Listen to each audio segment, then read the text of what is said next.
Assembly Chamber. Sound.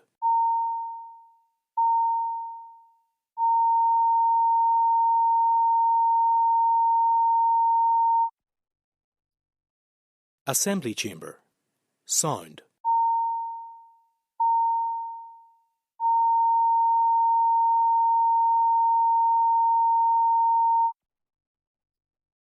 Assembly Chamber. Sound.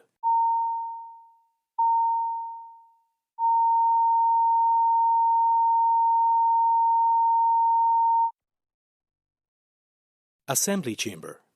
Sound.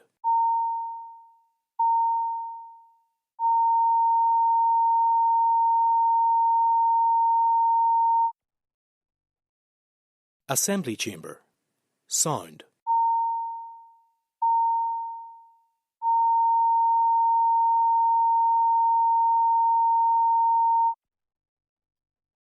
Assembly Chamber.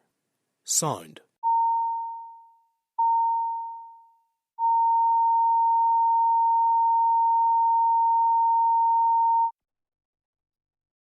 Assembly Chamber. Sound.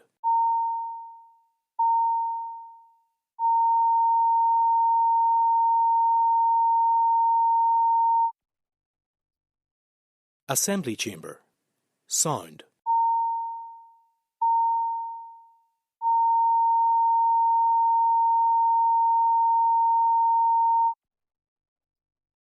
Assembly Chamber. Sound.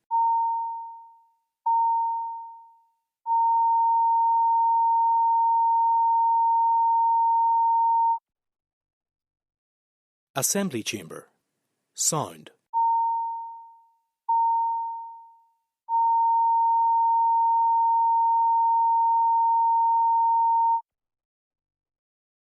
Assembly Chamber. Sound.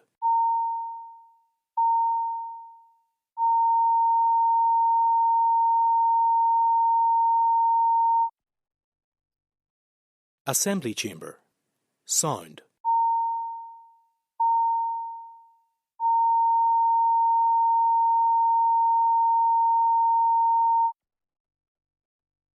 Assembly Chamber. Sound.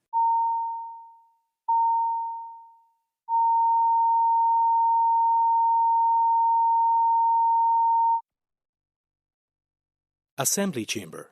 Sound.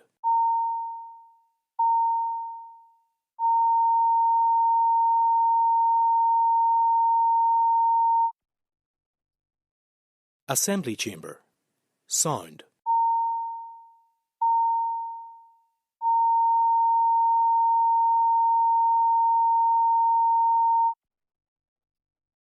Assembly Chamber.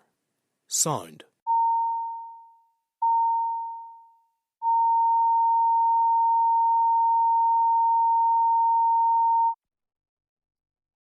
Assembly Chamber. Sound.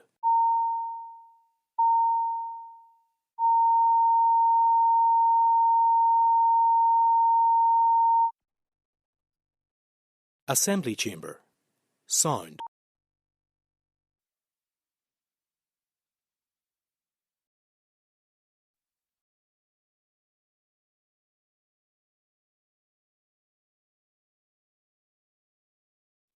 Members, the sitting is resumed. It's time for questions to the Minister for Justice. Questions 12 and 14 have been withdrawn. I call Justin McNulty. Question 1. Minister.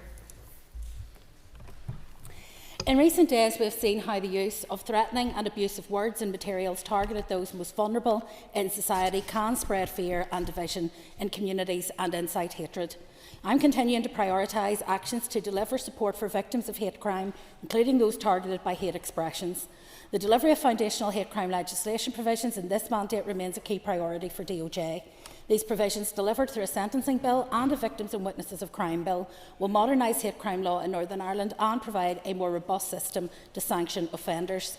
In his review of hate crime legislation, Northern Ireland Judge Marinan also recommended that there should be a clear and unambiguous statutory duty on relevant public authorities, including councils, the Department for Infrastructure and the Northern Ireland Housing Executive, to take all reasonable steps to remove hate expression from their own property and, where it engages their functions, broader public space.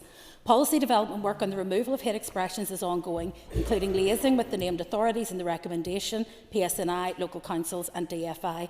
As this work is complex and still ongoing, I do not intend to include Recommendation 15 provisions within the Justice Bill currently under consideration by the committee. Thank you, Minister. I call Justin McNulty for supplementary.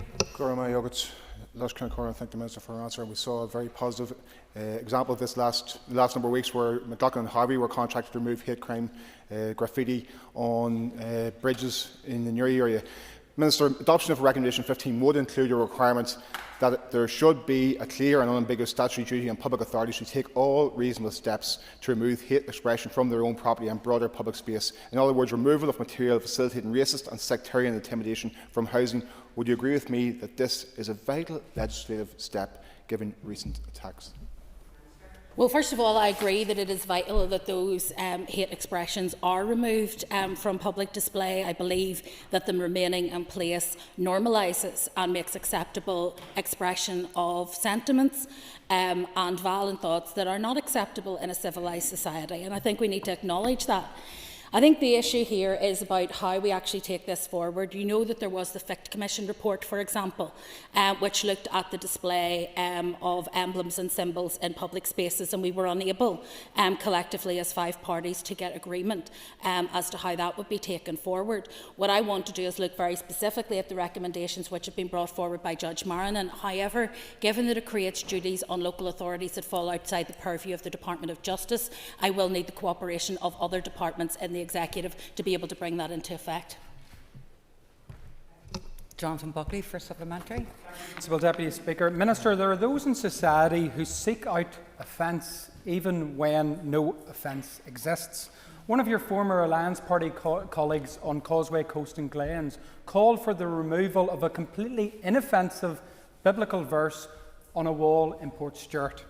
Can the Minister give guarantees that, whether it be Recommendation 15 or other hate crime legislation, that it will not lead to the persecution of those of faith in public spaces or the development of a thought police at the expense of free speech?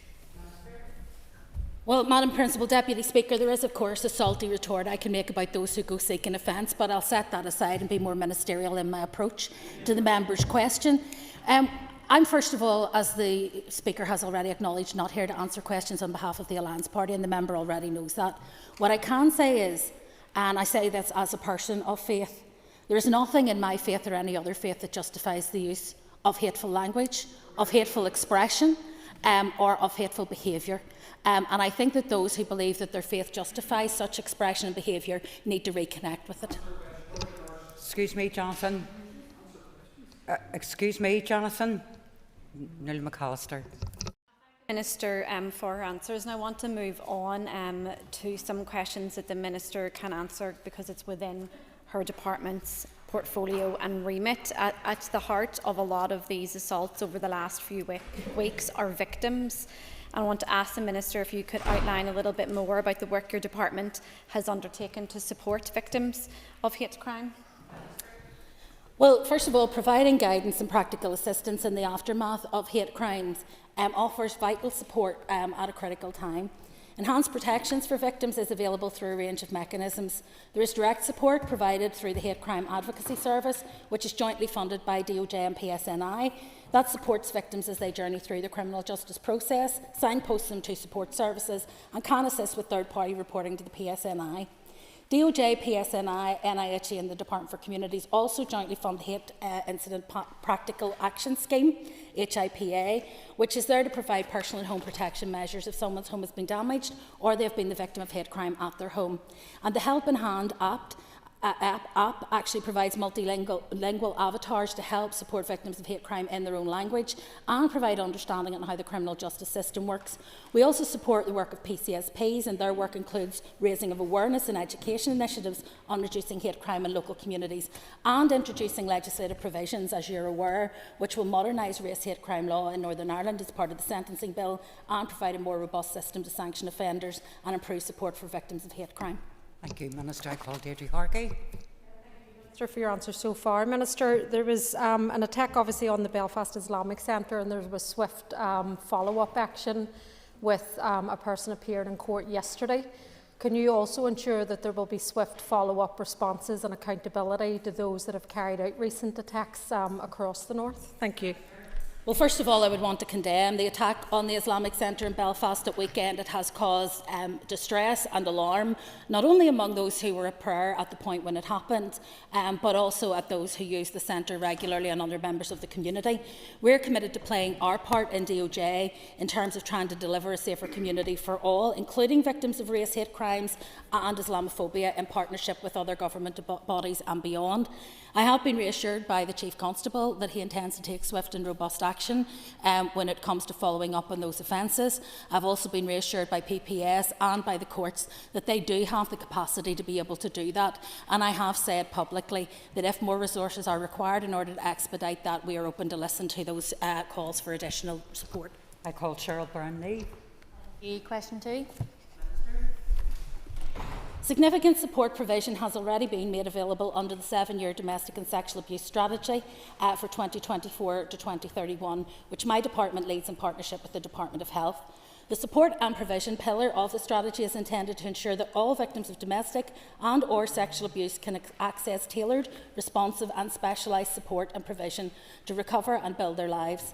Support currently in place under the strategy includes the Sexual Offences Legal Advisor Pathway project, which provides victims of serious sexual offences with a wide range of legal advice and information up to the point of a trial, and which have extended from February to include a children's solo service. A domestic violence and abuse disclosure scheme aimed at protecting victims and future victims of domestic abuse, which includes a right to ask and a power to tell. The Assist NI Advocacy Service for high-risk victims of domestic abuse and victims of serious sexual offences, engaging with the justice system, and a bespoke children and young people service under the same auspices is due to commence on the 1st of July. There is a 24-hour domestic abuse helpline in Northern Ireland provided by Nexus, funded jointly by DOJ, DFC and DOH, and delivery of advocacy support services to families after domestic homicide of a family member or friend. However, it's important to acknowledge that domestic and sexual abuse is not just a justice or health issue, and a range of support has also been made available by other departments. As implementation of the strategy progresses, further action plans will be developed, building on earlier actions where necessary and developing new actions as appropriate. Thank you, Minister. Called Cheryl Brenney for a supplementary. Thank you, and thank you, Minister. Breaches of non-molestation orders has been raised with me by a number of victims and survivors groups. So could you detail what steps are being taken to ensure victims are adequately protected following repeated breaches of the non-molestation orders? Well, I would like to, but unfortunately non-molestation orders fall under the Department of Finance. However, it is an issue that we have raised in terms of the level of protection that those offer to people at the point where they have actually sought out a non-molestation order and then it's been breached. I mean, the breach of a non-molestation order is a criminal offence, and therefore a person can be taken to court for that. How that has progressed obviously is an operational matter for the court officials and also the judiciary and the police. However, from my perspective, what I want to ensure is that there are the proper protections in place to ensure that people have the wraparound services that they need. But on the issue of specifically of non-molestation orders, we have surfaced this with the Department of Finance to see if any reform of that system is required. Call Connie Egan for supplementary. Thank you, Minister. Could you please outline what action your department is taking to prevent the harmful and abusive behaviours that are linked to domestic abuse? Well, the Department provides funding to Probation Board for Northern Ireland's Promoting Positive Relationships programme, and that's aimed at adult males who have demonstrated the potential to be abusive in intimate partner relationships and where children are assessed as at risk by social services.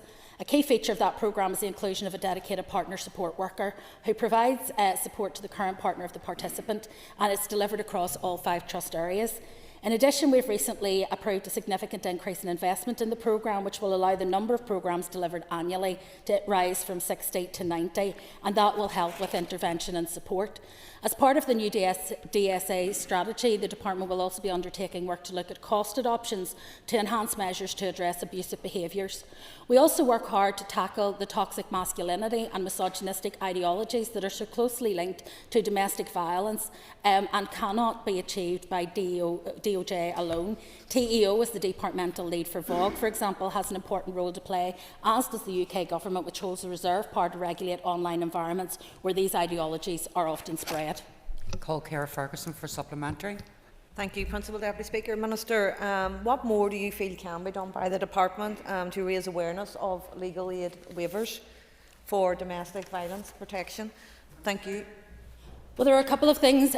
First of all, I'm aware that a number of people who have approached their solicitor to ask about the waiver for legal aid in domestic violence cases have either been advised that that wasn't available or have been sent down a different track. So we have first of all engaged with the Law Society, and we've asked them to provide more information on that to their practitioners so that they're fully aware of the option of the waiver. The second issue is the feedback that we've received from the legal profession itself, which has said that obtaining the waiver in itself can be quite a tricky process and quite engaged, and therefore we're looking at how we can simplify that process to make it more accessible for practitioners and ultimately for their clients. Call Philip Brett. Deputy Speaker, and can I thank the Minister for her answers so far. Could the Minister outline any discussions that she's had with the Minister for Communities about the ongoing review of the Housing Executive's Common Selection Scheme to ensure that victims of domestic violence are properly reflected in the new points system? It's one of the issues that I raised when I responded as a member of the Executive to the paper that came to Executive about the review of the housing priority scheme. I think it's really important that in a society which is changing and developing rapidly, that we do look at the equity in terms of victims of domestic and sexual violence and abuse in terms of how they're treated in the housing waiting list. There are some schemes already available. So there are schemes available, for example, to provide more security where a family has been particularly targeted in their home by domestic violence and abuse, and where they're able then to ask the partner to leave as opposed to the family having to leave, which is so often the case. And I think making people more aware of those schemes would be one thing that we could jointly do. But I also do welcome the fact that it is the intention of the Communities Minister to give priority to domestic violence and abuse victims, because often where to go is the biggest fear that people have as they leave their home. And I think the tendency is for people simply to see it as a house. But it's not, it's a home, it's something that they've invested in for many years, and I have to say that my preference would be that the perpetrators were removed, not the victims. Thank you, Minister. I call Diane Forsyth. Please. Existing arrangements are in place under PSNI Child Protection Disclosure Scheme, allowing information to be disclosed to members of the public where it is necessary to protect a child or children from serious harm. Such information may be requested by any member of the public and will be disclosed by the police where it is appropriate to do so.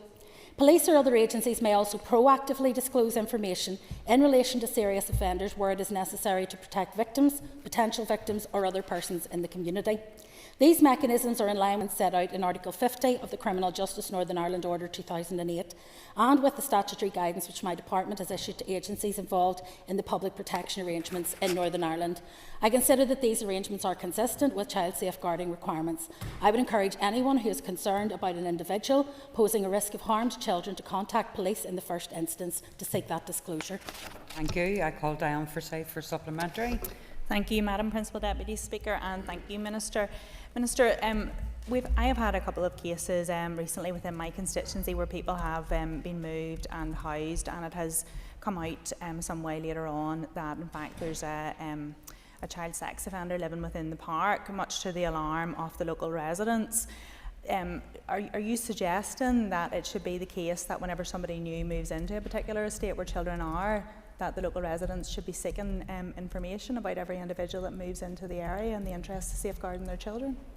Minister? Well, that's not what I'm suggesting. What I'm suggesting is that where there is a risk and where the police deem it to be proportionate, they will notify local families if there is an issue. Child safeguarding is the priority here. And so the police and other agencies can proactively disclose information about offenders, but that has to be proportionate, and it's critical the criminal justice agencies operate lawfully. There is already case law in this regard, and it has determined that disclosure must be proportionate to the risk posed, necessary for public protection and in accordance with the law. So automatic disclosure in all cases is unlikely to be lawful. That's in line with the approach in other parts of the UK and in the Republic of Ireland. It could also lead to members of the public being wrongly identified as sex offenders because there are rules around what information can be disclosed. The important thing from my perspective is that if anyone is concerned about an individual who is behaving at all inappropriately or suspiciously around children, they should report that to the police and seek disclosure in respect of any history that individual might have. Thank you, Minister. I call Stuart Dixon for supplementary. Thank you very much, Principal Levy Speaker. Thank you, Minister, for your answers so far. Minister, may I ask you just to outline broadly the action that your department is taking to address sexual-related offending? Well, there are a number of work streams that we are trying to progress which will address sexual offending and the harm that it causes. I've already strengthened the law in this area under the Sexual Offences and Trafficking Victims Act, where we included new offences of upskirting, downblousing, cyberflashing, pretending to be a child for the purposes of child grooming, and a number of others. I'm also proposing to strengthen the law further with the extension of a number of provisions of the UK Crime and Policing Bill. And as you'll be aware, the first of 2 intended LCMs was agreed by this House yesterday. That includes strengthening and streamlining the sex offender notification requirements, because of course it is important that the authorities know where a sex offender is. It also looks at those who wish to change their name as sex offenders and the notification requirements for them to be able to do so, and also for them to be able to get a replacement identity in a new name. It also then brings up the paedophile manual into line with modern technology and deals with AI generated images. So those are a number of areas, and also at consideration stage of the current Justice Bill, I'm hoping to bring forward amendments which we're due to take out for consultation shortly on deepfake image offences. Unfortunately, the opportunity to do that via a Westminster Bill was changed because the particular clauses were removed from the Crime and Policing Bill by the government on foot of another private member's bill being brought forward. So we're going to do this with the consent of the committee through the consideration stage of the bill. So there is significant work happening. There is also a public protection arrangements and MARAC review which we're looking at. So I think there is good work being done, but of course we are always keeping a watch and brief on what is a very serious issue. Thank you, Minister. I call Cara Hunter for supplementary. Principal Deputy Speaker, and I thank the member for bringing this important question forward. Many parents and families in my constituency care deeply about transparency around sex offenders in their community and around their children. Minister, can you please update the House on your assessment of the use of castration of known paedophiles who have been through our justice system and are now in our communities who have caused harm to minors and children? Thank you. Well, there is no provision in Northern Ireland law for the chemical castration, I'm presuming the member means, when it comes to sex offenders. But obviously you're aware that this is an issue that was raised as part of the sentencing review which was undertaken in GB for England and Wales. What it actually asked was that the government would look in more detail at the evidence base for that. So there are competing arguments in favour and against, not just in the human rights space, because of course this is only referring to voluntary chemical castration. There's no prospect of involuntary chemical castration, but there has been expressed significant concerns that the reliance on chemical castration can lead to situations where the level of supervision of an individual is reduced and that the harm has not been adequately addressed. So I think that's something that we will want to keep a watch and brief on, see what is happening in England and Wales in terms of the building the evidence base, but also then review what we do. However, what I would want to say is that the monitoring of sexual offenders, whilst it is complex, is robust. We do have a series of different issues, whether that is licence conditions, whether that is notification requirements, whether that is the monitoring of people on the sex offenders register, whether it is PANI arrangements. There are a number of agencies and organisations that work hard to ensure that those sex offenders who return to the community are properly monitored and that their behaviours are closely are closely watched. And as I say, where anyone, and I think that this is the key if you want to protect your children, is you can't simply rely on the fact that somebody has previously offended as an indicator or that they're a known offender. There are many people who have been offenders for many years who live amongst us and are trustworthy to all intents and purposes, and yet it emerges much later that they are sex offenders. So the key for parents is to be guarded around all adults. Linda Dillon for supplementary. Fermanagh, I'd like to thank the Minister for her answers so far, and you've actually just touched to the point that I want to raise. What can we do, I think, and not just with your own department but also with the Education Minister, in terms of raising that awareness? There was a programme called the Pants Talk, which was absolutely excellent. What can we do more in that space so that parents and young people and children understand that actually the greatest risk is from those who have access to you and who have the trust of your family? Because we need to stop worrying about strangers and start worrying about the people that are in our homes and around us. Thank you. Well, I mean, I totally agree with what the member says. I mean, the evidence is, I mean, I think we were all raised on a diet of stranger danger, where we were told that the people who we had to be afraid of lurked in parks wearing masks. And the truth is, they didn't. They lived amongst us. And if you look at the history of sexual abuse, they were people in the clergy, they were people who had access to children through organisations that were respected. They were family. And trusted individuals and friends. So I think we also need to be careful about getting that balance right, because the majority of young people who are abused will be abused by somebody known to the family, and that is the reality of the situation. And the stranger danger part, whilst we should never diminish it, is not the main threat. What I do think is important is that through education, and this is where I suppose I believe that age-appropriate, non-judgmental RSE is hugely important, because these are exactly the kind of conversations that we need to start having with our young people. We need to tell them what is appropriate, what is not appropriate. We need to give them the agency to say if they're uncomfortable with touch or if they're uncomfortable with how somebody behaves toward them, and to have the opportunity also in lessons of that nature to be able to make disclosure if indeed they have been so unfortunate as to have been abused. I call Sean Mulholland. Question 4, please.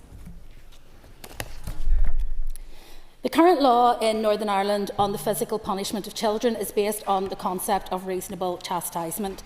Article 2 of the Law Reform Miscellaneous Provisions, Northern Ireland Order 2006, has the effect of restricting the grounds on which the defence of reasonable chastisement can be used. In essence, this means if a parent or adult smacks a child and is prosecuted, they can defend themselves in terms of reasonable chastisement, but only if the harm is minor.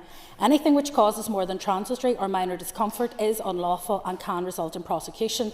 Consequently, a mild smack is therefore still legal in Northern Ireland. I met with the Royal College of Paediatrics and Child Health, who published a report in 2004 on the impact of physical punishment on children and young people. The report found that the use of physical punishment has a negative impact on children's physical and mental health, as well as their social, emotional and behavioural outcomes. It also raised concerns that identifying abuse became a more subjective process for professionals, allowing abusers to hide behind this defence. This is why I am fully supportive of changing the law here in Northern Ireland. However, the issues are broader than criminal justice alone, and any change to the law would require executive agreement. Despite my best efforts and support from expert stakeholders, including Northern Ireland's Children's Commissioner, I have not been able to secure executive agreement needed to deliver a change in the law in this area in the current Justice Bill. However, I will continue to try to seek the support of my ministerial colleagues to repeal the defence of reasonable chastisement here in Northern Ireland and move towards a position of equal protection. Call Sean Mulholland for supplementary. Thank you so much. Minister, would it be possible for you to outline the legislative context in which other jurisdictions in GB and Ireland operate in, and how children are protected there? Well, children in Scotland, Wales and the Republic of Ireland have equal protection from assault, as do adults. So the Children Equal Protection from Assault Scotland Act in 2019 removed the common law defence of reasonable chastisement from the law of Scotland on the 7th of November 2020, and it was commenced 12 months later. The Welsh Government's Children Abolition of Defence of Reasonable Punishment Wales Act 2020 came into force on the 21st of March 2022. Comprehensive multimedia stakeholder and public awareness campaign was completed before commencement. A 3-year interim review will provide a post-implementation report due to be led before the end of this year. Campaigners for children's rights are still waiting for equivalent legislation in England and Northern Ireland, leading to an uneven picture for child protection across the UK. On the 11th of November 2015, the Irish Parliament adopted legislation explicitly repealing the common law defence of reasonable chastisement of children. That came into force on the 11th of December 2015. Call David Brooks. Principal Deputy Speaker, question 5. While the Minister of Finance and I have approved the PSNI Workforce Recovery business case, affordability remains a key concern given the current pressures on public finances. I've heard the comments made by the First Minister and would like to see this funding prioritised. I had a constructive meeting then with the Finance Minister about the business case this morning, and it will ultimately be for him to bring this to the Executive for approval. This funding could be a game changer in ensuring we can grow officer numbers and put the PSNI on a sustainable footing. Every party in the Assembly has acknowledged that the PSNI is not adequately staffed, so now is the time to support funding for that business case. David Brooks for supplementary. Thank you, and I thank the Minister for her answer. Our party, of course, is supportive of this work and was among the first to push for it. Given our meeting with the Finance Minister, can she provide any insight into which departments may be asked to provide resource for it?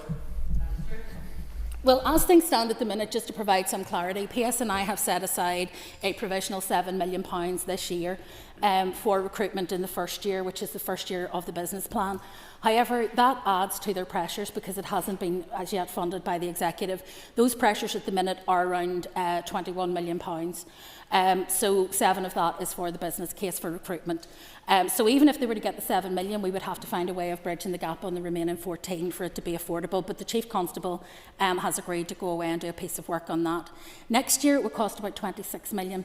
So the hope would be that when we come to set a 3-year budget, we would look at the 3 years from the point where that budget will kick in, and we would make an allocation in each of those 3 years, which would then allow us to ensure that the PSNI rises to the 7,000 officers and roughly 2,500 staff, and then also is maintained at that post reaching that after 3 years. But we're still working through that, so allocations in this year would definitely be very welcome in terms of starting the process, but we do need that longer term horizon in order to make it work.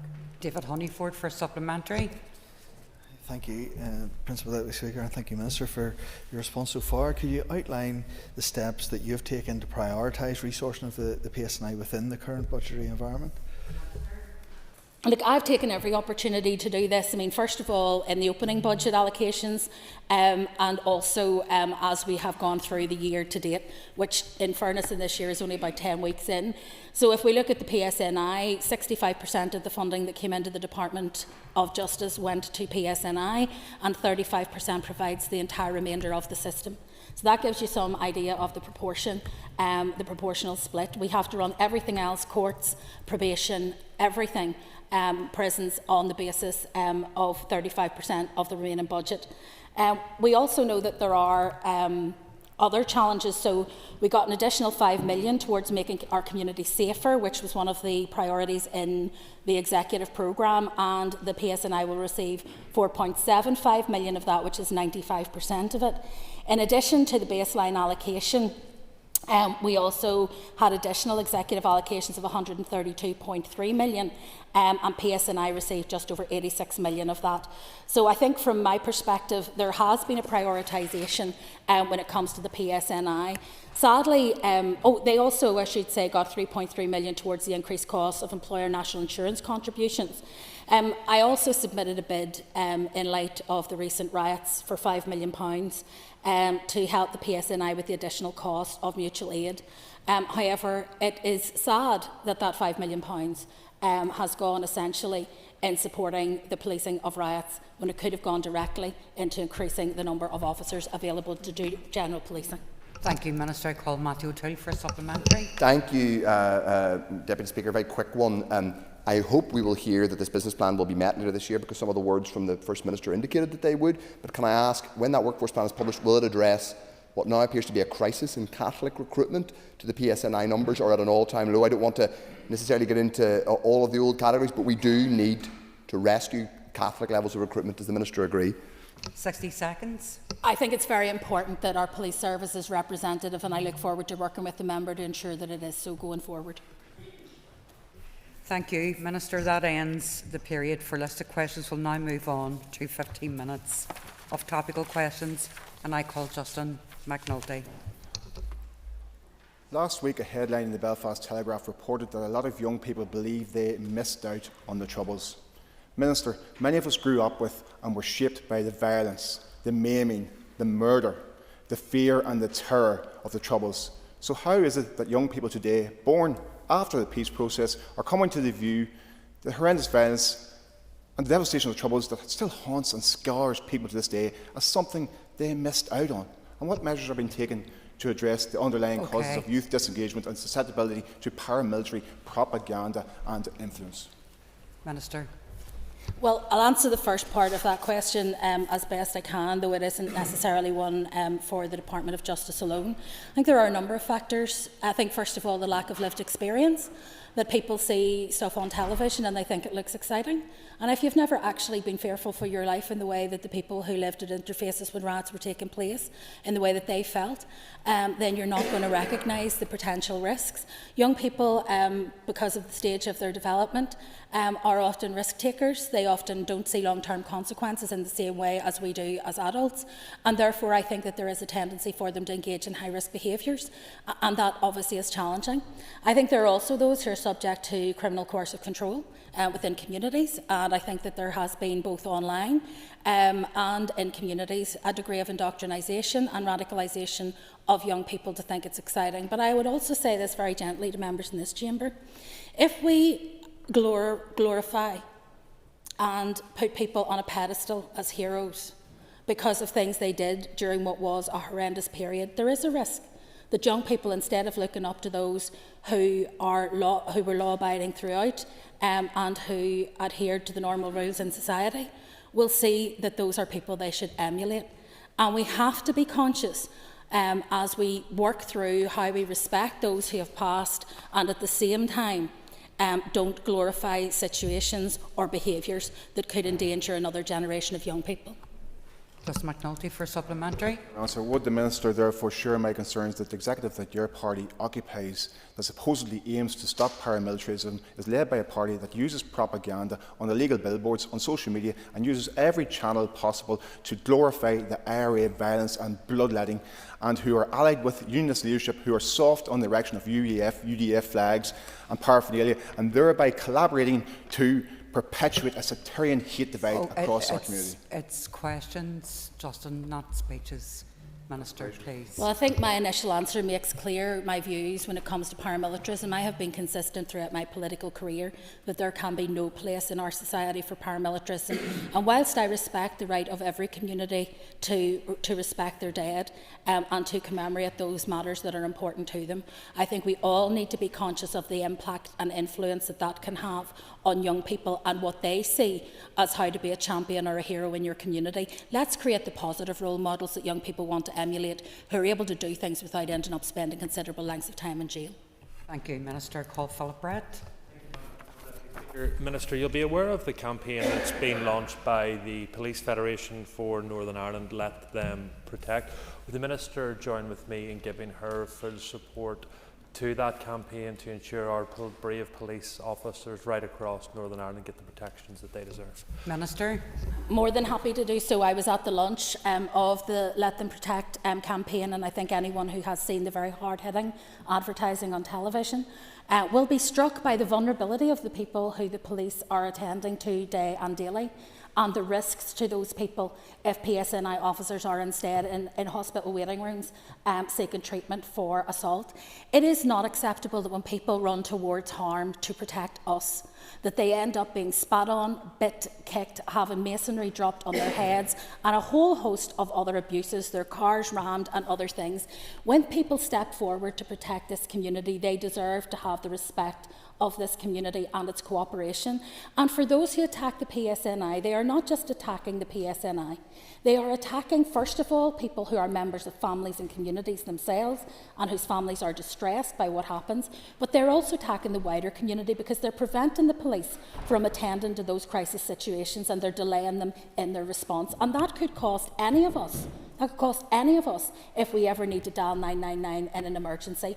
One of the things I want to do as part of the sentencing bill that I'm bringing forward in the autumn is to increase the aggravator that applies to assault, to take account of anyone who is providing a public service or a service to the public or working in front line, so that that can be taken into account in sentencing. Because, to be clear, if somebody is there serving the public, they should be able to do it without fear or threat of intimidation or violence or assault. Philip Brett for supplementary. Thank you, Madam Principal Deputy Speaker, and can I thank the Minister for her strong words on that, and can I also thank her for agreeing to meet with me next week to discuss the possibility of introducing Harper's Law here in Northern Ireland. In advance of that meeting next Tuesday, Minister, will you consider bringing an amendment to your forthcoming sentencing bill, which will ensure that anyone who tries to murder our police officers receive the life sentence that they deserve? Minister. Well, look, the member will know what I've said before about not wanting to encroach on judicial discretion when it comes to particular situations, and I am conscious of the risks around prescribing particular sentencing outcomes that would then apply in every case. But I'm open to discussing with the member how we can make sure that there is a deterrent effect, because unlike many of the other spontaneous crimes that we talk about, where deterrent really doesn't play a role in people's decision making, people made choices over the last number of weeks. They chose to go to places where riots were happening. They chose to promote those riots on social media. They chose to come armed with Molotov cocktails and large pieces of masonry, and they chose to attack police officers. When you make those choices, that should be reflected in sentencing. Andy Allen. Speaker, in addition to statutory delivery such as the Youth Justice Agency, can I ask the Minister for her assessment of the role of community-based restorative justice? Minister. Well, with respect to restorative justice, the member will be aware that this is something which I do feel quite passionately about. I believe that, as I said yesterday, one of the purposes of sentencing is to ensure that reparations are made to the community and that people are forced to confront the impact of the harm that they've caused as they offend. And part of that, I believe, can be done through the restorative practice. As you'll be aware, we are doing quite a bit of work in the restorative space in terms of setting up for accreditation, both of groups and specifically of individuals who can operate at different tiers, whether that's at the community level, in terms of restorative practice to diffuse community level tensions, or whether it is at the highest specialisation level of, for example, restorative practice in some serious crime like murder and rape. And obviously those are much more complex and require much more skilled and educated practitioners and more experienced practitioners, but it is something that we're passionate about moving forward with. Thank you, Minister. Andy Allen for supplementary. Can I thank the Minister for her answer? And Minister, can you perhaps advise what engagement you've had with community-based restorative justice organisations to help inform that view and indeed the role that they have moving forward? Minister. Yes, there's a conference which happens by the restorative, I think it's the Restorative Justice Committee, which is a national organisation. They have their annual conference here, and they had it just earlier this year, and I was at that and attended and spoke at that. And I also regularly meet with restorative practitioners, whether they're working in probation, whether they're working in prisons, or whether they're working in the community and voluntary sector. Thank you, Minister. I call Jerry Carroll. Minister, there's been some £200 million touted in new money for the PSNI. Do you believe conditions should be put on this money, including to reduce stopping searches and stop the use of plastic, rubber, AEPs, amongst other inhumane practices? Minister. Well, I think the first thing to say is that plastic bullets have not been used in Northern Ireland for a very long time, and the current AEPs that are used are of a different magnitude and a different make, and they're not used in a liberal fashion. So they're only used when there is a threat to life, and the alternative to using them would be to use live rounds. So I think we have to be careful to leave it with the PSNI to make those calls in terms of how they police those situations, and to the policing board to scrutinise the use of those different tactics as it comes along. In terms of the use of stop and search, I am aware of issues with stop and search. There's been much research done into this and also much feedback that we have received, particularly from those who feel particularly targeted by it. But I do not believe that it would be appropriate to tie the PSNI's hands beyond what is required by the policing board in terms of appropriateness of their responses. Again, it would not be appropriate to put conditions on the resource resourcing and to link those in some way to making political points about how the police go about their operational duties. I've always been clear, the operational duties for the police are the responsibility of the Chief Constable. He is answerable to the Policing Board for those. Jerry Carroll for supplementary. Thank you. And I just remind the Minister that rubber bullets and AEPs are deadly and dangerous and are being used. I'm disappointed by the answer from the Minister, but how confident, Minister, are you that the new money used won't be used to continue the use of stop and search and the further use of lethal plastic and rubber bullets? And on your website it says your responsibility is to support access to justice and support victims of crime. I think the people involved targeted by these two categories meet that category. Minister. Well, first of all, to clarify, I didn't say that AEPs weren't, that couldn't be fatal, because there are circumstances in which they will be, but they are less fatal than the alternative, which is live rounds. That is the point that I made. So I didn't say AEPs because I know that tragically people have lost their lives because they have been hit by a plastic bullet, but these are the plastic bullets are no longer deployed. It's AEPs that are now used, and they are a different category of ammunition, but they are still ammunition. To be clear, when you throw a petrol bomb at a police officer, though, I mean, that is an assault on that police officer's life.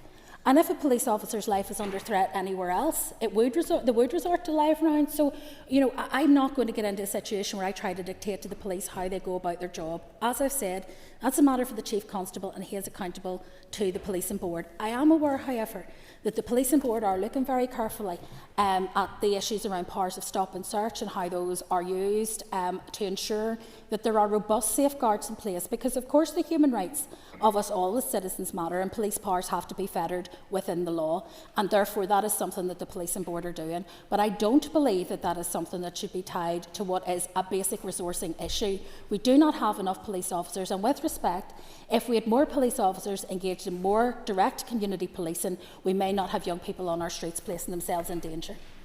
I call Andrew McMurray. Thank you, Principal Deputy Speaker. Thank you to the Minister. Minister, could you outline your department's proposals for increasing maximum sentences for those found guilty of causing death or serious harm of a child or vulnerable adult? Minister. Well, Madam Deputy Speaker, we're looking at proposals at the minute at the offence of causing or allowing the death or serious physical harm of a child or vulnerable adult. The offence addresses cases where it's clear a child or vulnerable adult has suffered serious harm or death, but it is impossible to prove which household member was directly responsible for that. The offence could also be used where one person caused the death or serious harm and another allowed it by failing to act to prevent it when they had a duty to protect the victim from harm. In such cases, both of the perpetrators could be charged under this law. The maximum sentence currently in Northern Ireland is 14 years for cases involving death and 10 years for serious harm, but in England and Wales they were increased in 2022 to life for causing death and 14 years for serious harm. And so we are consulting at the moment as to whether the views here with regard to sentences in Northern Ireland are adequate, or whether they should also be increased in line with those in England and Wales. And we are also inviting opinions on whether we should adopt a similar approach to that in England and Wales with the aim of consistency across jurisdictions. What we want to ensure is that the courts have the maximum flexibility when it comes to applying sentences in what are horrific cases. I call Andrew McMurray for supplementary. Thank you, Minister. And just could follow up by asking the Minister what her assessment would be of the difference these proposed changes would make. Increasing the maximum sentence for the offence, the courts would be empowered to reflect the full gravity of cases where a child or a vulnerable adult has suffered death or serious harm, where there's been a willful failure to act to protect that person. I think that sends a very strong message about the seriousness with which we all view such failures, and strengthens the principle of accountability within households and caregiving environments. It also, I hope, reassures the public that the justice system is capable of imposing proportionate penalties in what are tragic and sensitive cases.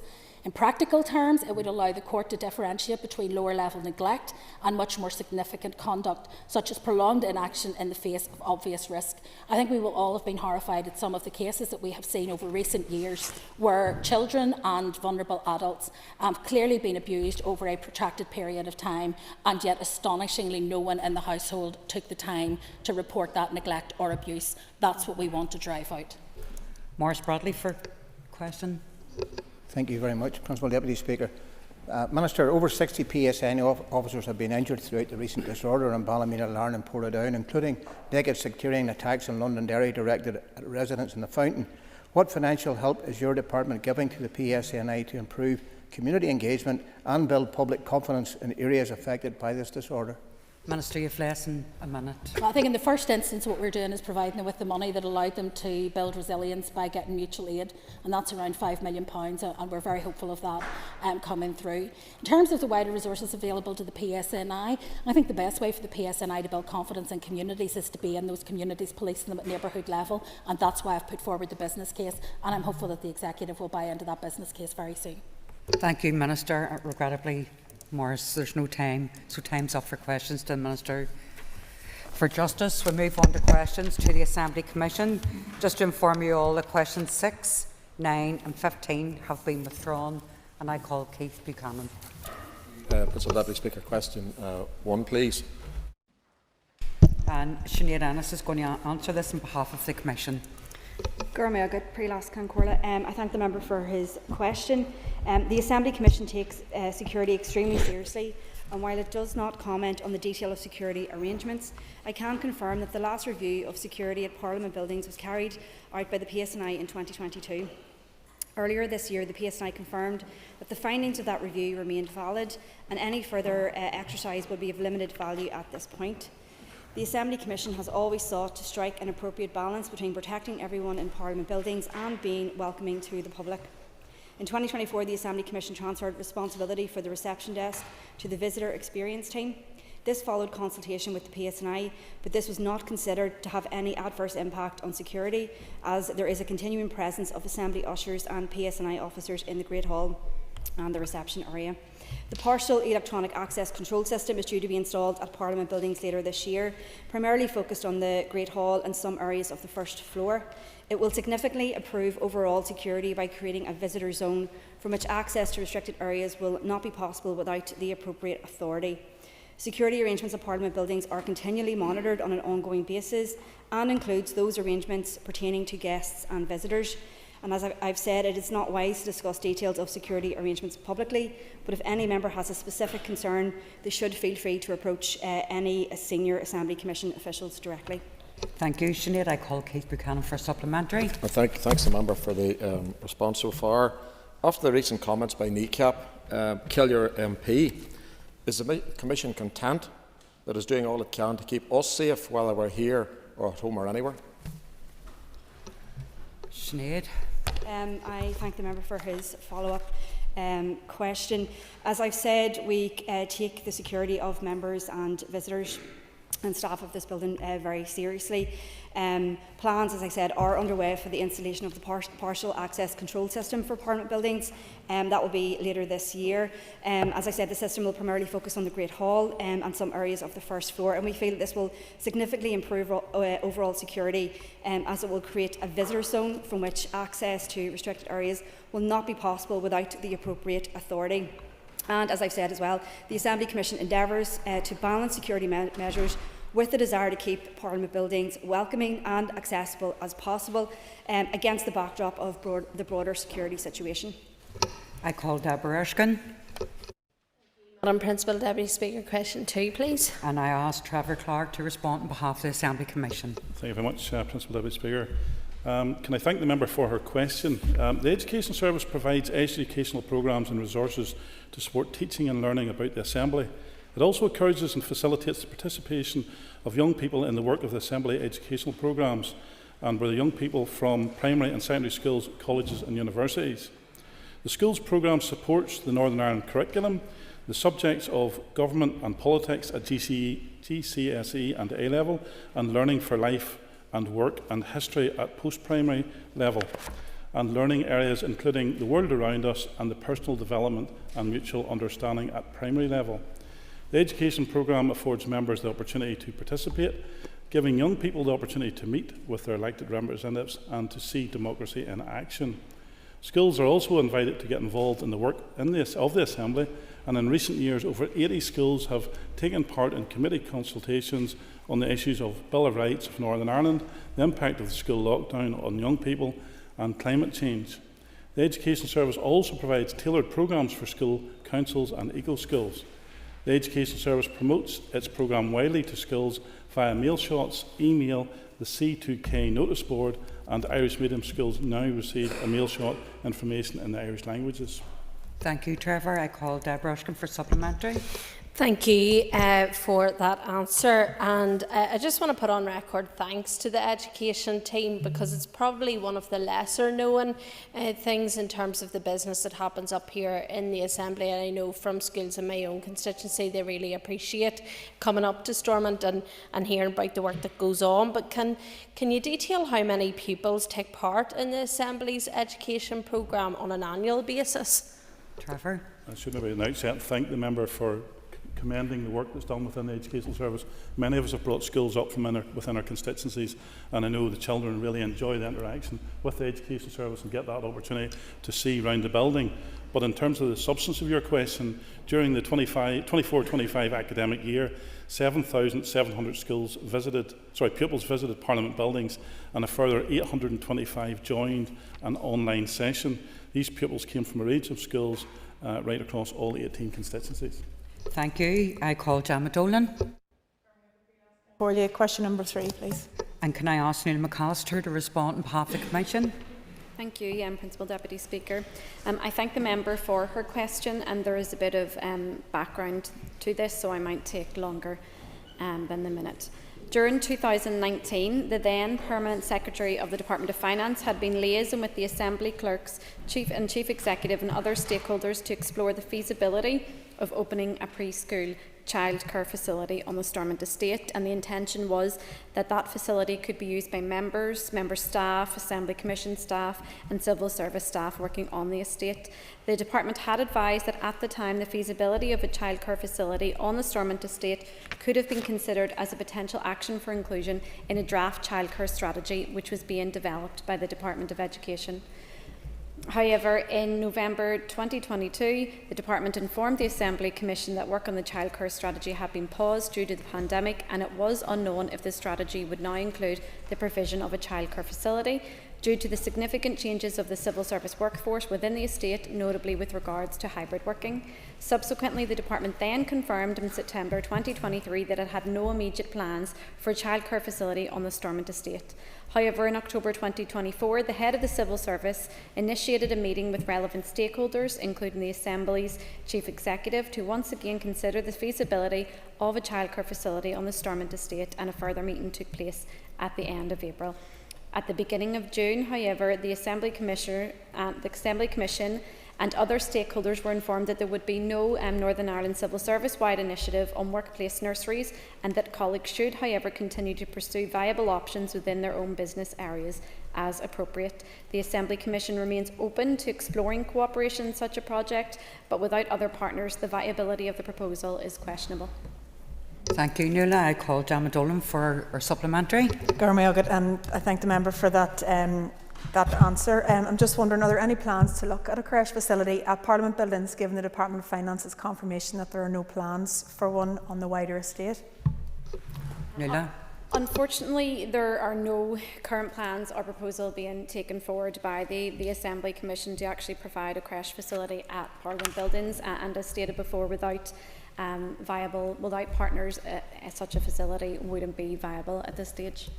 Thank you. I call Daniel McCrossan. Thank you, Madam Speaker. Question 4. Thank you, Daniel. Daniel, can I ask Andy Allen to respond on behalf of the Assembly Commission? Thank you, Principal Deputy Speaker, and can I thank the member for his question. On the homepage of the Assembly Commission's internet page, Assist, members can find a section called What's On. This page provides information about events as well as all party groups, education groups and other engagement activities happening in Parliament buildings that particular week. Specific room numbers and timings are also provided. This information is collated by the Communications Office and is regularly updated to ensure it is accurate and complete. Any member may attend APG meetings, and members are alerted to education and outreach events depending on the nature of the activity. In relation to events booked under the sponsored events policy, it is for the sponsor and organiser to determine the guest list for each event, not the Assembly Commission. Thank you, Andy. I call Daniel McCrossan for supplementary. Thank you, Madam Speaker, and thank you to Andy for the answer to that question. Just to ensure that it's more user-friendly and accessible and present, would the member agree with me that a weekly list of events would also highlight various opportunities for members and indeed visitors to the building? Thank you. Andy? Can I thank the member for his follow-up question? And that would obviously seem like a sensible approach. Obviously, I'm here to give the corporate view of the Commission, and whilst I feel that would be something that would be beneficial, I'm happy to take that back to the Commission and write to him. Thank you, Andy. I call Diane Forsyth. Deputy Speaker, question 5. Thank you. Can I ask Colin McGrath to respond on behalf of the Assembly Commission? I thank the member for her question. On the 16th of April 2025, the Supreme Court issued its judgment on For Women Scotland Limited versus the Scottish Ministers, which held that the term man, woman and sex in the Equality Act 2010 refer to biological sex. Whilst the Supreme Court judgment was not considering Northern Ireland legislation, it is acknowledged as a significant legal development which will also have implications locally. As a consequence, the Equality Commission has indicated that it intends to produce a new non-statutory guidance in June 2025. The Assembly Commission held discussions on this matter on the 6th and the 12th of May. The Commission was unable to reach agreement to take any interim changes to the Assembly Commission's current transgender policy and associated guidance on assisting and supporting transgender visitors and other users of Parliament buildings. However, the Commission agreed to undertake a review of the policy and guidance, and this will include consideration of any advice and guidance that is published by the Equality Commission. As per the Supreme Court's judgment, the policy will focus on the policy implications of biological sex, which largely impacts on the provision of single-sex spaces, and that would generally be for the use of bathrooms by staff and visitors. A paper on the current policy review will be discussed at a future meeting of the Assembly Commission. Thank you, Colin. I call Diane Forsyth for supplementary. Thank you. Thank the member for his answer on this. This has been a case of much concern, especially in the past number of weeks with the events up here in Parliament buildings. And I ask, is the Commission taking any steps to consider what will happen if the decision of the Equality Commission looks back retrospectively and says that the Assembly acted inappropriately? Colin? Obviously, we're still awaiting that information that is to come through from the Equality Commission, and it's hoped that that will come in by the end of this month and over the next week. It will be required to be assessed against the current legal advice, which unfortunately the Commission cannot disclose the advice that it has. But certainly once that information is received, it will be measured against that and a determination made by the Commission at that stage.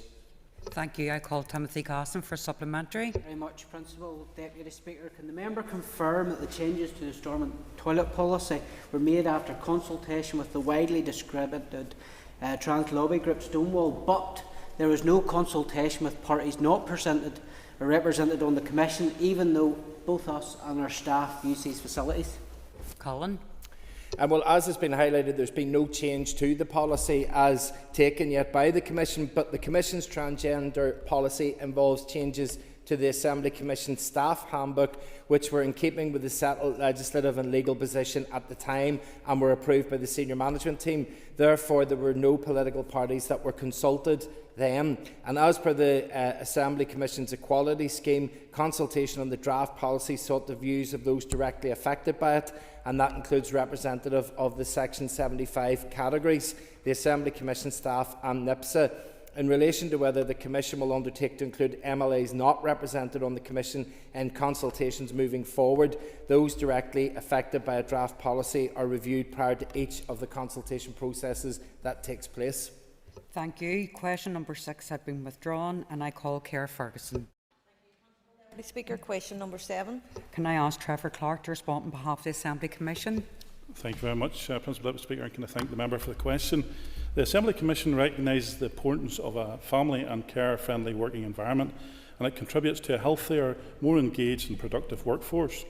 The Assembly Commission has a number of policies for its employees to avail of, including a hybrid working policy which offers staff the opportunity to work from home where possible, carefully balanced against the realities of business need and the importance of colleagues being together for strong team dynamics.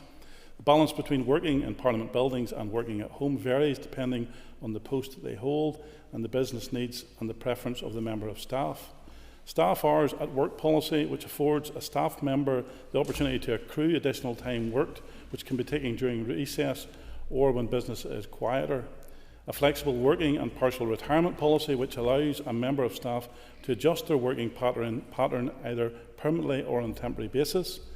A support for carers policy, which sets out the support available to staff with caring responsibilities. A special leave policy, which gives staff the statutory right to take time off for care of dependents. Although the statutory right is to be on paid time off, the Assembly Commission may, in certain circumstances, give staff a limited amount of paid time of work. In addition, the policy provides for a non-statutory time off for domestic reasons. A parental leave policy, which enables an eligible staff member to take a set period of unpaid leave from work in order to care for a child.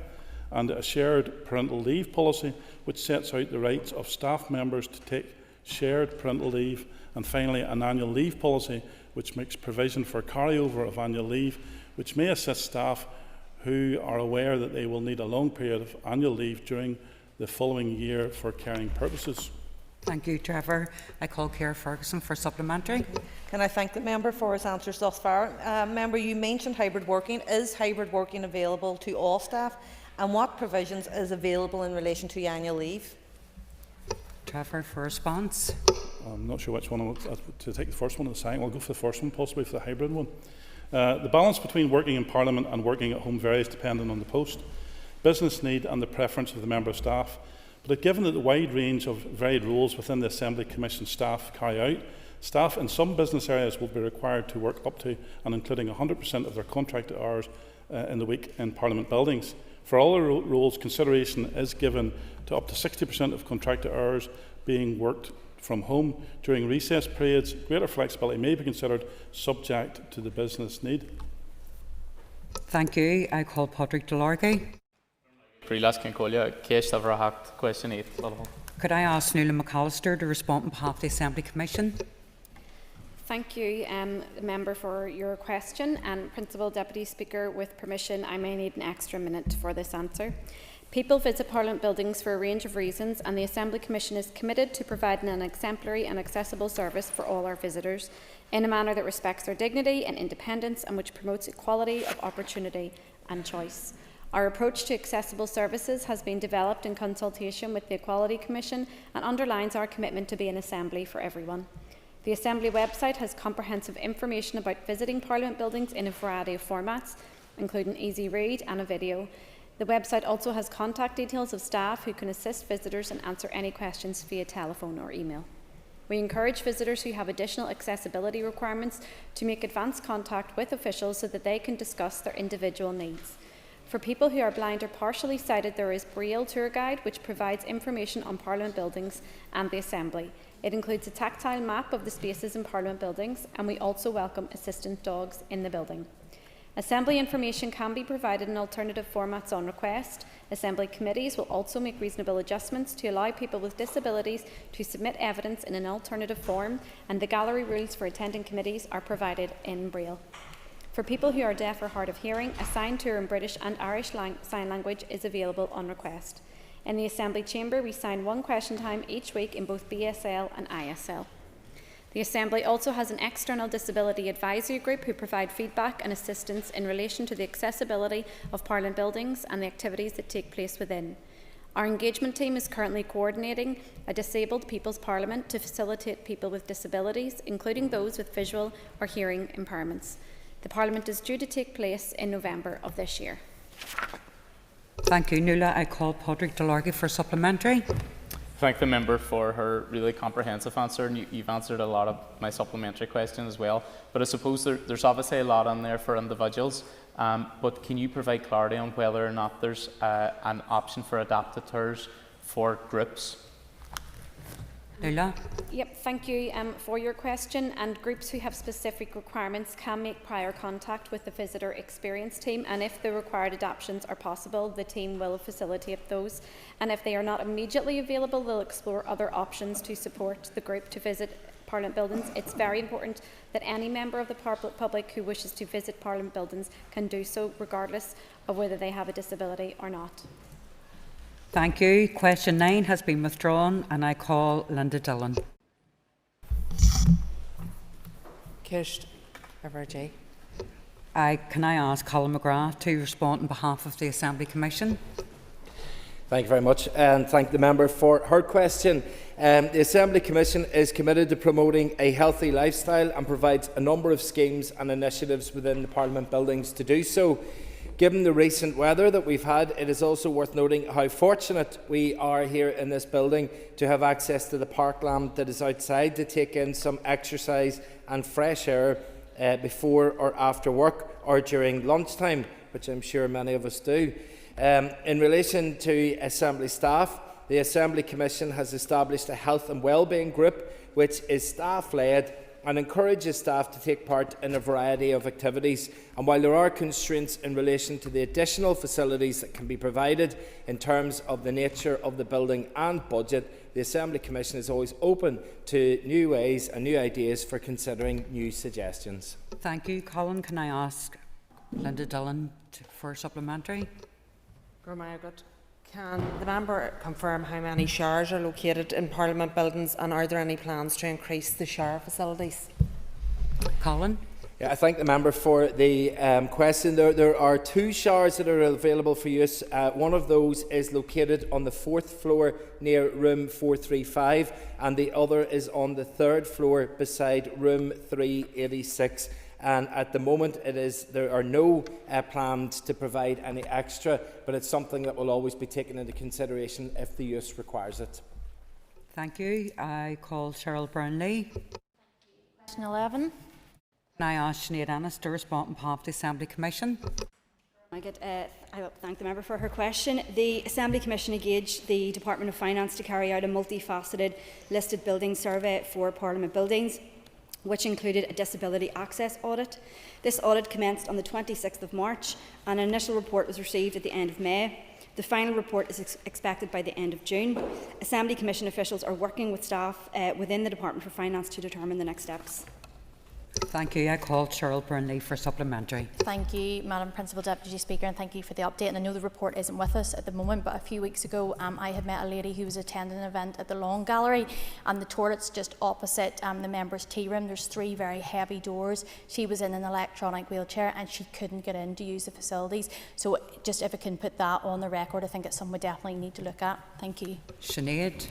Thank you for raising that issue, and I suppose they're the real life examples that we need to know, and I suppose we need to, as you say, await the findings of the audit, but can I assure the member that once the findings of the audit are received, Assembly Commission staff and officials will be putting together an action plan for us to consider, and certainly access for all members of our community is important to us as a Commission, and obviously to all MLAs, and we will be making sure that anything that's identified, including the example that you've raised, will be actioned as part of the actions coming out of the audit report. Thank you, Sinead. I call Deirdre Hargey. Thank you, Deirdre. Can I ask Trevor Clark to respond on behalf of the Assembly Commission? Thank you very much, Principal Deputy Speaker, and can I thank the member for the question. The Assembly Commission currently has use of 4 car parks in the vicinity of Parliament buildings. These are the 2 upper car parks located on either side of the main building, with a third referred to as the lower east or a visitor car park situated a short distance away from the main building in close proximity to the search facility. Finally, an overspill car park near the lower east car park is also readily accessible. The Assembly Commission fully acknowledges the difficulties experienced with parking, particularly on sitting days, and whilst it will continue to look at ways and those difficulties might be eased, there are no immediate plans to increase the number of spaces available, as is simply not possible due to the topography and the limited space in general around the building. Whilst there are a number of parking spaces currently unavailable due to scaffolding at the rear of the building, This is only a temporary situation and should hopefully be resolved by early 2026. Thank you, Trevor. I call Deirdre Harkey for supplementary. Thanks very much. I was going to ask, I suppose you've answered it in some way, Trevor, around looking at additional parking permits in the upper car parking spaces. But are you saying there's no additional room then with the topography, or can that be looked at? Thanks. Trevor? So I believe there's no plans to look at it currently. And some members who have had benefit be here for a number of years will notice that there was work done a number of years ago which got us additional spaces to the rear of the building which are no longer utilised because of the works. So we will get those back in early 26.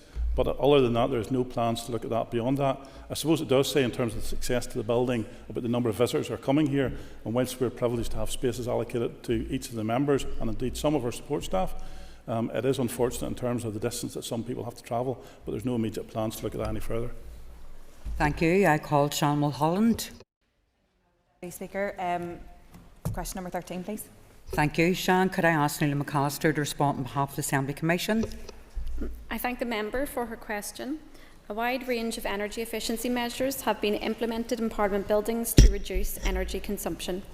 These include installation of additional metering systems to enable improved management of energy usage, replacement of existing lighting with LED lighting in basement areas, corridors on the first, second, third and fourth floors, as well as in offices on these floors. The installation of more energy efficient LED external lighting around the building, replacement of televisions in Parliament buildings with more energy efficient models, working closely with the Department of Finance Energy Management Unit and other partners to ensure that effective measures are implemented to improve the energy efficiency and carbon footprint of Parliament buildings wherever possible. The Commission is also committed to sustainable development, including efforts to improve the energy efficiency of Parliament buildings. In line with this commitment, the Commission first achieved accreditation to the Environmental Management ISO standard in September 2011. This accreditation was successfully maintained in 2017 and has been retained each year since. To maintain this certification, the Assembly Commission must identify environmental impacts, set clear targets and measure performance to demonstrate continuous improvement. Thank you. I call Sean Mulholland for supplementary. Thank you. Well, we certainly need to drive down costs where we can. So can you outline if the Commission has considered installing solar panels? Nuala? In 2015, solar thermal tubes, PV panels and rainwater harvesting were installed on the roof, and we can certainly look into the effect that these are having and hopefully continue to improve there. Thank you, Nuala. So Mr Matthew O'Toole is not in his place, and question 15... Stop it, Jusins. And question 15 has been withdrawn. Could I ask members to take their ease until we change the top table? Thank you.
Matthew.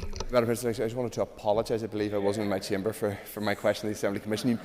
Colleagues are clearly moving quicker than I had anticipated, so apologies for that. Thank you for doing that. The Assembly Commission questions are very efficient, so it's just a warning for the rest of us. Unlike some other ministers who only get to question 5, the Assembly Commission got right through, so well done.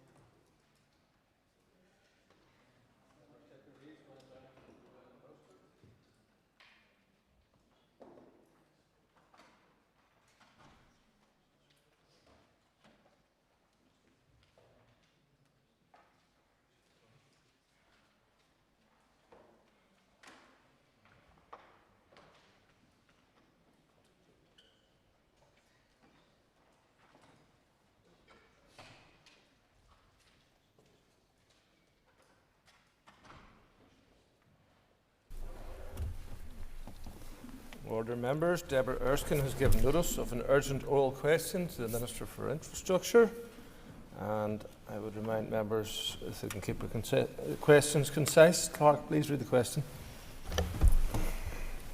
To ask the Minister for Infrastructure for her assessment of the impact of the High Court ruling on the upgrade of the A5 Western Transport Corridor. Can I just start by again repeating my extreme disappointment in the decision that we received yesterday. This was a hugely disappointing day, not just for me, but I think for, in the first instance, all those families, for the Enough is Enough campaign, who have been extremely diligent, who have been steadfast in their commitment to ensuring that this road was built. So my first thoughts are with all of those who've tragically lost loved ones on the road, and also those who are living with injuries as a result of collisions along the road. I think it's important, this is a very detailed judgment, that we take time to carefully consider the judgment in full, including any implications for the scheme and the Department's next steps. As I said, it's extremely detailed, and it was the first legal test for the Climate Change Act and for the Climate Action Plan. Something that every department will now have to deal with without workings off. I'm sorry, Speaker, that's so disrespectful. Minister, I hear a little noise, but would you carry on, because it shouldn't be that disruptive. In the context of this, I think people should be respectful. But what I am determined to do, and what we will continue to do, is engage constructively with all of those stakeholders, and including those who have raised concerns, to ensure that we find a way forward. It's deeply regrettable that we have received this decision, as we continue to see so many lives lost on this road, deaths that cause so much pain to families and tear our communities apart. It is undoubtedly the most dangerous road in Ireland. So my priority remains the safety and well-being of all road users, and I am determined that we will deliver the A5. Building the road will save lives, will create jobs, and will significantly reduce journey times between the North West and Dublin. And the judge himself said that a new and safer A5 dual carriageway should be built, so that the long list of names of those who have lost their lives on that road will not be added to. In the context of the history of this scheme, that in itself is significant. So despite this setback, I'm determined to find a way forward that sees this road built, to ensure that we save lives. And every single day of delay risks more avoidable heartbreak. And as Infrastructure Minister, I'm determined to ensure that a new A5 is delivered. Erskine. Thank you, Mr. Speaker. Minister, when this Assembly returned in 2020, Sinn Féin trumpeted the fact that one of their first motions that they brought forward to the Assembly was demanding that Stormont declare a climate emergency. Her party was then joined by the SDLP and Alliance in imposing unrealistic and punitive climate targets, despite the explicit warnings from the then DAERA Minister about the long-term impacts of those very targets on other government departments, including the Department for Infrastructure.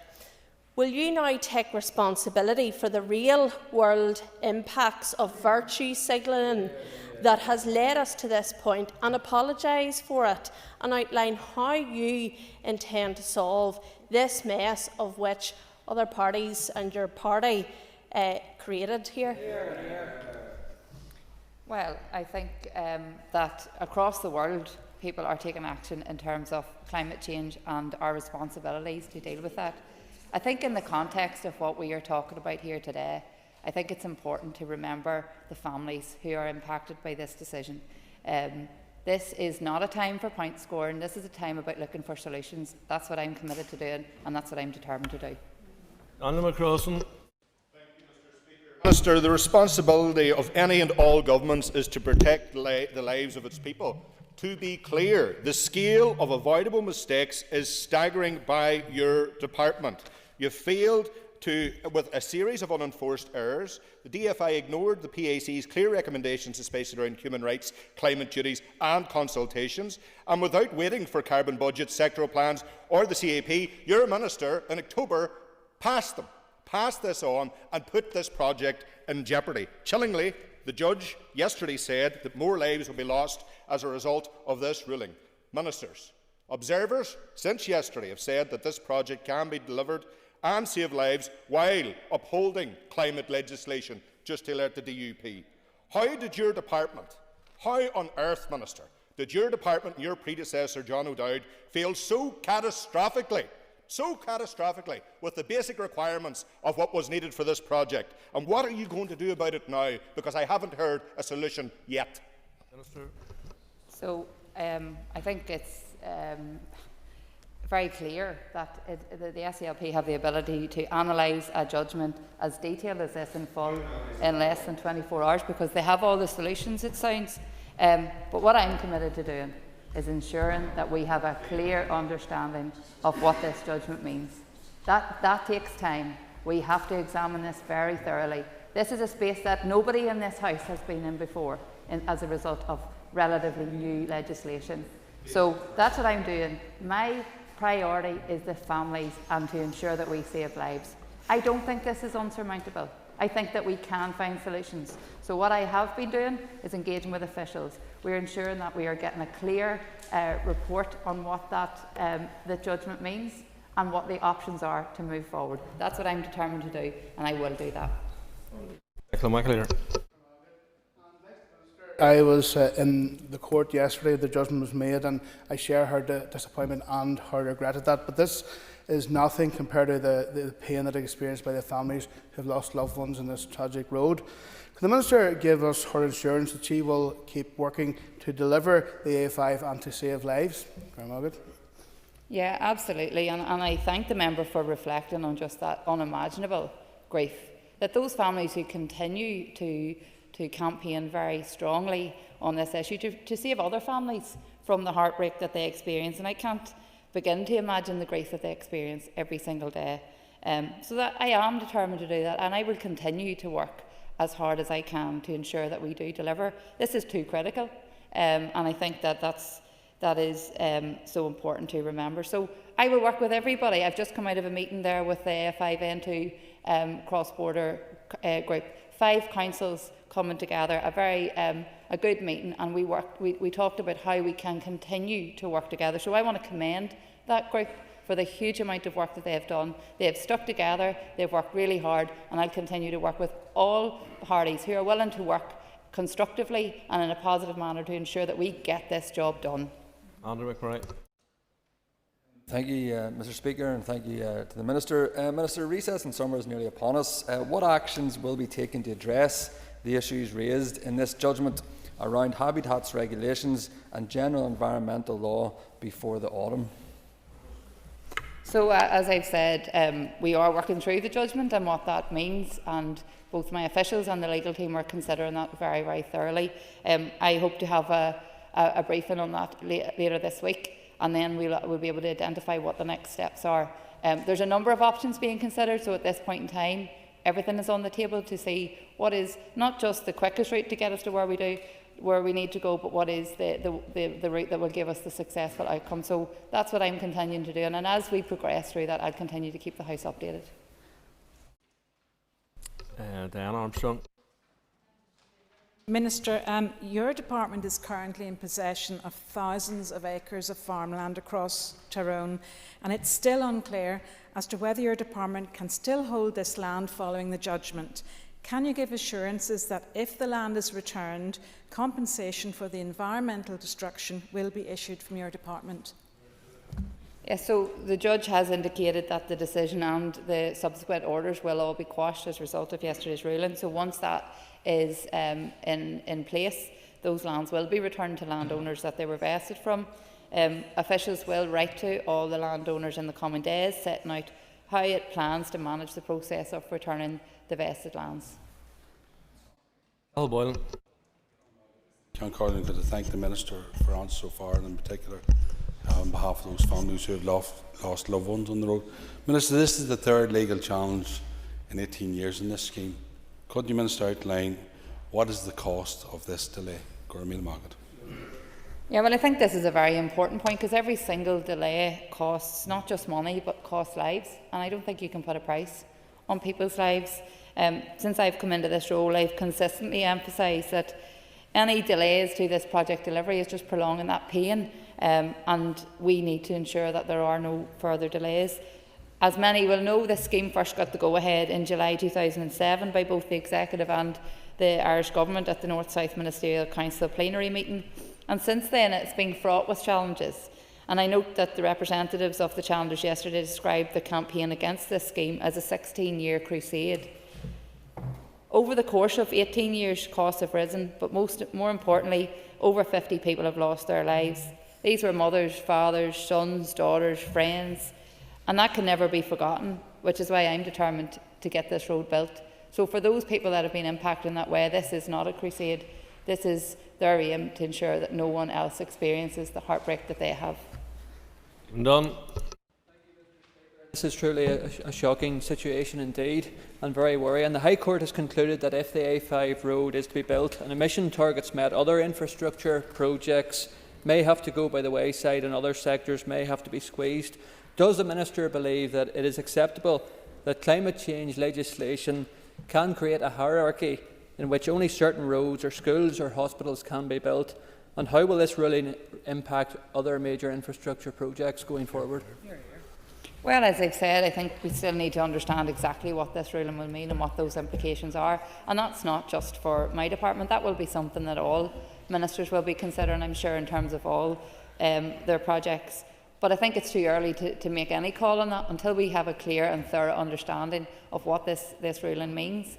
As I've said already, it's very complex, it's very detailed, so it's important that we have a good, clear analysis of what the judge's issues have been and what that will mean going forward for us all and how we can address those in the short term. McReynolds. In light of yesterday's decision, are you confident the applied methodology produced robust assessments and conclusions to meet the needs of the A5? Minister. Well, as I said, we are still considering the ruling, so I think we need to look at all of that in the round, in addition to what has been provided. The judge gave a very detailed summary which lasted almost 2.5 hours, and for anyone that was there, it is a lot of information to take in, and I know that there's been a huge amount of work has gone into the overall legal case and the court proceedings. So we will look at all of that and see what needs to happen and where we can go next. Speaker, let's get to the nub of this issue. Radical climate change targets that the Minister's party not only demanded but amended to go further have been an act of infrastructure vandalism. Despite the warnings, this has been a costly and entirely unavoidable fiasco. Can I ask, therefore, the Minister, will she now accept that whether it be in infrastructure, or economy, or agriculture, that the current climate change targets are a dead weight around the neck of this executive, and will she now move and agree to review such targets and repeal? The Climate Change Act received cross-party support in 2022. So, cross-party support in 2022, not just Sinn Féin. But we remain committed to that, and we will look at all of this in the round and see what that means going forward. Robbie Butler. Speaker, can I associate myself with the remarks that you made in regard to the families of those bereaved on that dangerous road? As someone who's attended multiple incidents on behalf of the Northern Ireland Fire and Rescue Service, the trauma involved in a fatal road accident is unimaginable, and the trauma goes further than families. Minister, at recent joint committee meetings with the Infrastructure Committee, it became evident to us and evident to me, rather in my own capacity, that there hasn't been interdepartmental working for some time on a project of such scale. Are there any lessons going to be learned from that perspective? Because it became evident to me in the Agriculture Committee that farmers and landowners really had not been thought about in the complexity of this project. Well, I think in terms of the legal case itself, there has been cross-departmental working because the evidence provided came from those departments impacted as well. I suppose just to say, in respect of that, I have a meeting with Minister Muir this afternoon, so already we are continuing to work together to see how we move forward and work together in terms of getting this delivered. David McLaughlin. Minister, the A5 has been subject to serial procedure failings. 2013, failure to carry out habitats assessment. 2018, failure to apply own flood guidance. There's been legal carelessness by ignoring the PAC recommendations regarding human rights and climate action. Poor coordination by having no carbon budget and no carbon action plan when the project is costing £1.7 billion. Minister, these failures undermine that project. Do you agree that this demonstrates a lack of competence, a lack of urgency, or a lack of joined-up working? And, Minister, has this project been sabotaged? I think... I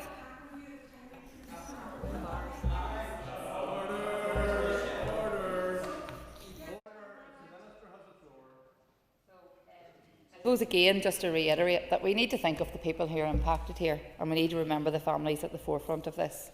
There's been lots of reasons for why this project has been delayed for many years. The main reason is objection and legal challenges.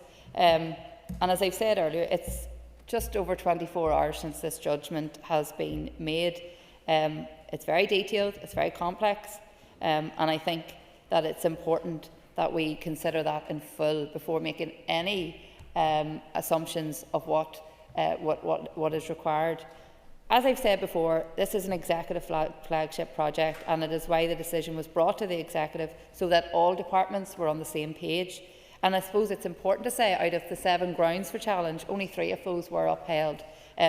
So there's hundreds of pages of scientific and environmental evidence and mitigations involved in the decision. In fact, the judge ruled that Tully Bog, which is a special area of conservation, will be better off with this road than without it, and I think that's a very important fact to outline. As I've said earlier, the judge himself has said that a new and safer A5 should be built so that no more people have to be lost in relation to that. So I think that will be my focus. We can hark to the past all we want, but we need to ensure that we deal with what is happening now, how we get past it, and how we get the road delivered.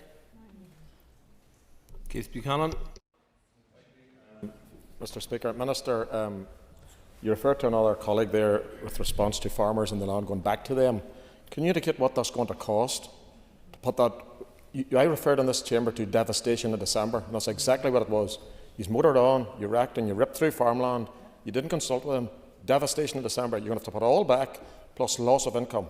Can you confirm today to this House that loss of income for those agricultural holders is going to be put in full from the time of vesting? So can I just say that there was significant engagement with landowners? That's a fact. And in relation to that, the lands were vested. So at the time of the preparatory works, the land was owned by the department. I want to continue that engagement, and as I've said there, over the coming days and weeks, so we will be writing out to all of those landowners impact to agree a way forward, and that's what that process will follow. Joe Toole. Mr. Speaker, Minister, it is clear that we all care about the families and those who have been devastated by the effect of the A5, but that does not stop us doing our job of accountability in this chamber. Yesterday's decision was to uphold an appeal in relation to a decision made by your predecessor, John O'Dowd. Are you confident, and has your department advised you, that the decision he made, presumably at risk, clearly at risk, in October 2024, was made in light of all of the proper information, including the presence of a viable climate action plan, proper consultation as per the PAC report, Did your predecessor, John O'Dowd, fail in his responsibilities? Because it certainly appears that way. As I've said, this scheme is too critical. This judgment, we are still analysing it. There are 3 or 4 questions within the member's question, so we will work through those. I think it's important also to realise that the Climate Action Plan had been delayed, so we have to factor that in as well into some of the outworkings of this judgment. So once we get a handle on what exactly this judgment means, because it's very detailed, there are lots of things in it, we need to get a good understanding of what the issues are in terms of the 3 challenges that were upheld, then we'll be in a better position to say what we need to do and how we move forward. Corlia, and can I also express condolences to the families who have lost loved ones along this road. And it's great to see members of the A5N2 Alliance here today. Can the Minister give assurances that she'll continue to engage with the Dublin Government to see this project through? Absolutely, and just on Friday there we had the North-South Ministerial Council plenary where both myself and my counterpart in Dublin, Dara O'Brien, had actually discussed the A5 and we were in an eager anticipation of this judgment as we hoped it would enable us to move forward with that project, which will benefit this whole island. So I'm committed to continuing to do that and to working with all parties who are truly determined to see this happen. Diane Forsyth. Thank you, Mr. Speaker, and I thank the Minister for her answers so far. Minister, in last year's Audit Office report on major capital projects, it outlined how at the outset the A5 project was estimated at some £800 million, but with the 10-year delay it was projected to be £1.7 billion. And with the high value of this project, I expect there was a significant allocation in the 25-26 year budget within your department. So, Minister, I'm asking how much was allocated within 25-26 to the A5, and what will happen to that money now? Will it be reallocated to other capital projects, or will it be used to help compensate these farmers whose land has been impacted? Well, I think it's important to say yes, because this was a flagship project. The money was ring-fenced within the budget. What happens to that next remains to be seen as we work through the follow-up to the judgment and the process that are required around that. But can I just say, the member referenced the significant rise in costs, and that in itself is as a consequence of the legal challenges and the objections and the delays that we have faced to this road. So I think you've outlined very clearly what the impact of that is. So that is why it's even more critical that we move at pace with this and we get this delivered. John Stewart.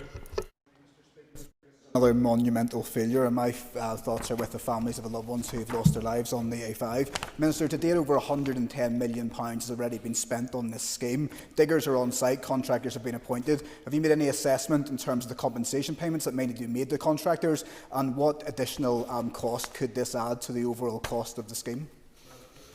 So, as I've said, we are currently working through all of that and what that means once the decisions have been quashed. So I also think it's important to say that that work needed to happen to ensure that should we have got a positive judgment, that contractors were ready to go on site, because we didn't want to see any further delays to this scheme, and ensure that we can do that at the earliest possible stage.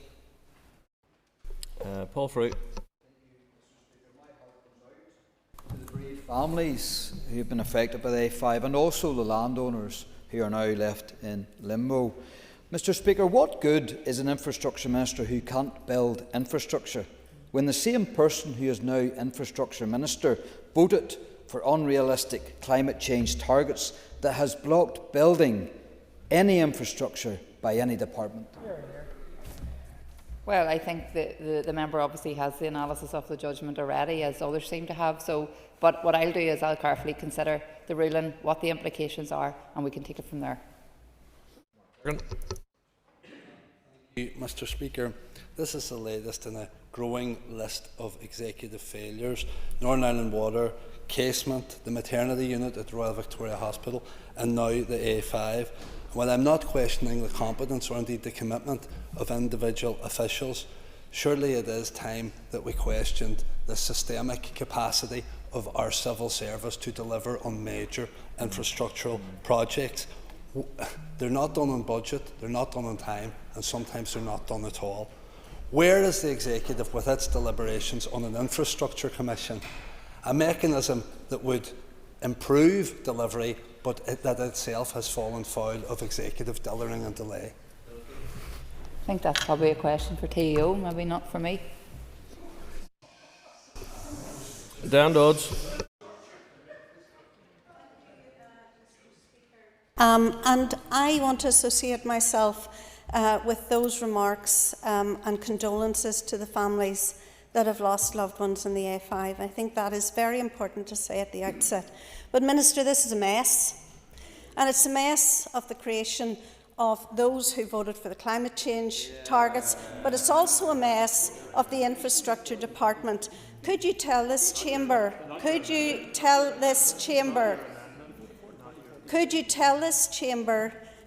whether you and your predecessor had to give a ministerial direction in order to do this? Did you have the agreement of your permanent secretary to move ahead of the legal challenge? And could you clarify whether or not the A1 project will go ahead as a major safety project for Northern Ireland as well? So I am not aware of any reasons for why the A1 scheme can't go ahead. As I've said, in relation to this specific judgment, we need to get a clear understanding of what that means, and that is what we'll be doing in the coming days, to get a very detailed analysis, and I've asked officials to provide me with that. So I think it's impossible at this point to start pointing to other projects, and we'll be able to update the House in relation to that in due course. Timothy Gaston.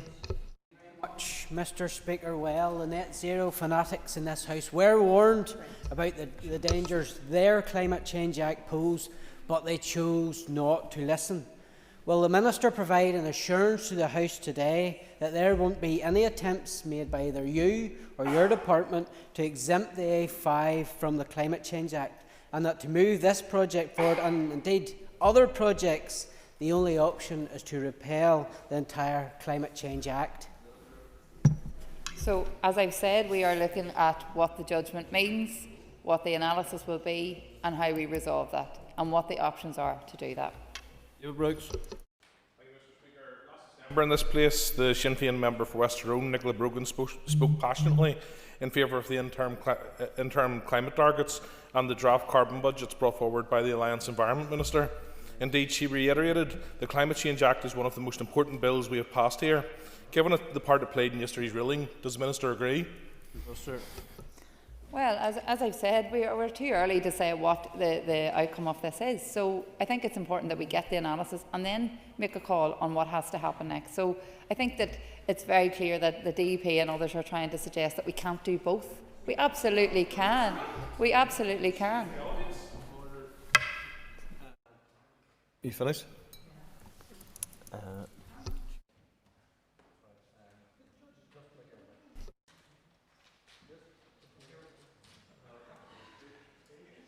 This is the third time Sinn Féin failed this project. Minister Murphy didn't provide necessary information or comply with EU Habitat Directive, resulting in a successful legal challenge. In 2017, Sinn Féin walked out of government for 3 years, and the A5 could not proceed again, resulting in a successful legal challenge. Now, in 2025, Minister O'Dowd and Minister Kimmins failed to provide necessary information and took shortcuts. Civil servants and objectors are running rings around Sinn Féin ministers. My heart goes out to all the families who lost loved ones on the A5. Is it the case that Sinn Féin incompetence in government and inability to deliver is going to cost more lives? Minister. You would be forgiven for forgetting that the SLP had the infrastructure ministry in the last mandate. I mean, it's a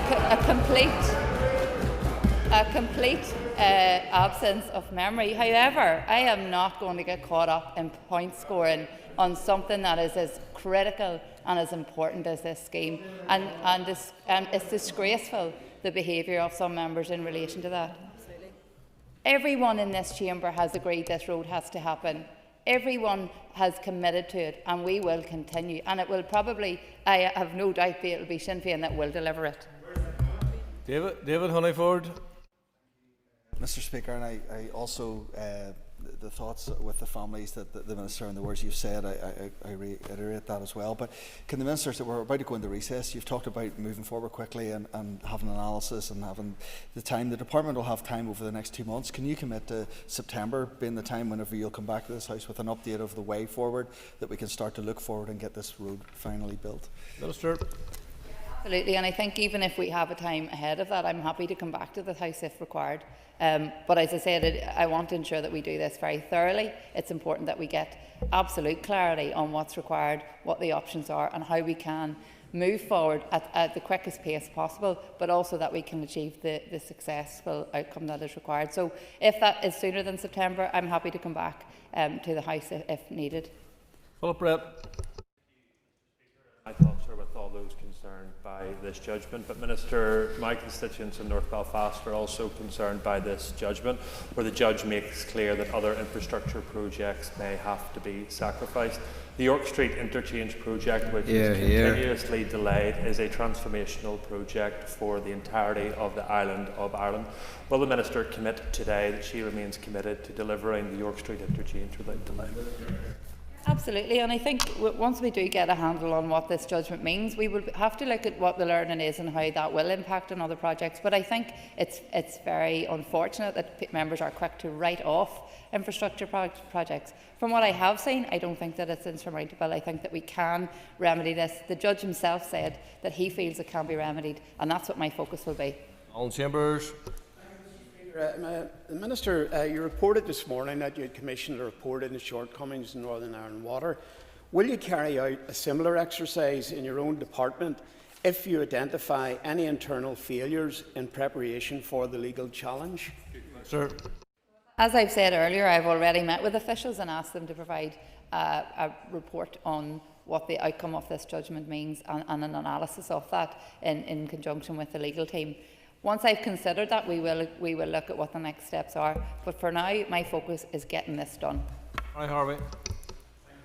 Mr. Speaker, Minister, solely on road safety, and in the meantime, would your department maybe consider looking at other road safe measures on the existing road, namely maybe speed limits, lanes, barriers, overtaking lanes, or something that might help in the meantime? Thank you. Minister. I thank the member for his suggestion, and I suppose as with any existing road that we have, it's important that we are continuing to look at all road safety measures. So I think that they are continually being monitored. But in relation to the A5 specifically, it's clear that the only option is to build the new road. That is the only way that we are going to tackle the key issues that have seen so many lives lost. Colin McGrath. Speaker, and I'm sure it must be difficult for you to hear all this abuse at the bill that you had to introduce and that you had to publicly welcome in the press. But given that, of course, our thoughts must be with the families of those affected, but given that the delays, those further delays, may cause further deaths, if incompetence is found from within your department, should it be you or your predecessor, Minister O'Dowd, that should resign? That's a matter for the Assembly. Brian Kingston. Thank you, Mr. Speaker. And I wish to ask the Minister, further to Mrs Dodd's questions which you did not answer, regarding the preliminary works which have commenced. Can you clarify, did your predecessor, John O'Dowd, give ministerial direction for those works to commence, and did he get sign-off from the Permanent Secretary? So, as the previous member has asked a number of questions, I answered what I could.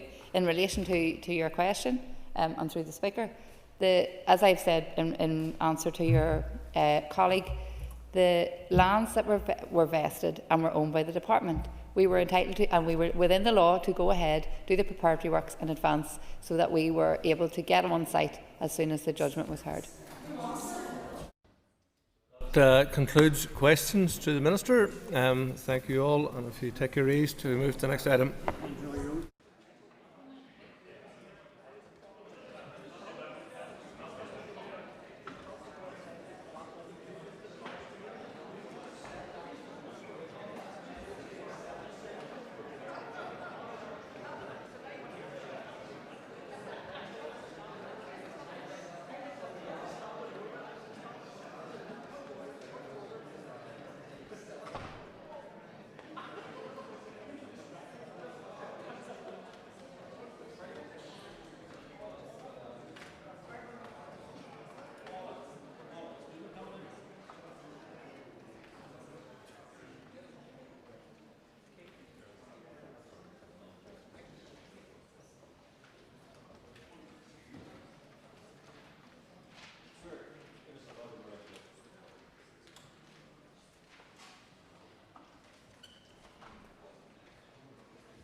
Ladies and gentlemen, we recontinue with the second stage inquiry, Mother and Babies Institution, Magdalene, Laundries and Workhouses and Redress Scheme Bill.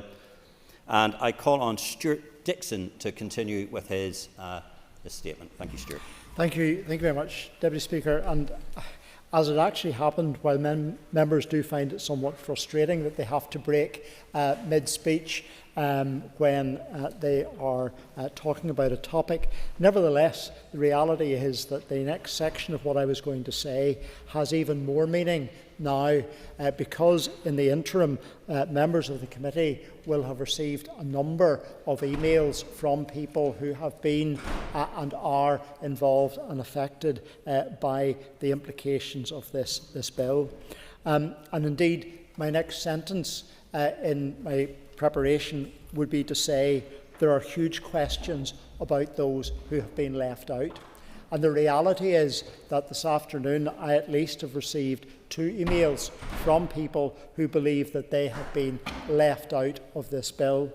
One refers specifically to the posthumous redress with regards to those who were in workhouses, and a second email which came in even later this afternoon also deals with the subject of those who have been potentially left out, and an area which was referred to by another member in the contribution to the bill earlier today, around those places which might be described as private nursing homes which are not specifically referenced in the bill, or if they are, it's only tangentially. So there are areas of very serious question which we do need to cover. I, for my part and for the record, will be passing both of these emails on to the relevant committee staff, and I trust that the committee will be in touch with these at least 2 correspondents later today to encourage them to come forward when we move into the committee stage of the bill. And I do commit in the House today to take forward the issues which they have raised in their commentary to us. As I said, Deputy Speaker, there are huge questions around those who are left out. Survivors who were adopted abroad, people who lived outside Northern Ireland, those who, as I've said, were in foster care or certain workhouses. We have heard already that there may be people who are and could be described as slipping through the cracks. And that brings me to an important point, which is in relation to ensuring that we get a very clear message out. If you believe that you or a family relative or your family history tells you that you've had some involvement in this dark and miserable past, then please come forward and speak to the committee, come forward and speak to the structures that this bill is setting up. We must ensure, Deputy Speaker, that no one is left behind. And then, Deputy Speaker, we move to the question of who pays. Clearly, our government is stepping up. But where is the financial input from those people and organisations who ran these institutions? Where is their accountability? It's not good enough to say that they might be invited to participate. They must be compelled to participate. They must be required to.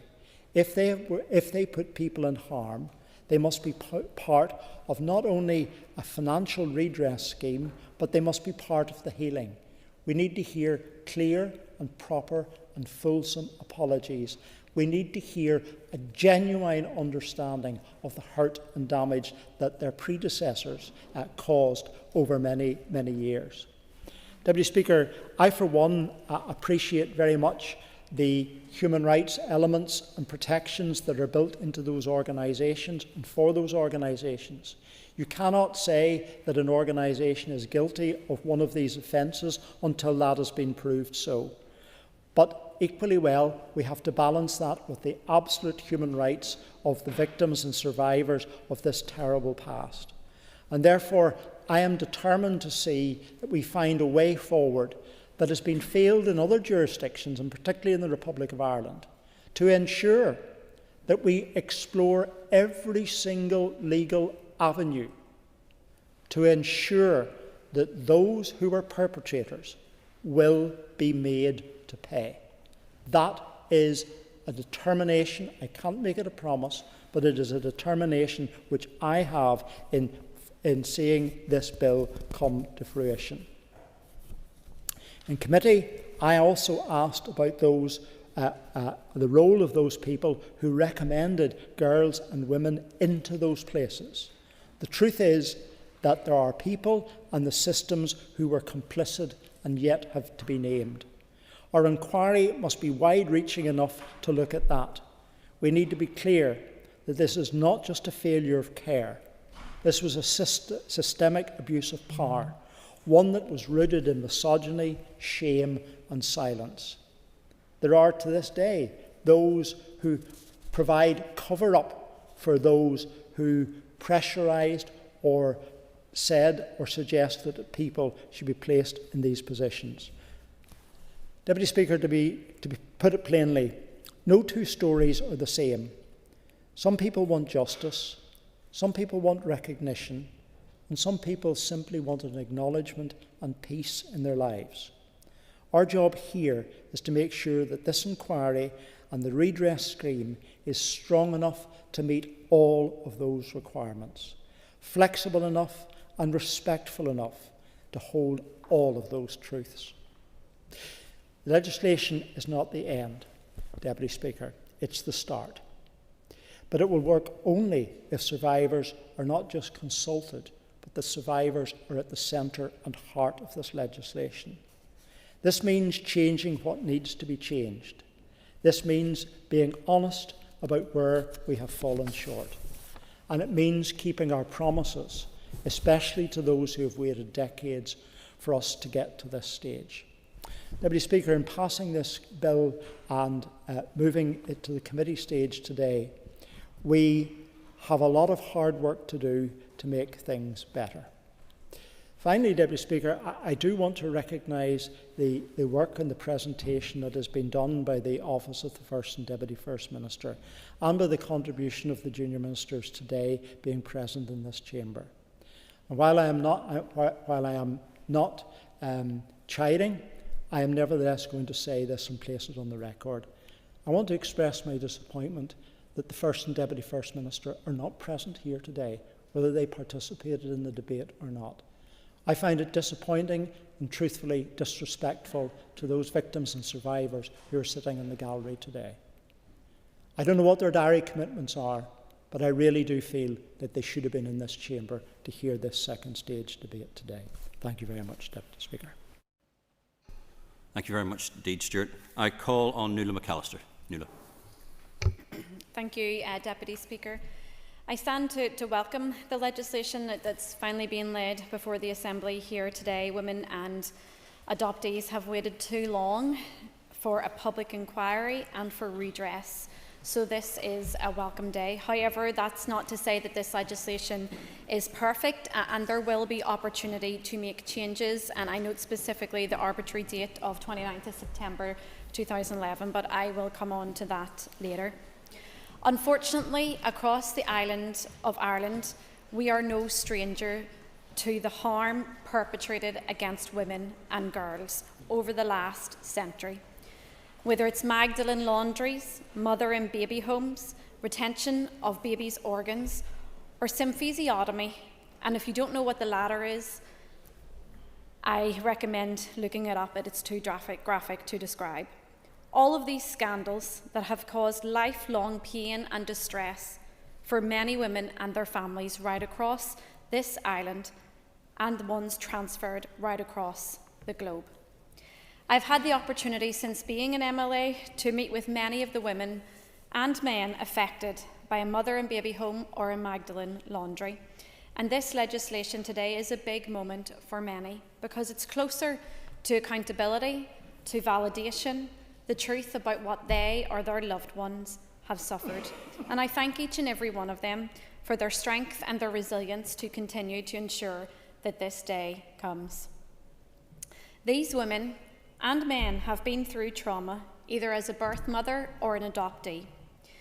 The initial report showed that in the case, and that's the initial report by Queen's University and Ulster University, showed in the case of one woman in particular, she was born in a mother and baby home. and later in her life also found herself to be brought back to one by her adoptive parents because she herself was pregnant. That in itself, just a single case, is very, very traumatic. But that is just one individual. We know that there are 15,000 individuals. There are many aspects of this bill that will require greater scrutiny and perhaps amending if required. So I'm particularly welcome thoughts by the Junior Minister and by members of Sinn Féin to highlighting that there are some areas of the bill that they are happy and content to possibly amend. And I know there will be a lot of focus on the committee stage of that, but I want to first examine the issue of redress and the current timeline within the legislation. Understandably, there are many family members of victims who are concerned about that date for when their loved ones pass away. And I'm not a member who sits in the committee, but I have particular interests in this bill. And I'm unsure of the reasoning behind that date. And my colleague, Chair of the committee, and Stuart Dixon, have outlined in their hearings through the committee that there wasn't sufficient answers to be given on why that date is there. So perhaps we can hear more in the wine from the ministers regarding that. Because I also explained, the statistic. I think I gave the wrong figure there. I think I said 15, but it's 10,000. But how many women, that 10,000 in mother and babies, 3,000 in the Magdalene Laundries, how many of those, when you add that together, would actually be disqualified if we took into consideration the date of 29th of September? I wonder as well if any of the junior ministers in their mind could highlight whether there have been any calculations to how many people that might affect, or whether they will be looking into or examining that point at all. But having said that, it's important though that the bill is not delayed, so I do welcome that it is here today, and we need to get it through committee stage and through the House, but we need to make sure that it does not exclude victims. And my colleagues have also already spoken about the issue of victim support. There have been a number of public inquiries, statutory inquiries here in Northern Ireland that have had the support of victims right throughout the process, but there's also been inquiries where victims have withdrawn their support from the process because the lack of the support they themselves feel, whether it's through given evidence or legal representation. I think of Muckamore, for example, and I know that some of the family members there are not content with that process. So it's really important that we do learn, not just from the Republic of Ireland's public inquiry, but other public inquiries that we have held here in Northern Ireland. We also need to ensure that the individual harm payment is not delayed. I remember back in the Assembly in 2011-2012, through the work of the Historical Institutional Abuse Bill, there were victims who came up to this Assembly during various stages of that bill to support and sit in the chamber and listen. And actually some of those victims weren't then able to make the date of which the redress payment went live. Now I know their family members were able to avail of it, but actually it's particularly sad about reading about the death of certain individuals who waited so long and then actually weren't able to get the redress themselves. So that's why we need to ensure that the individual harm payment isn't delayed. I want to also acknowledge the difficult work already undertaken by the Treath Recovery Panel, by Queen's University and Ulster University. And this is a difficult and complex part of our history. Complex not because of the morality or ethical issues behind it, that's not difficult at all. But because of the trauma involved, and because that we may at times inadvertently or mistakenly re-traumatise people. So I do want to pay my remarks to those people who have tried to work as diligently but as sensitively as possible. I think as well the power to compel evidence is so important in this public inquiry, and the Junior Minister has outlined at the start the reasons why this had to be included here, and I think it's really important to highlight on some of the stains of our past. The institutions haven't come forward when they could have done so. I think, for example, about the retention of babies' remains. There are many institutions that could have came forward. They could have offered up that information. They could have said before it made it to the floor of this House, and they chose not to. I think of the historical institutional abuse inquiry whenever people had to come and give evidence. But there will be many of those people both in the Republic of Ireland and in Northern Ireland, and I think of Tyrone, for example. Many of, whether it's the sisters or the religious institutions themselves, they knew where those babies were.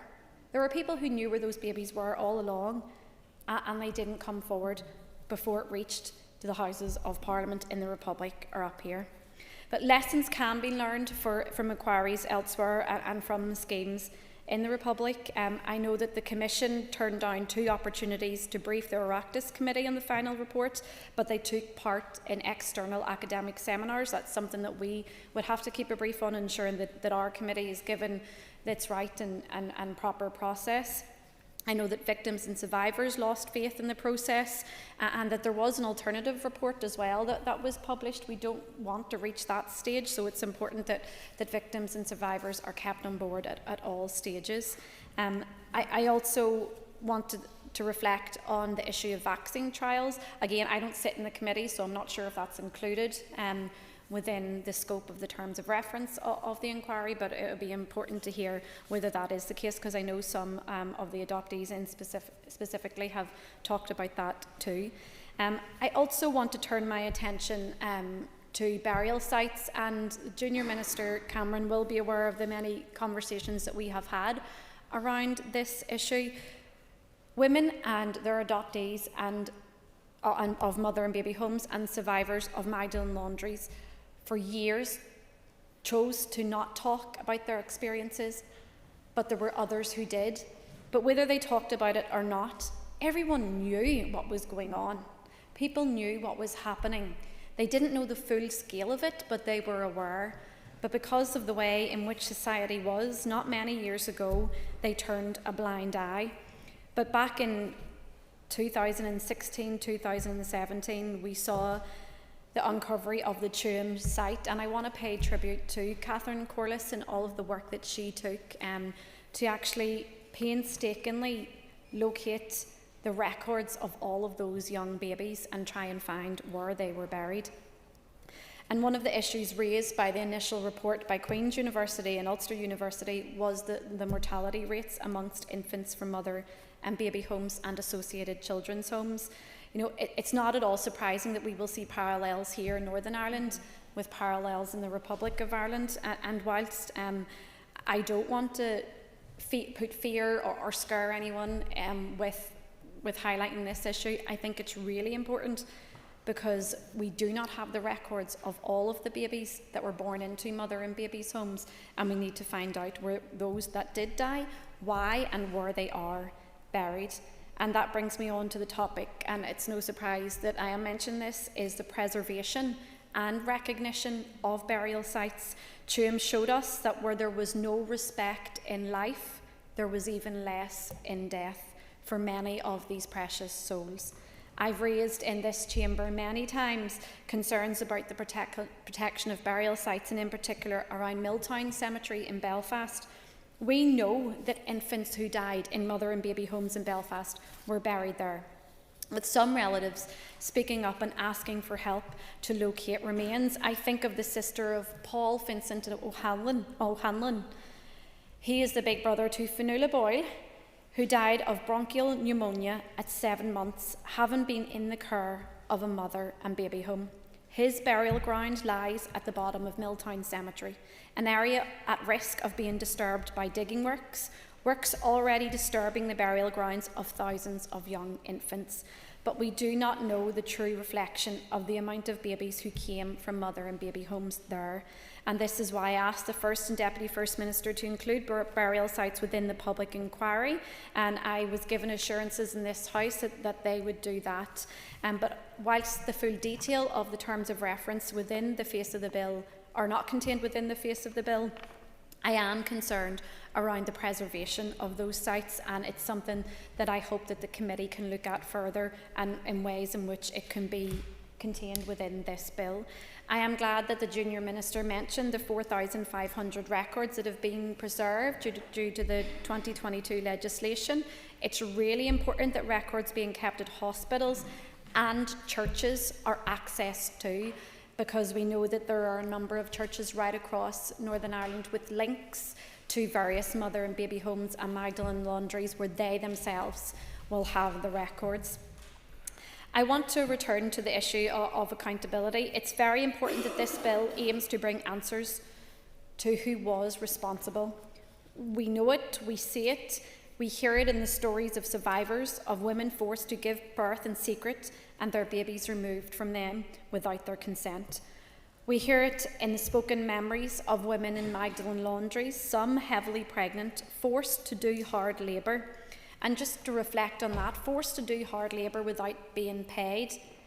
Yet some of these institutions claimed benefits for these women that were in their care, according to the testimony of some of the women who participated in the first Queen's and Ulster University report, claiming benefits for the women that they forced to do hard labour, some of them whilst heavily pregnant, and they got no money themselves. So that's another element of why redress is really important. Some of the women even worked until their death, and a lot of these people under the care of religious institutions who, by the very origin of themselves and the way in which they should carry themselves, deem that they should know better because of their religious beliefs, but yet their so-called Christianity wasn't carried out in their actual works. And then the state and charity-run institutions. The state already has a greater responsibility to care for every individual, so it's very important that the state is represented. And I think we have moved miles when we have every member of every political party in this House standing up and saying this was wrong. But before I close, I want to turn to the most important people that are involved, and that's the survivors of these institutions. Whether they are a birth mother, a woman, or an adoptee, whether they came to harm physically or psychologically, we owe a lot of care and attention to their lived experience.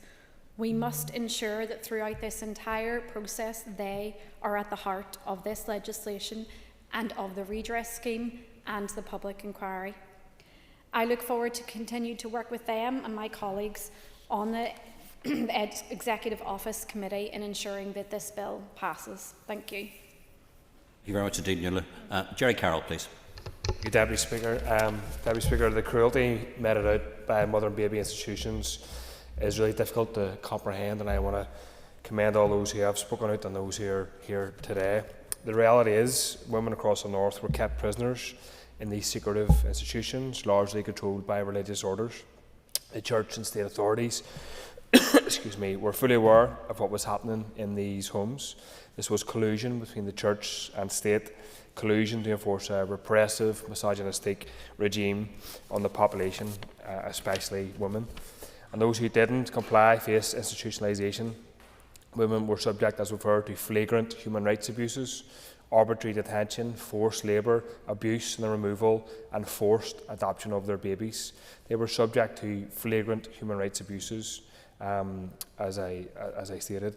Children from the traveller community and working class women in particular were treated cruelly, Deputy Speaker, with cruelty and disdain. This should be emphasised and inserted into the debate as well. Their children were branded illegitimate upon birth and taken from their mothers as babies. But there was nothing wrong about these children and their mothers, but everything wrong with the society that they were born into. Some were adopted without consent, while others were raised in institutions only to face death by malnutrition and burial in mass graves. Survivors and their families, Deputy Speaker, campaign groups and solicitors have highlighted multiple significant issues with the legislation as it stands at the moment. Workhouse victims have been excluded from the payment scheme. Foster care home survivors have also been left behind. And like the member for North Belfast, I don't understand why there's limits, and I fear this will create division amongst victims and survivors. And the arbitrary cut-off date as well, Deputy Speaker, of September 2011 means thousands potentially of prospective applicants won't be entitled to redress payments. And already I've been contacted by people let down by this cut-off date. I'm sure others have been as well. As this bill, as has been mentioned, this bill details a £10,000 payment for each eligible person and a £2,000 payment for each eligible family member. I support comments earlier in the debate about the importance of increasing this in line with inflation, although this figure probably isn't a true reflection of the harm done, to put it mildly. And the money alone, Deputy Speaker, won't undo the decades of damage done by cruel institutional abuse, but is for many, a small formal recognition from the state of the trauma that mothers and their children went through. The Junior Minister said that extending the eligibility date back to the 20s would be without precedent. I would say to the Minister, respectfully, hopefully she would agree that the scale of horrific institutional abuse was without precedent, and the financial cost of this bill is easily quantified, but the human cost is not, and the drive to save money can't override, Deputy Speaker, the need of victims and survivors. So also worth noting, recent days that £2 million has been found to fund the PSNI, seemingly down the back of a sofa. So money should be found for victims and survivors. The issues with this bill, Deputy Speaker, are so significant that many victims are thinking of leaving the consultation forum, and KRW law, as many know, has called the bill unfit for purpose. So survivors need nothing less than full redress and a complete criminal investigation with transparency about the findings. As I said, the lessons from the Mother and Baby Homes Bill in the South must be learned, and I don't know if they have been learned, to be frank. Records must be made freely available to the public for the sake of basic transparency and accountability. It's time to go back to the drawing board, Deputy Speaker, and put victims and survivors at the heart of this bill rather than the state balance sheet, and if that's not done through this bill, my party will be submitting amendments to this bill. Thank you. Thank you, Jerry. I call on Junior Minister Riley. Minister. And I thank members for their important contributions during this debate. And before addressing, I hope to touch on all of the points and comments that have been raised. I would first like to recognise those victims and survivors and their families affected by what went on in a shameful part of our past. We also had the opportunity to meet those in the gallery, those victims and survivors in the gallery just now before coming back into the chamber. And I just want to thank you for your time, for being here, and I know it will be the first of many meetings that we will have with you as we go forward, so I just want to thank you and acknowledge you for your time. And while unable to atone for the suffering of victims and survivors, we hope that this legislation is a significant milestone on their journey to truth and accountability. It has been mentioned here on several occasions that this is the beginning, and while that is true of this legislation process, it certainly isn't the case for victims and survivors who have endured years of campaigning, pain and heartache, and there is still a road to go. These institutions and practices were a product of systemic misogyny. The regime inflicted on women and girls, many while heavily pregnant, was appalling and constituted cruel, inhumane and degrading treatment. Today, we also acknowledge that not only did women have their rights grossly denied within these institutions, but so too did their children, who are now adults. They were failed on every level. I am sure I speak for everyone in this chamber when I express deep regret that as politicians and legislators, we have not been able to reach this stage much sooner. However, I also want to acknowledge the many members of this House, current and past, who have actively supported this over the years. There are limitations with this bill, as with any process, but we are confident that this bill marks a significant step forward in getting to the truth and supporting those affected. We don't yet know the full extent of the pain and suffering experienced, nor do we know the full nature of the involvement of those ultimately responsible. And while we know a lot, we cannot rush to the final judgment.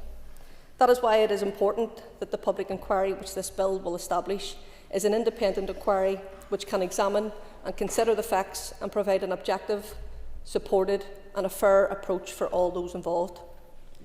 The evidence uncovered to date tells us there continues to be many unanswered questions for which the inquiry will seek to find answers. We look forward to the truth being unearthed and to those who were deemed responsible being held accountable. As Junior Minister Cameron recognised, we are acutely aware that some victims and survivors feel disappointed by parts of this draft bill that is before us today. When we met victims and survivors with the First Minister and Deputy First Minister last week, some made their feelings of disappointment very clear, and we have heard your concerns. I have also listened carefully this morning, and some of that disappointment has been reiterated by members of this House. To those members and to victims and survivors listening today, again I will say that this is a draft bill, and it is exactly that. It is a draft. It is very much a work in progress.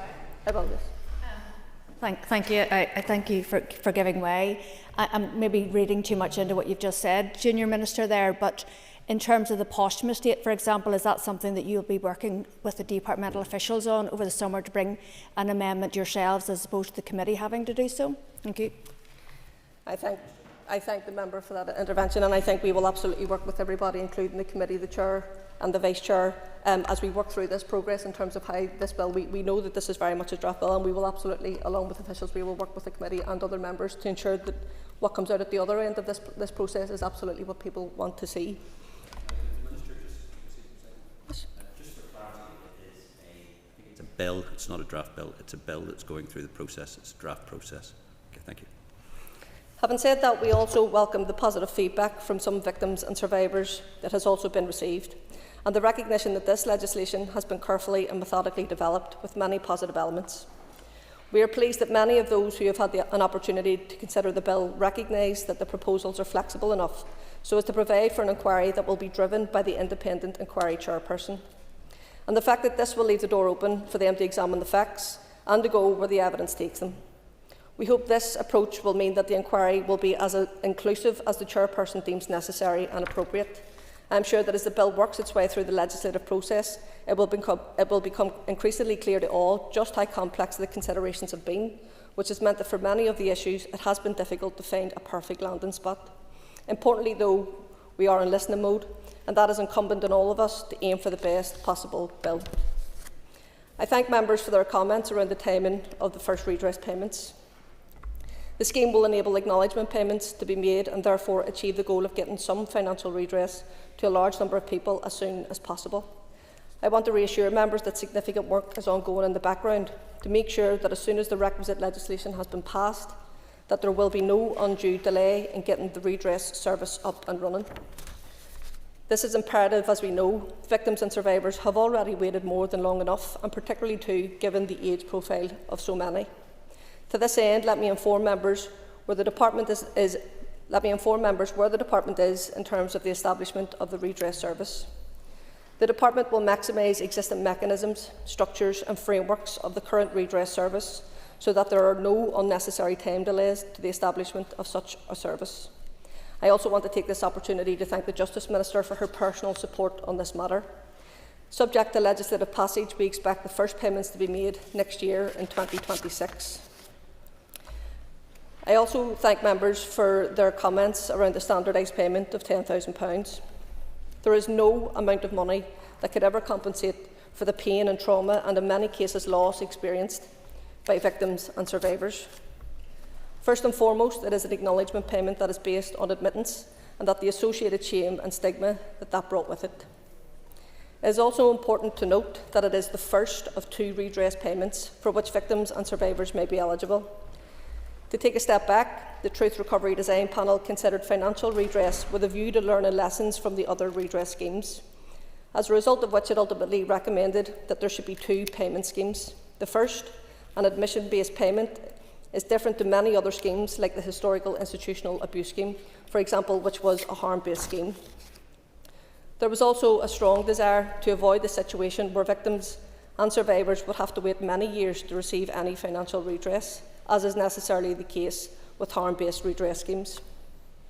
This scheme will not replicate the Southern scheme, where the reality was that it saw the overwhelming majority of adopted children who are now adults excluded from the scheme unless they were in an institution for more than 6 months. Our proposed redress, Appreciate the Minister giving way, and I welcome her comments about not replicating the Southern scheme. Appreciate this is early stages, Minister, but can you clarify whether there's been any discussions about Capita's involvement in any of the payment schemes? Because Capita obviously have had serious human rights concerns raised in the past, and I hope they wouldn't be considered for any of these payment schemes being administered. Thanks. I don't have that in front of me, Jerry, but we'll clarify that and we'll write to you as soon as we possibly can, just to clear that up for you. Our proposed redress scheme is purely on admittance with no minimum time period. In fact, some children, now adults, and that were never in an institution will also be eligible. In many ways, it is a second redress payment to be known as the individually assessed payment, and which will be based on the specific harm suffered by a victim survivor, which is likely to be more substantial of the two redress payments. This, however, cannot be made until the inquiry has made its findings, and as Junior Minister Cameron has said, the proposed individually assessed payment will follow in a separate piece of legislation. I thank all members who have contributed today and for their questions and concerns around the issue of posthumous payments, which relate to Clause 31 of the Bill. This is one of the most sensitive and difficult areas of the Bill.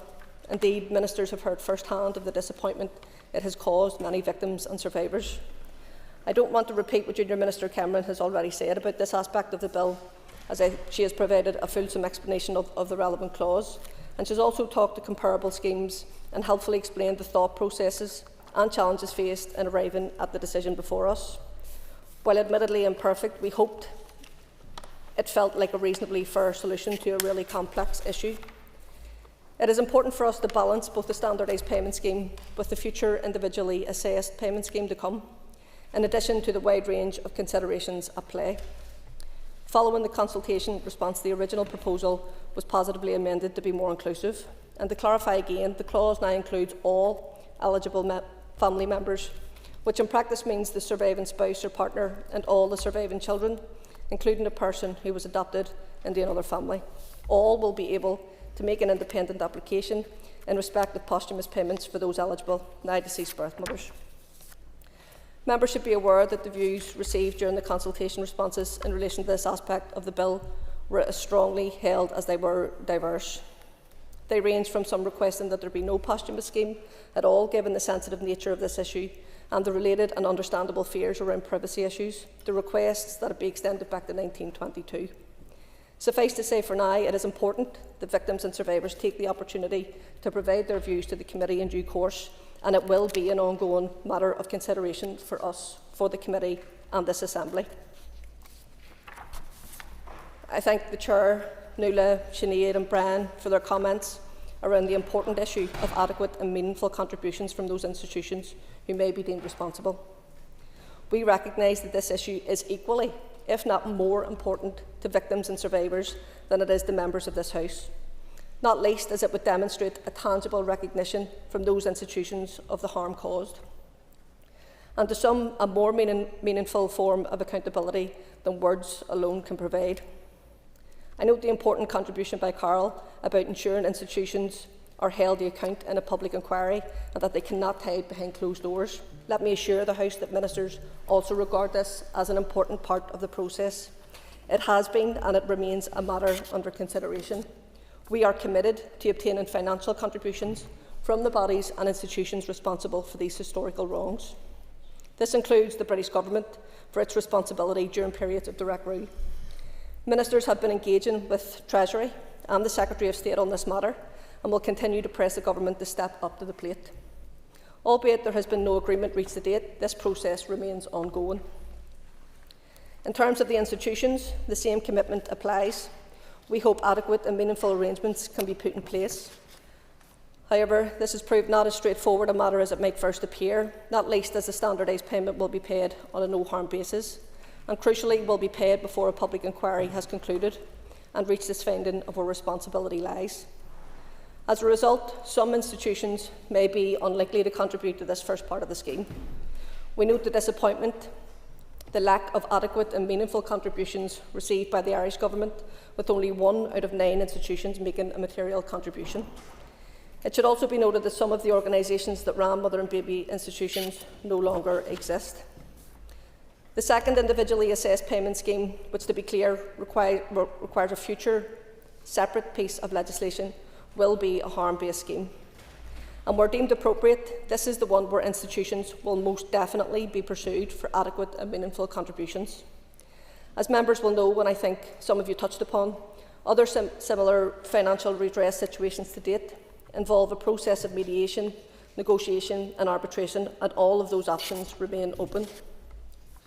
As Junior Minister Cameron said, we have looked for precedents of where other schemes around the world have made contributions compulsory by putting them on a statutory footing, and so far we have been unable to find any.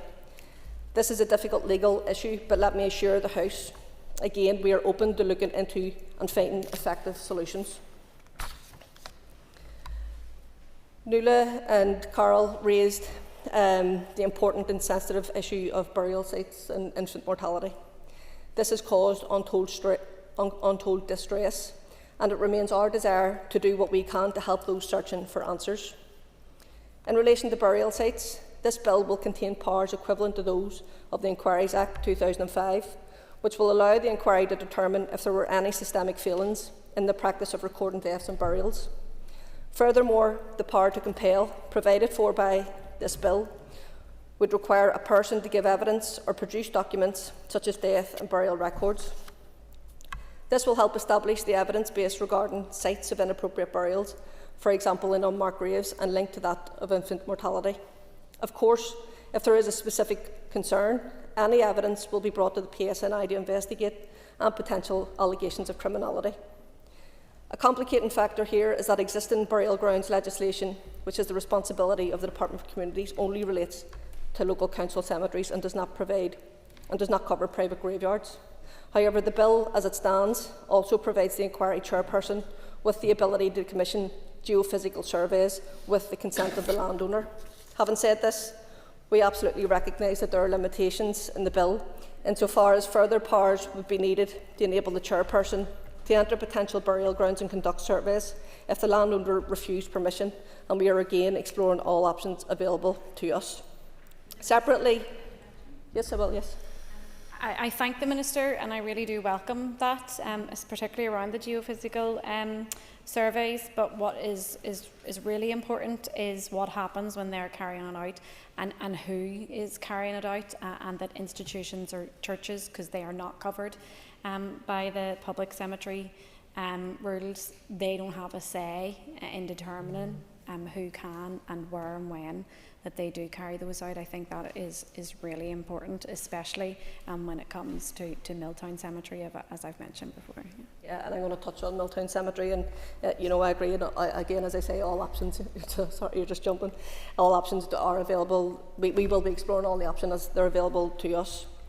Separately, and in addition to this, specifically in relation to Milltown Cemetery, officials have been engaging with the Department for Communities and the Diocese of Down and Connor to establish the facts where they can. This includes continuing to monitor the situation with regard to the archaeological excavations which took place under licence granted by the Department for Communities. We know there is further engagement planned on this important issue, and ministers and officials would be happy to meet with the member on this issue.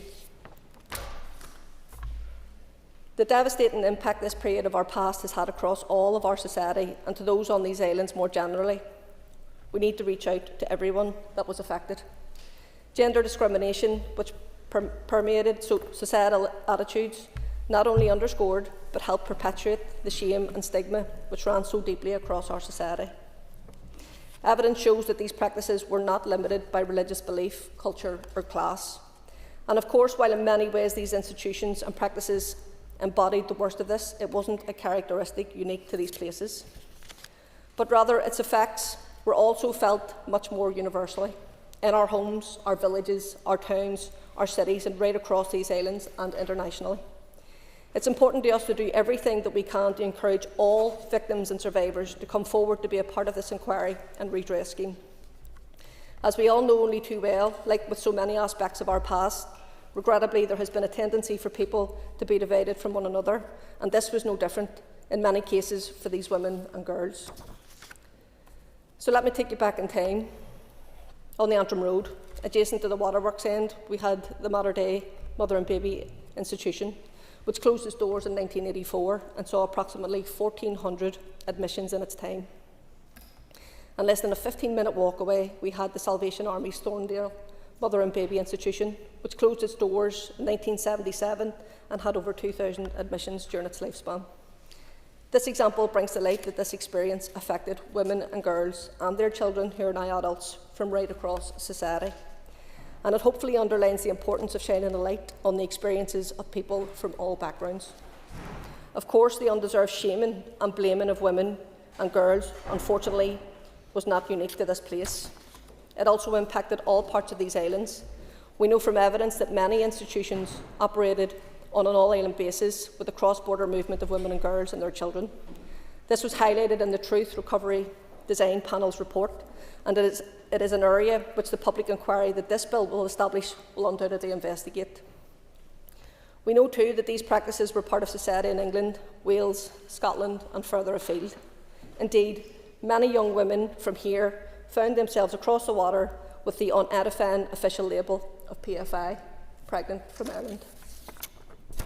As members will also be aware, a private member's bill named Philomena's Law was recently moved in Westminster, and which, if passed, it aims to make sure that many survivors living in Britain who have been deterred from making an application to the payment scheme operated by the Irish Government will achieve the same benefit disregards in relation to the standardised payment scheme for which this bill will provide. This is a good example of where we have been able to take advantage of lessons learned in other previous redress schemes. We appreciate that the shame and stigma felt by so many of those affected makes it hard, even to this day, to come forward. All those affected are equally deserving of truth, justice and redress, and we want to encourage everyone affected to come forward to take part in the next stage of this process. I think it was mentioned by Linda and Paula, your comments regarding the need to recognise those victims and survivors who have already passed away. We have heard it expressed that this bill does not acknowledge victims and survivors who have already sadly passed away, and that is not the case. Our focus is to ensure that this legislation acknowledges the suffering of all victims and survivors. The Truth Recovery Design Panel has itself expressed that redress takes many forms. This includes the ongoing, dedicated and bespoke support for victims and survivors, which is an important form of redress. We recognise that accessing records has caused significant distress and frustration for victim survivors. Significant work has been undertaken to help improve this issue. It goes without saying that full access to adoption records is crucial for those adopted children who are now adults, as it provides vital information about their origins, their identity and their history, all of which can make a significant positive impact on a person's sense of self and well-being.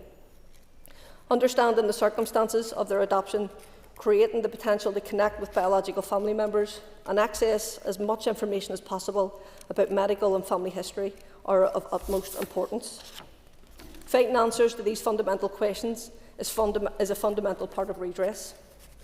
We are grateful to those victims and survivors who engage with the Department of Health to develop the adoption practice guidances to help improve access to records. Since its publication in November 23, the Department of Health has rolled out specialised training for adoption teams. Recent feedback from both victims and survivors and post-adoption teams has been positive. That demonstrates that while there is undoubtedly room for further improvements, significant progress has been made as the process and outcomes have much improved. The inquiry will consider access to records and efforts to enhance this. Importantly, recording testimonies from those directly affected on behalf of those who are no longer with us helps establish the truth, which is fundamental to proper redress. And of course, acknowledgement and an apology for all of those affected are also essential to delivering redress. And that is what this bill and this Truth Recovery programme of work seeks to deliver. In time, we look forward to working closely with victims and survivors to develop and deliver a fulsome and formal apology, one which can draw on all of the evidence that the public inquiry will uncover. This apology will acknowledge and recognise all of those who have suffered. This apology will be developed alongside victims and survivors to make sure that it conveys the messages that they need and want to hear. They deserve nothing less. An important outworking of any acknowledgement of an apology is the awareness and learning that emanates from it. It should help build upon a legacy that should lead to a brighter future. We must learn the lessons of the past to make sure that they are never again repeated. We know only too well that the legacies of such failings continue to be endured by victims and survivors. This includes the state and societal structures that were a symptom of a pervasive distrust of women. We must continue to ask ourselves, how does this misogyny present itself today, and what can be done to address it? The acts experienced were, at the core, gender-based discrimination against women and girls, and by extension, acts of violence and crime against women and girls. The days of society's expression of violence against women and girls has not gone away. Far from it. It persists in many forms, in our relationships, in our homes, in our workplaces, in our communities, in our society. We need to end society's tendency to blame women and girls. We need to ensure that they are not made to carry the blame and undeserved shame that is still experienced too often by too many. We need to show the support and compassion that is needed and deserved. The same support and compassion that was so markedly and conspicuously absent from the lives of the victims and survivors.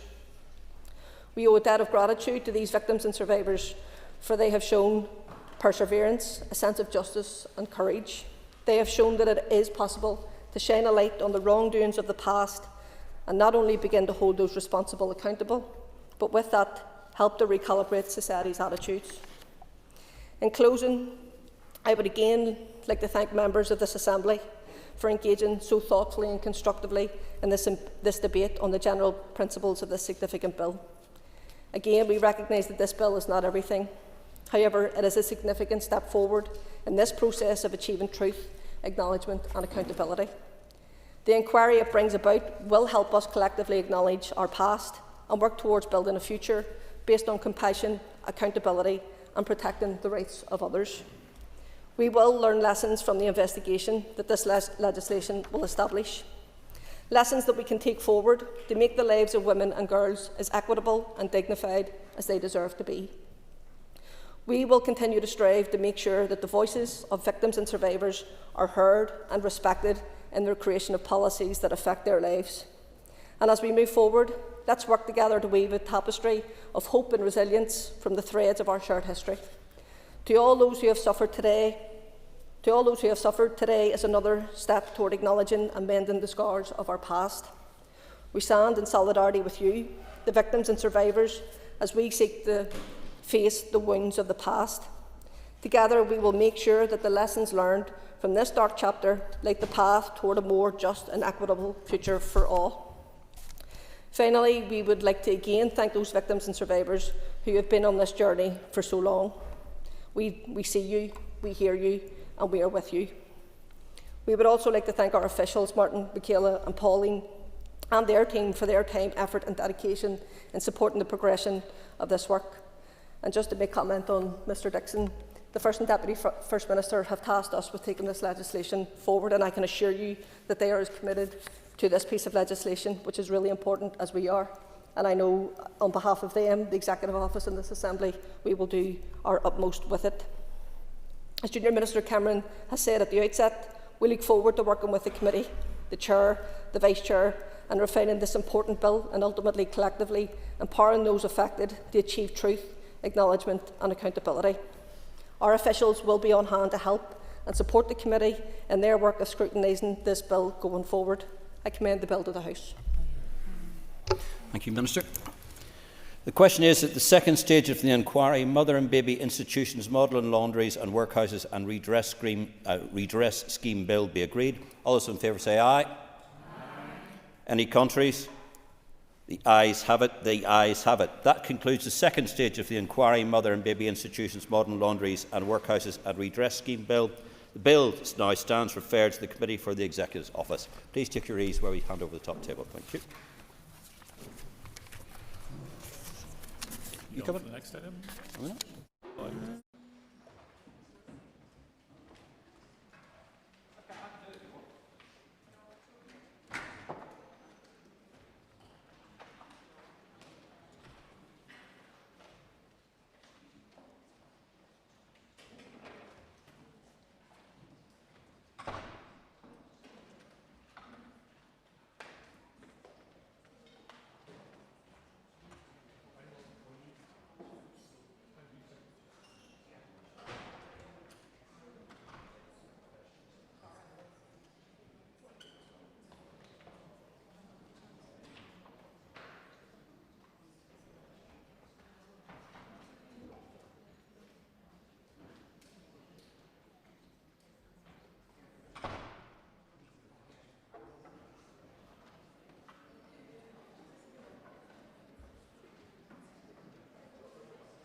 Sorry, Minister, we are getting sorted.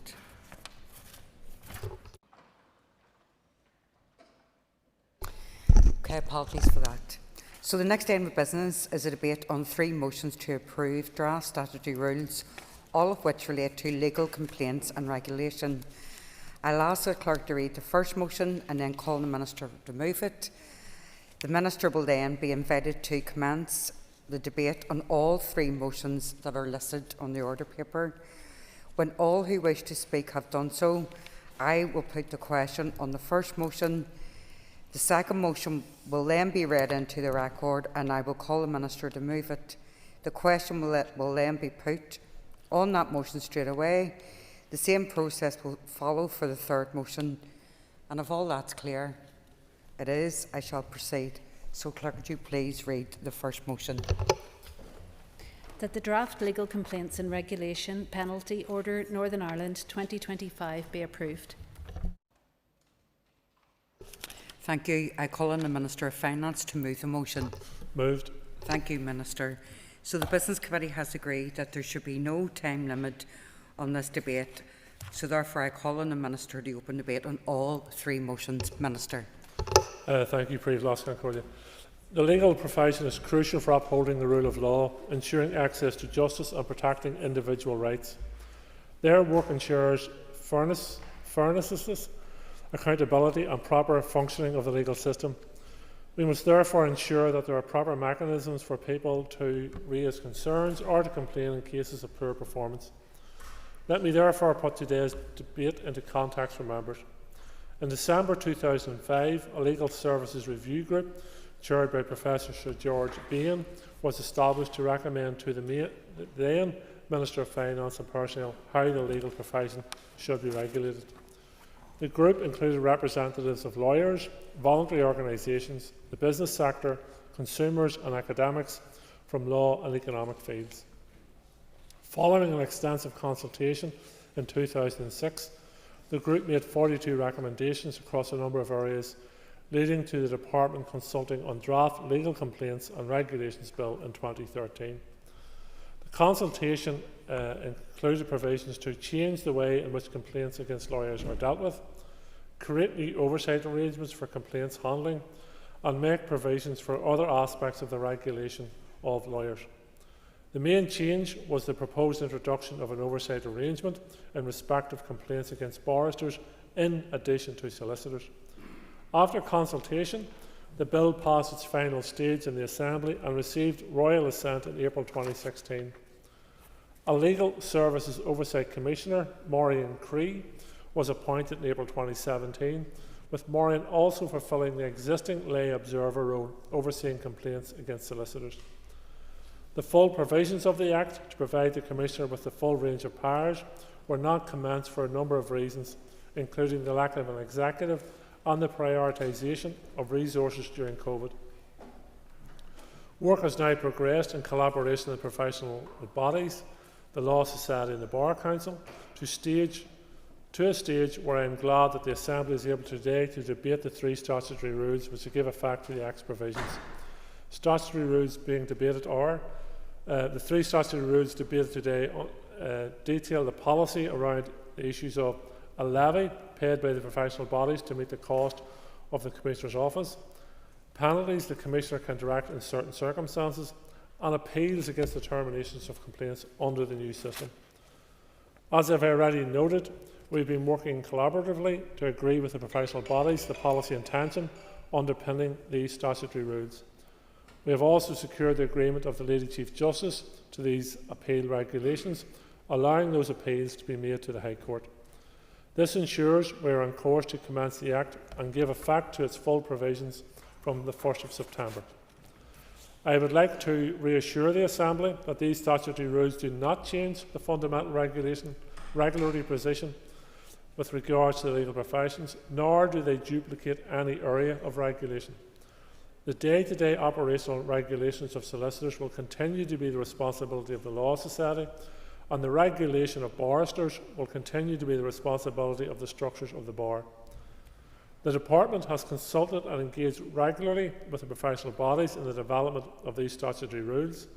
We have also engaged with the Finance Committee, the Justice Committee and, as I noted earlier, the Lady Chief Justice before bringing this motion to the Assembly.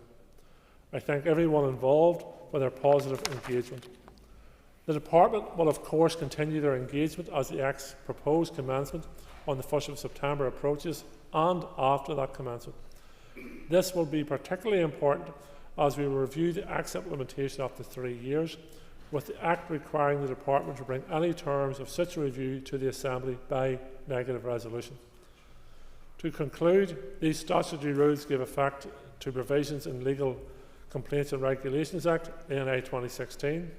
Should the Assembly approve them, they will come into operation on the 1st of September, when I intend to commence the Act.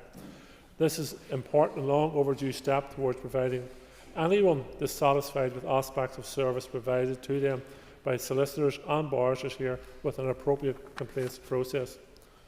The role of the Legal Services Oversight Commissioner is vital and will help to ensure that is the case, whilst providing the Department and members here with reassurances that the policy objectives of the Act this Assembly passed are delivered. I commend these statutory rules to the Assembly. Thank you. Thank you, Minister. And I call Matthew O'Toole, Chairperson for the Committee for Finance. Thank you, Matthew. Thank you, Principal Deputy Speaker. I will obviously speak first on the Committee for Finance, the scrutiny of these statutory rules, and then I'll briefly say something in my opposition hat. Thank you to the Minister for his comments. Thank you to his officials for making themselves available, and to the Commissioner for appearing before the Committee to aid us with our scrutiny. The Committee has considered the statutory rules which will enact the role of the Legal Services Oversight Commissioner. The Legal Complaints and Regulation Act Northern Ireland 2016 Levy Regulation provides for a financial levy on professional bodies, i.e.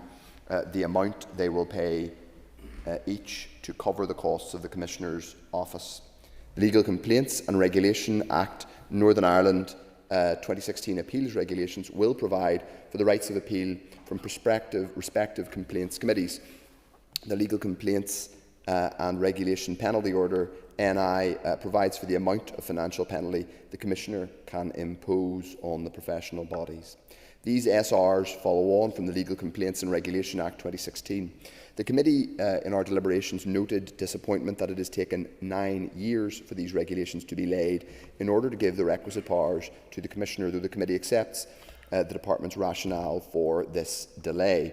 Madam Principal Deputy Speaker, the policy proposal in the form of the SL1 letter was considered first by the Committee at its meeting on the 21st of May 2025. Members were then briefed by the current Legal Services Oversight Commissioner and departmental officials who discussed the work progressed since the Act received royal assent. They discussed the differences in the role of the Commissioner on commencement of the subordinate legislation and the potential financial impact and time frame for full implementation.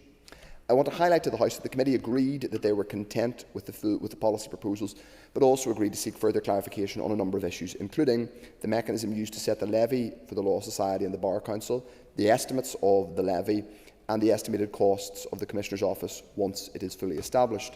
Madam Principal Deputy Speaker, the Committee also separately agreed to write to the Law Society and Bar Council seeking their comments and confirmation that they were content with the proposals. In their responses, they both confirmed that while they are content with the legislation, they noted that they are currently in discussions with the Department regarding some issues, including the time limits for appealing, what will be covered by the levy, and whether a transitional provision would be suitable considering the timeline involved. Obviously, should the Minister wish to elaborate on any of that in his mind, we would welcome that. The Committee also wrote to the Committee for Justice to seek their views and whether this area might more appropriately sit with the Committee for Justice. At some point, I don't think she's with us, but the Committee for Justice Chair may have something to say about that. The Committee held an additional session with departmental officials on the 18th of June 2025 to discuss the issues raised by members with respect to this subordinate legislation. Members confirmed they were content with the policy proposals brought forward by the Department, and the Committee agreed to seek a further update on the costs, running and governance of the office at the end of this year. The Committee noted assurances provided by the Department in relation to the position in GB, regulatory impact and financial impact. The examiner of statutory rules reported on the rules and had no objection. Madam Principal Deputy Speaker, there was committee consensus to support the statutory rules, and the committee agreed to recommend the statutory rules be affirmed by the Assembly at its meeting on the 18th of June. Therefore, the Committee for Finance supports the motions to affirm each of these rules. I'll just say a few brief words as leader of the, in my opposition role. Number one, on the role of the Department of Justice. It is something that I think does need to be looked at. The Minister and his department are very, very busy. Just completed a spending review. 2 pieces of legislation introduced yesterday. A comprehensive 3-year, 5-year budgets are being worked on for this year, and lots of other bits, and now a fiscal framework. It is very strange, in my view, speaking for myself and my party, that the Department of Finance is responsible for these strange odds and sods in relation to legal services and civil legal matters. I think, as in other neighbouring jurisdictions, it would make a lot more sense if they sat with the Minister of Justice and the Department of Justice. That is, I think, a strange leftover relic of when this was all devolved 15 years ago. I see no good reason why it shouldn't be moved. There are, of course, other issues to do with the devolution of justice, including who gets to be Minister of Justice, that my party and others would like to see some progress on. But I think it's an important point worth making. My committee has lots to do. The Minister's Department has lots to do. We are being detained with something very important work, which is legal services oversight, but it's something that would sit more properly with, in my view, the Department of Justice. One reason it would sit more appropriately with the Department of Justice is that the Department of Justice has primary responsibility for the legal profession and the administration of justice here in the North. We are potentially facing, in the years to come, a crisis in terms of legal practitioners. I suppose I should declare a retrospective interest. My dad was one of those small-town lawyer solicitors who did everything in terms of probate, conveyancing, going down to a custody suite for somebody who needed a lawyer at short notice on a Saturday night. All of those things, that one-stop shop, public service that small-town solicitors provide. We're facing a crisis in that, particularly in rural areas, but also in some working-class areas in our cities where people need that kind of legal service. And it's very important, and the Minister might want to say something on this, that we give clarity to those professionals that in the age of big corporate law firms getting all the attention, in the age of AI taking over, apparently, we're told, certain types of legal work, ordinary people are going to be able to access justice and legal services on the high street.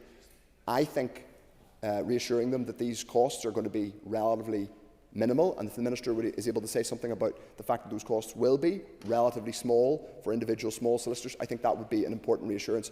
But ultimately, it should be the Minister of Justice who is here to explain how she is going to defend access to justice for ordinary working people here in the North, because that's a really important part of this, and I think it would sit more properly with the Minister of Justice. I want to say something as well about the absurdity of the situation we have found ourselves in terms of the delay to this. We are effectively commencing legislation, or a part of legislation, that we first passed 9 years ago. That, I think, sort of really illustrates the absurdity of collapsing these institutions and what it leads to. Things like legal services oversight and improving the oversight of the legal profession, both the bar and solicitors. This law passed 9 years ago. There's no reason why it shouldn't have been commenced, and bluntly it would have been commenced had big parties not collapsed the institutions here. Let's never, please, do that again, and obviously let's reform our institutions so that it can't happen again. I do just want to briefly, before I conclude my remarks, touch on something which, with the indulgence of the Chair, is not directly related to this legislation but is critical. The Minister is here today. He's the Minister of Finance now. Until a few months ago he was the Minister of Infrastructure. We just heard yesterday about a court case which does relate to a legal matter, which relates to A5. There is an outstanding question. There's an outstanding question about whether the Minister issued a ministerial direction. Matthew, take your seat. Oh, everything's with the utmost importance. So, can I just say, I appreciate there was an extension into justice because of the role that finance has into it. You need to get very quick to your utmost important point, or I'm going to ask you to take your seat. Thank you. My utmost important point is this. A question was not answered as to whether the Minister gave a direction to his officials in October in relation to progressing the A5. Can he clarify that point either now, I'll give way to him, or in his remarks later? This is critical for people who care about the construction of the A5 and how we move forward. I don't know if the Minister wants to clarify that now or in his remarks later. Oh, could you please take your seat, Matthew? I'll take my seat, but I think this is unbelievably important information. And, excuse me, okay. This is a finance debate. This isn't a debate about infrastructure. I really appreciate your energy, but it is misplaced. And as a leader of the opposition, you should know which debate you're on. Not even that, you're also the chair of the Finance Committee. So could you conclude your remarks regarding finance, please? I will draw my remarks to a conclusion. Principal Deputy Speaker, I hope the Minister will consider offering clarity on whether he offered a direction in relation to the A5 in his winding remarks. I think it's of the utmost importance. Thank you. Thank you, Matthew. Much appreciated. I will call Gemma Dolan next.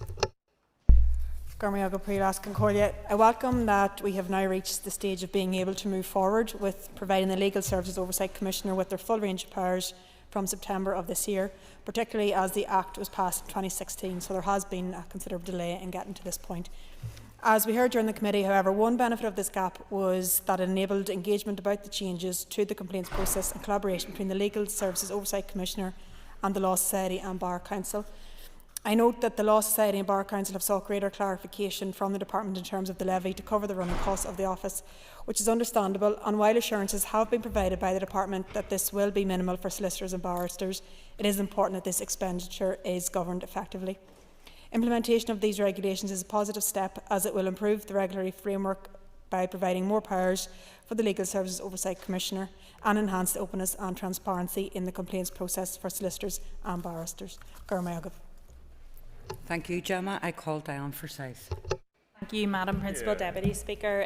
During the process of reviewing the statutory rules which will enact the role of the Legal Services Oversight Commissioner and Finance Committee, we received a briefing on the 21st of May 2025 where I raised a number of questions, and another one on the 18th of June, Wednesday past. We had another briefing where I asked more, and I do not feel like my questions were adequately answered to alleviate the concerns that we have. And I want to take this opportunity to raise them here today and ask the Minister for some clarification and reassurance where possible, as without the answers to these questions we cannot support these statutory rules today. Firstly, given that we are some 9 years down the line before the implementation of this, I am concerned that more work should have been done to refresh this and establish whether what was passed in 2016 is still relevant and required. The scope of the process needs to be more clearly defined to avoid duplication with the existing oversight and accountability bodies already in existence, also paid for by the profession. Can the Minister commit that this clarity will be provided, set out clearly, and advise when it will be available? Secondly, I am extremely concerned about the budget and governance process around this. It was outlined to us that to date the Commissioner has been operating without the powers in these statutory rules at a modest cost to the Department, but with these powers the costs will increase as an office and staff would be set up. And in response to my queries on how much this was estimated to be, there seems to be no estimate or business plan in place. In an attempt to address my concerns, it was outlined that the spend throughout the year on running costs would not be at a cost to the Department of Finance, but it would be recouped retrospectively at the end of the year by charging a levy to all members of the legal profession in Northern Ireland. This has actually caused me more concern, not less, as this expenditure behaviour looks like operation progressing in effect on a blank cheque. There's no incentive for any Commissioner or their staff to live within a designated budget. Cost control mechanisms should be built in.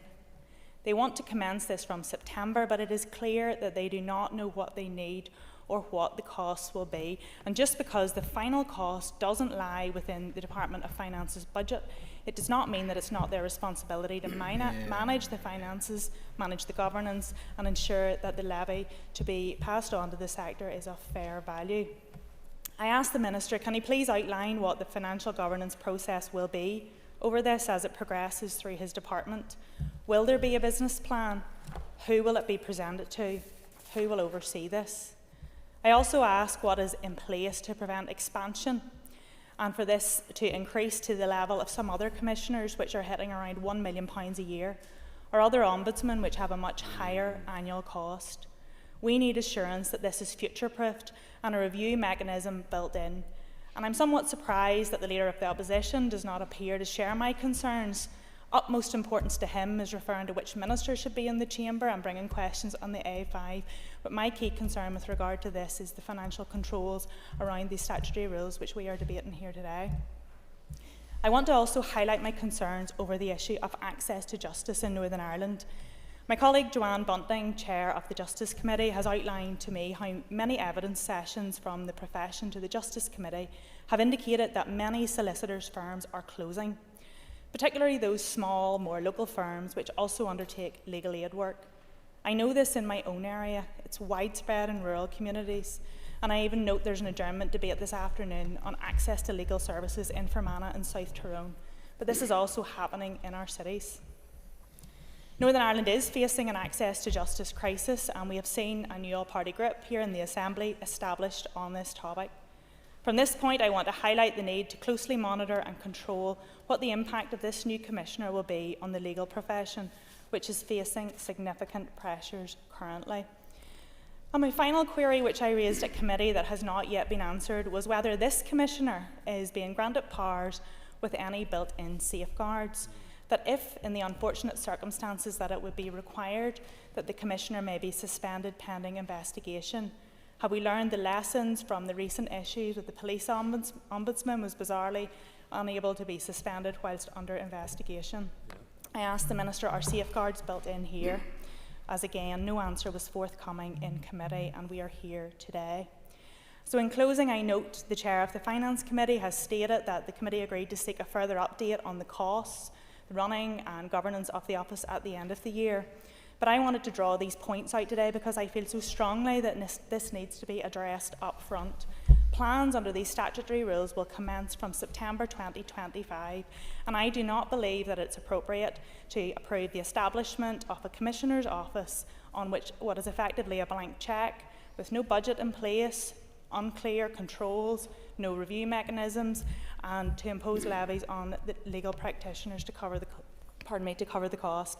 I hope the Minister appreciates my concerns on this and how we cannot support progressing without clarity on these issues. Thank you.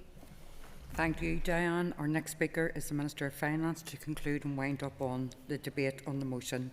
Minister. I'm grateful to members for their contributions thus far.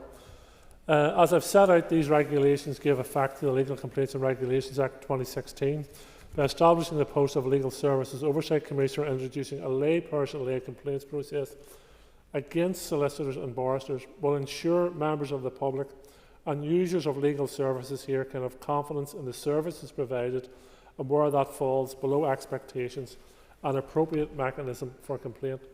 And that's the crux to this, and Ms Versailles' comments as well. We are equipping members of the public with a service to ensure that they have proper recourse to a complaints process, and that complaints process is overseen by a commissioner. And I think that's only right and proper. And the balance of power between a member of the public and a solicitor, or a barrister for that matter, is somewhat unbalanced unless we give further protections to members of the public. Now, this doesn't duplicate or replicate the role that's already in place, either for the mechanisms that are already in place, whether it's for solicitors or for barristers. What this does is give an oversight to make sure that those systems are working properly and where improvements can be recommended. In terms of costs, the levy will be an amount equivalent to the expenditure of the Commissioner, not including her salary. That amount will be calculated to the professional bodies at the end of each financial year. It is not possible at this stage to estimate what it might be, as there are some logistical issues to finalise, for example, accommodation and support staff for the Commissioner. However, we have indicated to the professional bodies we do not expect the levy to be more than £150,000 per annum, which would equate to less than £40 per solicitor and barrister, which I think is a reasonable fee considering where we're at. We are committed to working with the Commissioner to ensure any expenditure is kept to a minimum. Well, in 1 second. Yeah. The Department sponsors the Commissioner's role, as it is done in the current lay observer role, and appropriate governance arrangements will continue to be in place to ensure that the role is performed in line with legislation and, importantly, the principles of managing public money NI. The arrangements will include regular formal governance oversight, meetings between the Department and Commissioner at which budgets and expenditure, business performance and risk management will be discussed. I'll give way to the member. Mr. Given way, could the Minister maybe outline why we haven't been able to calculate an exact cost at this stage, given these legislation passed 9 years ago? It is difficult for us as members to go to solicitors and say we voted through these regulations, but we can't tell you how much it's going to cost. And I know there's an approximation, but surely the work in terms of calculating that could be carried out before we voted on these. Well, in fairness, there has been a calculation.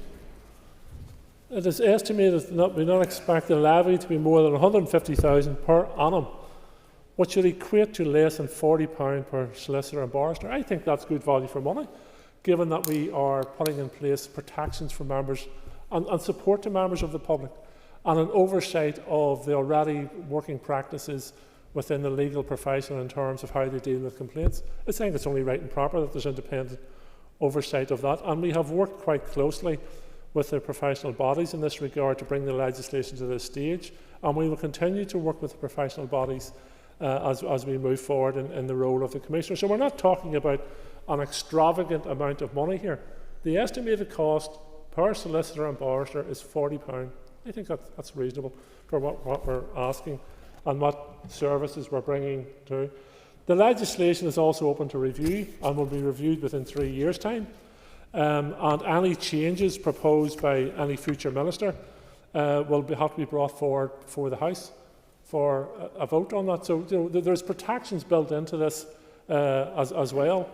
But to me, the important thing is here that this is about balancing rights and balancing the power dynamic in these things. And I think the introduction of the Commissioner is a good thing. In terms of whether this should be under the Department of Finance and the Department of Justice, I'm open to that discussion. I think there is an anomaly there.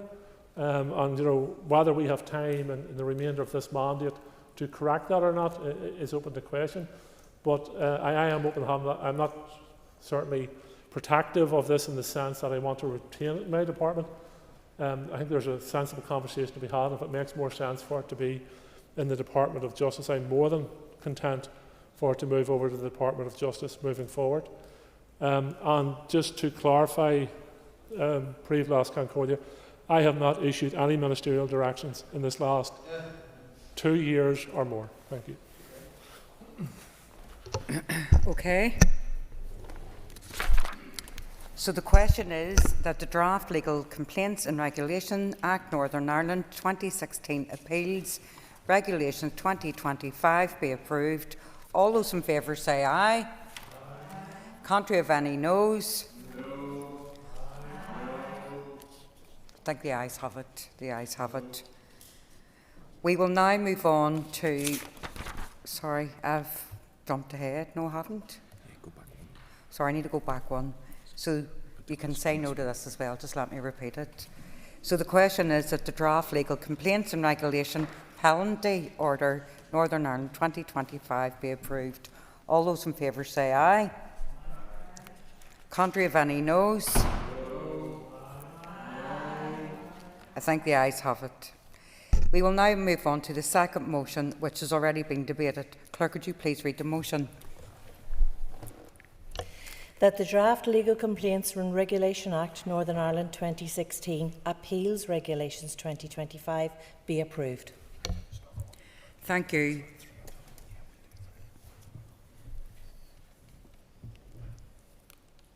Thank you. So I call on the Minister to move the motion. Thank you. So the question is that the Draft Legal Complaints and Regulation Act Northern Ireland 2016 Appeals Regulations 2025 be approved. All those in favour say aye. Contrary of any noes? No. I think the ayes have it. Okay. We're definitely moving on to a third one now. So we will now move on to the third motion, which has already been debated. Clerk, could you please read the motion? That the Draft Legal Complaints and Regulation Act Northern Ireland 2016 Levy Regulations 2025 be approved. Thank you. I call on the Minister to move the motion. Thank you. So the question is that the Draft Legal Complaints and Regulation Act Northern Ireland 2016 Levy Regulations 2025 be approved. All those in favour say aye. Aye. Contrary of any noes? No. I think the ayes have it. The ayes have it. Okay. Members take their ease a moment. Did we change the top table? Thank you.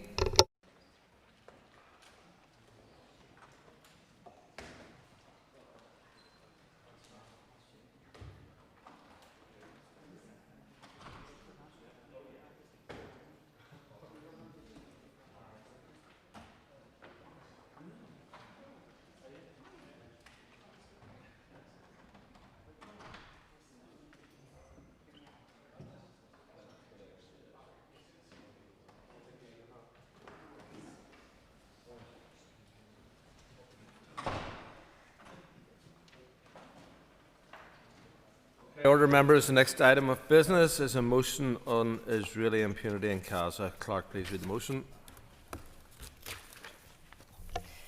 That this is figures published by the United Nations Office for the Coordination of Humanitarian Affairs and left many thousands suffering from physical, psychological and emotional wounds. Further condemns the use of starvation by Israel as a weapon of war that has left many, particularly children, facing starvation and suffering malnutrition. Deplores the targeting of civilian infrastructure, including hospitals and schools. Further deplores the targeting of journalists, medical staff, paramedics and humanitarian workers. Is deeply distressed about the ongoing denial of humanitarian aid to Gaza and the targeting of civilians trying to access aid. Commends the efforts to bring aid into Gaza by the Magdalene Freedom Flotilla, which was illegally boarded and taken over by Israeli forces in international waters. Further commends the effort of Palestinian solidarity groups in Ireland for continuing to raise the plight of the Palestinian people. Welcomes the recent decision by third-level institutions such as Queen's University Belfast and Trinity College Dublin to divest from Israeli investments. Expresses its support for a permanent ceasefire, the release of all hostages and the upholding of human rights and international law.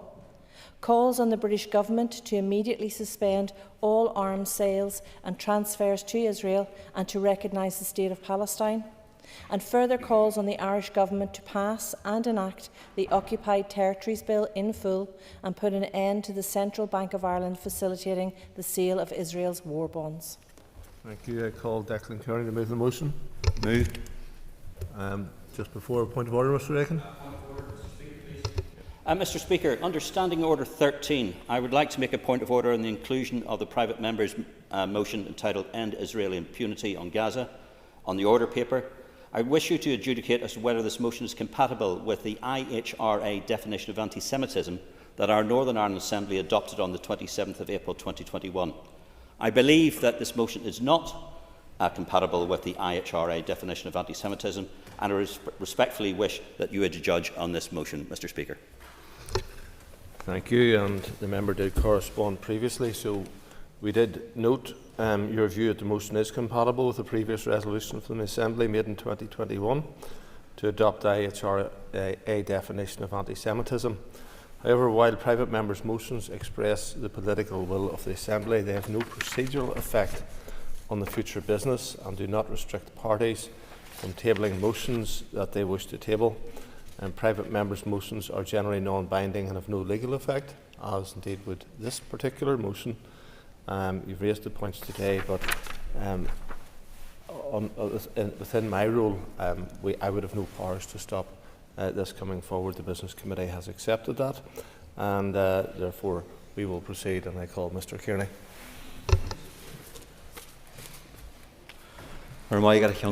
Since October 2023, at least 56,000 Palestinian people have been killed in Israel's genocidal war in Gaza. Almost 1,000 have been slaughtered in the West Bank. According to UNICEF, Gaza has become a graveyard for children. It is now the most dangerous place on this planet for children to live. Today in Gaza, there are 60,000 malnourished children. They are suffering from dehydration and multiple communicable diseases. The health system has been destroyed.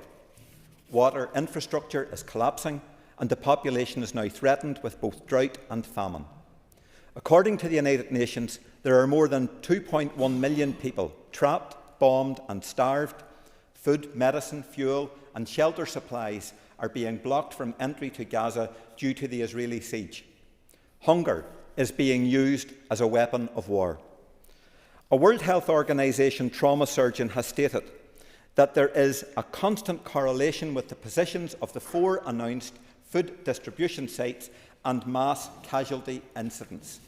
In the last month, multiple massacres have taken place at these so-called food distribution centres. Up until and including today, dozens of starving and malnourished Palestinians are being murdered by Israel while they seek food, medical supplies and shelter at these locations. These are not humanitarian aid centres. They are, in fact, engineered death traps, where vulnerable, dispossessed people are being systematically and indiscriminately murdered. And this is not happening spontaneously or accidentally. Palestinian people are being corralled into particular locations on the promise of food and assistance as a way to hem them in and then kill them. The United Nations has already stated that the pillars of international law under which food and aid should be delivered have been undermined by Israel's actions. International humanitarian law demands that Israel does not attack hospitals, schools, humanitarian aid workers, or other civilian institutions. The Geneva Conventions, particularly the 4th Convention, is clear. The occupying force is bound by international humanitarian laws that require humane treatment of the population and the steady provision of basic needs, including food and medical care. Israel is now in systemic violation of the Geneva Convention, the Rome Statute and the UN Charter. And that is why the International Criminal Court has approved arrest warrants for Benjamin Netanyahu and Yoav Gallant. They stand accused of having used starvation as a weapon of war and of massacring civilians in the occupied territories. The ruling from the International Court of Justice has found that Palestinians in Gaza are faced with genocide due to Israeli aggression. The democratic international consensus, as reflected in successive UN resolutions, legal opinions and universal norms and practices, is that Israel's actions are unequivocal violations of international humanitarian law. And still, no I won't, and still Israel stands in defiance of the multilateral system by inflicting untold suffering on the civilian population in Palestine. Why is that so? Because it knows it can do so with the impunity due to the shameful failure of Western powers to stand up for humanity. The evidence of Israeli state terrorism grows with every passing week. The recent report from the EU's High Representative for Human Rights now assesses non-compliance by Israel with its human rights obligations under the EU-Israel Association Agreement. I have previously said that the human rights clause within that agreement has been fundamentally violated. So action must be taken by the EU immediately, not subject to further review in July, as reported yesterday. The EU-Israel Association Agreement must be terminated without further delay. The International Criminal Court, the International Court of Justice, the United Nations, Amnesty International, Human Rights Watch and democratic opinion across the world have spoken. Israel is guilty of multiple human rights and multiple war crimes. International boycott, divestment and sanction must be applied to Israel immediately. Total arms embargoes must be enforced. And just as we have run out of vocabulary to describe this genocide and barbaric occupation of Palestine, words of censure and condemnation have also been exhausted. The EU and other Western powers must take comprehensive, robust measures to bring this genocide to an end and to hold Israel accountable for its multiple violations of humanitarian standards and its ongoing war crimes. The sanctions applied against Russia should be enforced against Israel. This motion calls on the British Government to end all its arms sales to Israel and to recognise the State of Palestine. It further calls on the Irish Government to enact the Occupied Territories Bill and bring an end to facilitating sales of Israeli war bonds. Those accused of war crimes must be brought before the International Criminal Court at The Hague. Our multilateral order and the framework of international humanitarian law were established in direct response to the crimes which were committed by global imperialist powers in the past. Today, the largest Western powers are shredding that international law. This Israeli government is out of control. It has crossed every red line. It is attempting to annihilate Palestinian civilization and society. It's not serious about peace. Its actions are far beyond the pale. No international state can be allowed to commit genocide against women and children and commence unprovoked wars against other sovereign states without being subject to international accountability and sanction. The Israelis and those who support their actions are destroying every humanitarian and diplomatic norm and the basis of global peaceful coexistence. Urgent, universal collective action is needed to bring Israel to heel. The Holocaust of the Palestinian people and the colonisation of their lands must be stopped. There are no grey areas. There can be no ambiguity. We now either stand on the side of humanity and the rule of international law, or acquiesce in the face of sadism and evil. That is the choice presented before this Assembly today, and I hope that political and moral leadership will be shown by everyone in this House by passing this motion. Colin Doug Beattie to move the amendment. You've got up to 10 minutes, Mr. Beattie. Thank you, Mr. Beattie. You can proceed. Thank you, Mr. Speaker. What's happening in the Middle East is a travesty, as are conflicts right across the globe, many of which receive little or no recognition. Thousands of people are being killed and injured right across the Middle East. Families are being separated, displaced, there's forced hunger, and there's a lack of basic services. Trying to condense this debate down to a slogan or a strapline or a social media clip just to promote a political stance is using the suffering of those very same people for selfish purposes. I had an extensive section of this contribution highlighting Sinn Féin's support for global terrorism, including Libya's Colonel Gaddafi and Yasser Arafat of the PLO. And it was this that was driving their bias of the region and its ideology. But I decided against it. Instead, I decided I would scrutinise the motion against our amendment. Sinn Féin outlines the genuine suffering of this Palestinian people, yet they ignore the documented rape, torture and murder of Israeli citizens. The Ulster Unionist Party amendment affirms that all life, be that Palestinian or Israeli, is of equal value and must be protected under international law. Sinn Féin condemns Israel for all its actions while deliberately stepping over the role of Hamas and their brutal control of the Palestinian people.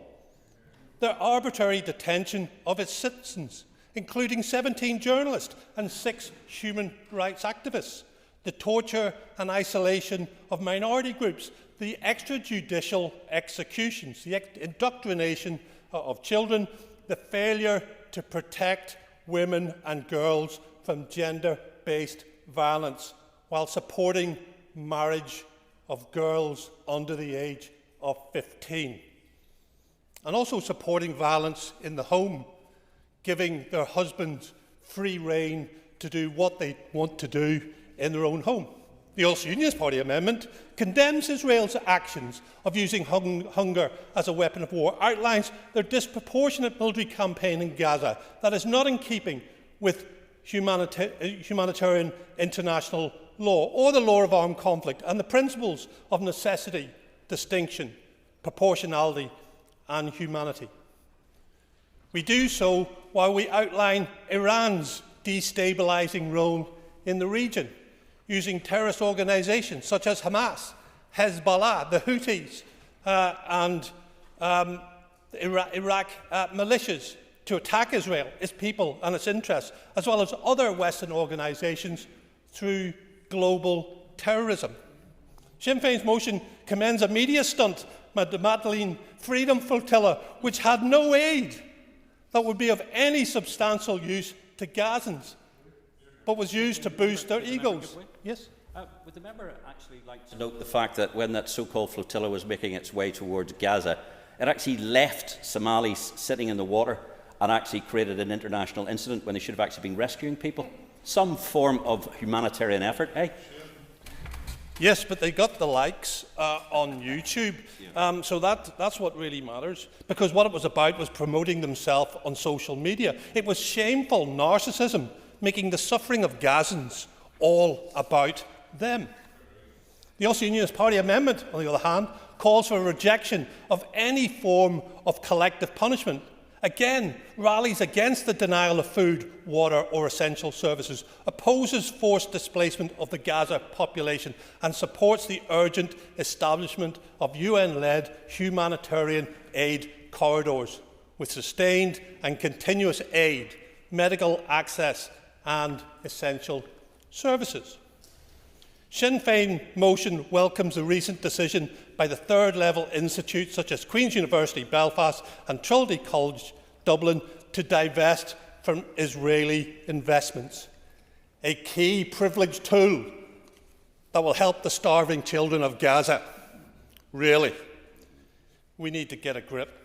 And they also do that while Irish airspace and Shannon Airport are being used by hundreds of thousands of US troops, equipment, arms and munitions to move into the Middle East and North Africa, and they turn a blind eye to it. The Occupied Territories Bill Sinn Féin are calling for will fix that. No. No, it won't, because it will continue. The Ulster Unionist Party amendment called for diplomatic steps to ensure a swift and lasting ceasefire to promote genuine dialogue, putting Israel and Palestinian aspirations front and centre. We do not support a hierarchy of aspiration or victim.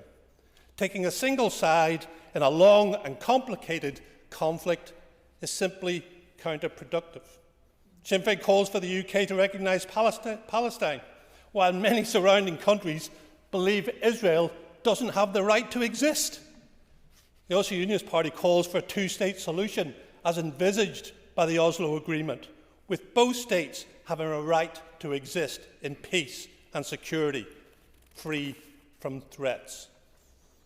Sinn Féin motion calls for an arms embargo with Israel, yet terrorist groups supported by a heavily armed Iran continue to arm.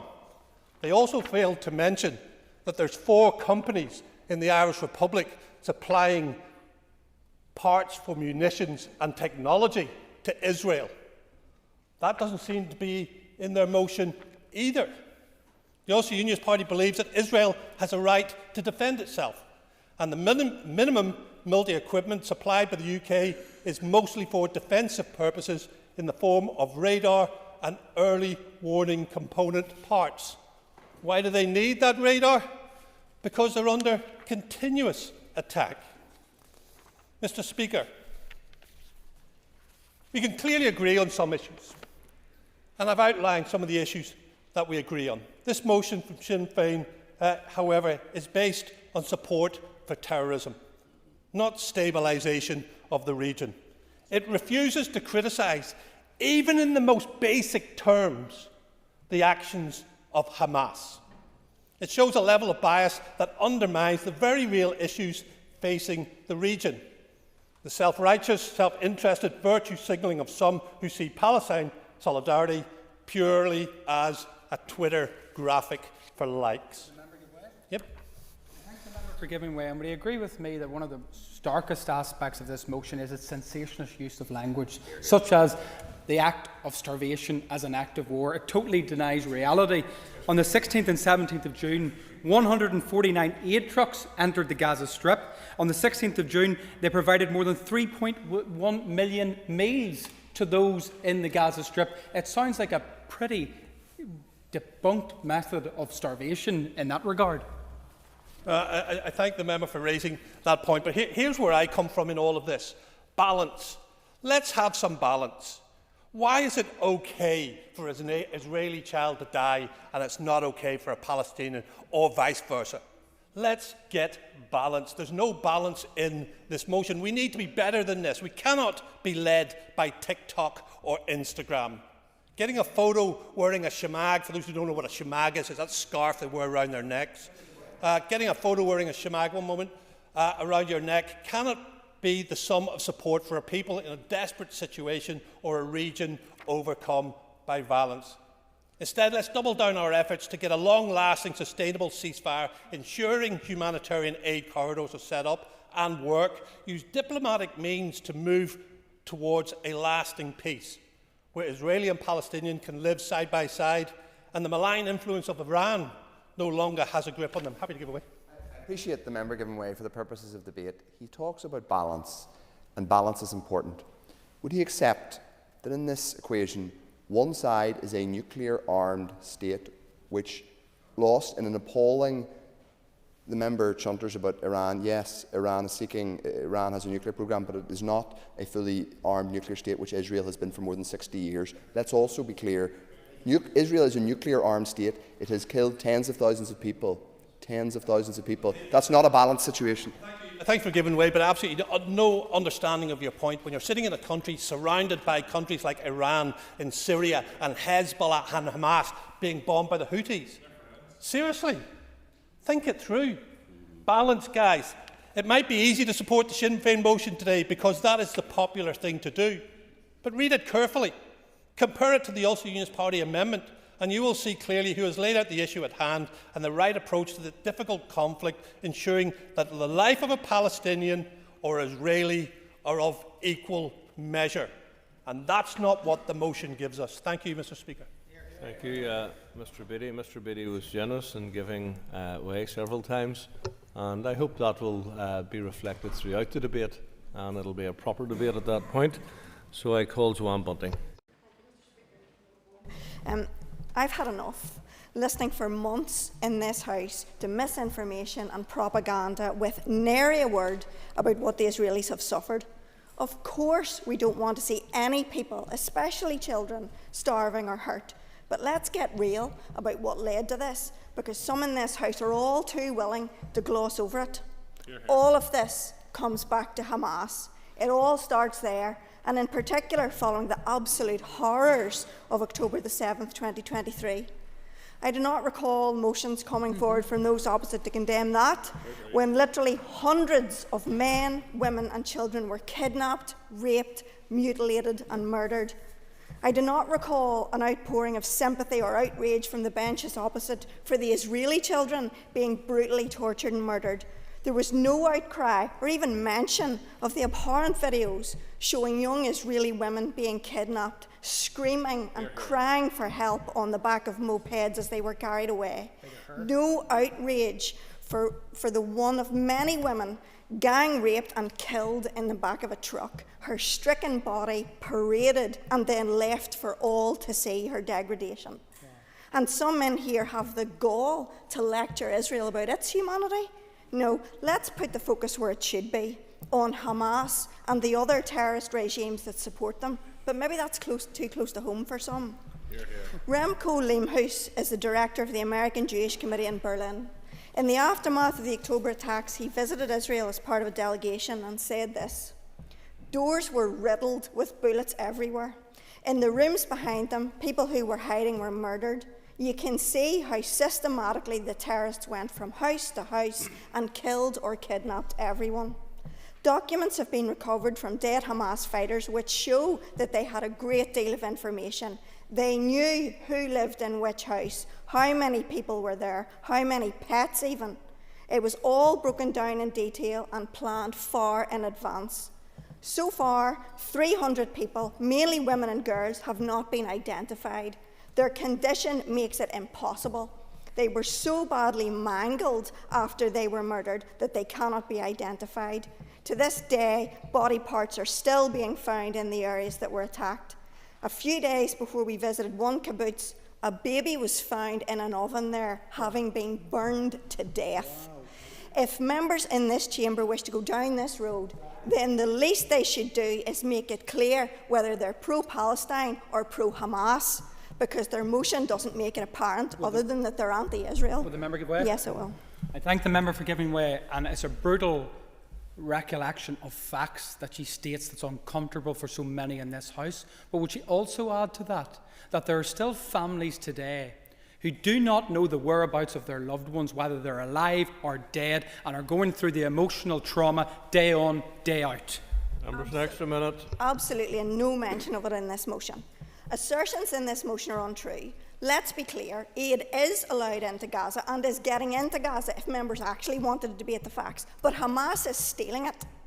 The motion references the targeting of civilian infrastructure, including hospitals and schools, willfully and blindly ignoring the fact that Hamas is hiding in hospitals and schools and using the people within them as human shields. They are building bases in and beneath them. If these people actually cared about the people they purport to fight for, would these brave Hamas volunteers be stealing their food and hiding in tunnels under their children's schools? Over 600 days on, and there still are hostages, and the remains of those murdered have not been returned to their families. Let's just remember that Israel is the only democracy in the region, the only country there with a free society based on Western values, the only one with free and fair elections. Israel has a right to go after terrorists who are inflicting horrific acts on its people and attacking their nation. Hamas knew exactly what it was getting into, because the whole world knows that Israel operates by FAFO, because it has to. It is surrounded by nations who want to see it obliterated and wiped off the face of the earth. Every November, we remember, well, some of us remember, our war dead and the human cost. And part of that is remembrance of the Holocaust and the horrors inflicted on the Jews by the Nazis. Jews here, our own citizens, are now being terrorised, and they're living in fear as anti-Semitism is on the rise again. Do members find that acceptable? Do they consider that motions like this will make the lives of our Jewish community any easier? Do they even care? There is zero condemnation of Hamas and its activity in this motion. Zero. But maybe that's because birds of a feather flock together, given Sinn Féin's inextricable links. Hamas is a terrorist organisation that exploits and places in danger the very people they purport to represent, and they're nothing but puppets for Iran, the biggest sponsor of terror in the world. As I said, I really don't want Palestinians to suffer, but Hamas could stop what it started. They've chosen not to.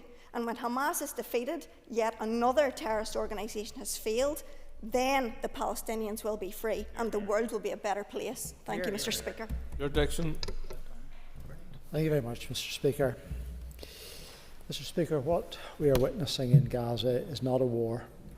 It is a brutal, calculated and systemic attempt to erase an entire people, physically, socially and politically. Over 50,000 Palestinians have been killed. Thousands more carry wounds that are not only physical, but psychological and emotional. This is a humanitarian disaster. Right now, in Gaza, people, human beings, are on the brink of famine. Nearly 500,000 people are at risk of starvation. This hasn't happened by chance. It's the result of Israel blocking aid for months while destroying what little remains of Gaza's food system. Starvation isn't just a war crime, it's a tactic. It's being used to break down a society, to dismantle its political identity and destroy the ability to function. In May and June, Israeli forces opened fire on civilians, simply trying to feed themselves. We saw the same on the 29th of February, during the so-called Flower Massacre, when 112 people were killed for trying to feed themselves. These actions directly violate international rulings. including 3 separate orders from the International Court of Justice that ordered Israel to enable humanitarian access and prevent irreparable harm to Palestinians under the Genocide Convention. The aim is not only extermination, but social collapse.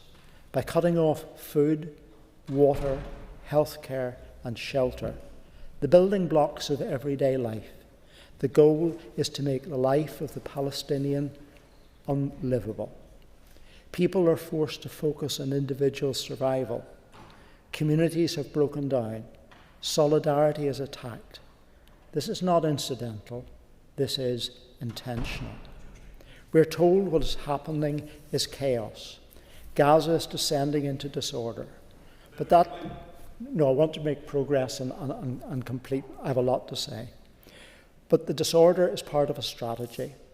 Once Gaza is broken, external powers will step in, not to rebuild, but to reshape it for their own ends. They will call that stability, but we know what that really means. We cannot ignore the destruction of Gaza's hospitals. Most have been bombed or made unusable. Cancer treatment is gone. The European Gaza hospital, once the only facility able to offer surgical oncology, no longer functions. 14,000 healthcare workers have been killed. The healthcare system just hasn't collapsed. It has been targeted. The destruction goes beyond hospitals. 89% of Gaza's water and sanitation infrastructure has been damaged or destroyed. 90% of homes are gone, uninhabitable. Almost the entire population has been displaced, living in shelters with no clean water, sanitation, or medicine. Infectious diseases are rampant. The toll on children is beyond comprehension. On average, 35 children are killed every day. 20,000 children have died since October 7th. Some arrive at emergency clinics with gunshot wounds. Others are dying of hunger. And for those who survive, the trauma will never leave them. Mr. Speaker, for too long, Israel has acted with impunity. Despite widespread evidence of war crimes, despite rulings from international courts, governments and institutions have stayed silent or quiet. That silence is complicity. Yet recent statements from the UK, France and Canada have warned of the consequences if Israel does not end its assault and lift the blockade. But we've heard that before. We've seen what red lines mean in practice. The time, Mr. Speaker, for statements is over. The evidence is there. The destruction is there. The suffering is unbearable. And if we do not act now, then we are failing the Palestinian citizens we are failing ourselves, and we are failing our humanity. So let us be clear. This genocide, not metaphorically, but legally under the Genocide Convention, and once we name it, we have responsibilities. Matthew Till. Thank you, Mr. Speaker. I worry that the beginning of this debate set a very clear tone from Dr. Aiken, who cited the IHRA definition and accused those of us who care about humanity and want to call out the appalling genocide that Israel is visiting upon the Palestinian people. The very first thing that happened was that those people and this motion were accused of anti-Semitism, effectively, as per his interpretation of the IHRA definition. That speaks to a very chilling tendency to shut down debate among those who will not hear criticisms and factual statements about the deeply immoral, evil actions of the State of Israel over the past 18 months and more. At the end of this century, most of us in this chamber, I imagine nearly all of us, will be gone, but there will be people alive in Palestine, I hope in a Palestinian state, living in justice and peace, who will remember the trauma of the last 2 years, Mr. Speaker. they will be living with the trauma that has been visited upon their people over the past 2 years. 50,000 plus lives lost, many of them children. I genuinely do not know how members in this chamber can hoot, barrack and jeer when it comes to the profound moral obscenity of tens of thousands of children being slaughtered by the State of Israel. I genuinely do not know how people can do that. The member asked for intervention. I will give him an intervention. The previous member did not give way, yet was talking about the health system, the hospitals, didn't make any reference to Hamas or the fact that Hamas use these places as bases and use their own people as human targets. I think that has an awful lot to do with the amount of dead. Members, an extra minute. Let me say this. I profoundly deplore what Hamas did on October the 7th. Let's get that out of the way, okay? Hamas is not an organisation that I defend or have any truck with. But as Israeli children are being slaughtered by tens of thousands, a legitimate answer to that cannot simply be to shout, "But Hamas." Mr. Speaker, just before I got up to speak, I was on the website of the International Criminal Court reading the warrant for the arrest of Mr. Benjamin Netanyahu. If there is any justice in the world, then Benjamin Netanyahu will at some point face justice and hopefully live out his days in a courtroom and then a prison. Sadly, I fear that will not happen, because he has been given cover by Western powers. And those of us who actually believe that Western democracies should stand for human rights, should stand for international law, are precisely the ones who should be telling the United States, the UK, the European Union and other Western states that to give the State of Israel cover for the obscene crimes they have committed in Gaza and over many years in Palestine undermines fatally the idea of human rights and the rule of law and international rules. How can the West turn round to Vladimir Putin, who has launched an illegal war in Ukraine, and say, "You're breaking the rules," whenever Benjamin Netanyahu and his racist, fascist killing machine is allowed to go into Gaza and kill with impunity? Dr. Aiken doesn't like me using strong words about Netanyahu. In this chamber a couple of weeks ago, he accused the Irish state of, I think, being borderline Nazism because it criticised Israel. If he wants to use robust language about those who criticise Israel, I'm afraid he will have to listen to robust language for those of us who think that the State of Israel has gone far beyond what is acceptable in terms of defending itself. Let me come to the point. I don't have much time. I will give way very briefly. Giving way, and also the respective tone that he has set out the context in Gaza. Would he agree with the concerns, or would he acknowledge the concerns of the House in terms of the one-sided, dangerous nature and narrative of this motion, and therefore would he support the Ulster Unionist amendment, which recognises both sides? The answer is no, because while Hamas is an appalling organisation, he is conflating two sides which are not, frankly, two sides where there is a balance. The State of Israel secretly armed itself to be a nuclear power 60 plus years ago. It does so with the connivance of the United States and other Western governments. It has launched a brutal, one-sided campaign of killing on the people in Gaza whom it seeks to wipe out. There is, I'm afraid, no balance in that situation. So to pretend that there is a balance would be not just disingenuous, from my perspective, it would be immoral and wrong. This motion is an important motion. Those of us who care about human rights and the rule of law should support this motion. Those of us who care about all the people of Palestine and Israel, Jewish, Muslim, Christian, living in peace, dignity and justice, should be standing firmly against the obscenity of what is happening there at the minute. We support the motion. Ferguson. Mr. Speaker, just yesterday, a final desperate plea was heard from Nasser Hospital. In 24 hours, there will be absolutely no formula left to give any surviving premature babies. At the very same time, a 33-year-old mother lay on the site with baby clung to her breast. Unknown to her baby, she had nothing left to give. Her body starved and dehydrated. This motion today is another desperate plea for humanity, for courage and for action in the face of the most catastrophic humanitarian crisis of all our times. For over 20 months now, the Israeli government has waged a campaign of genocide and ethnic cleansing against the Palestinian people with total impunity. Day in and day out, a total disregard for international law, morality or human rights. As stated by Amir Amini, not a single international agreement has any meaning left to it anymore.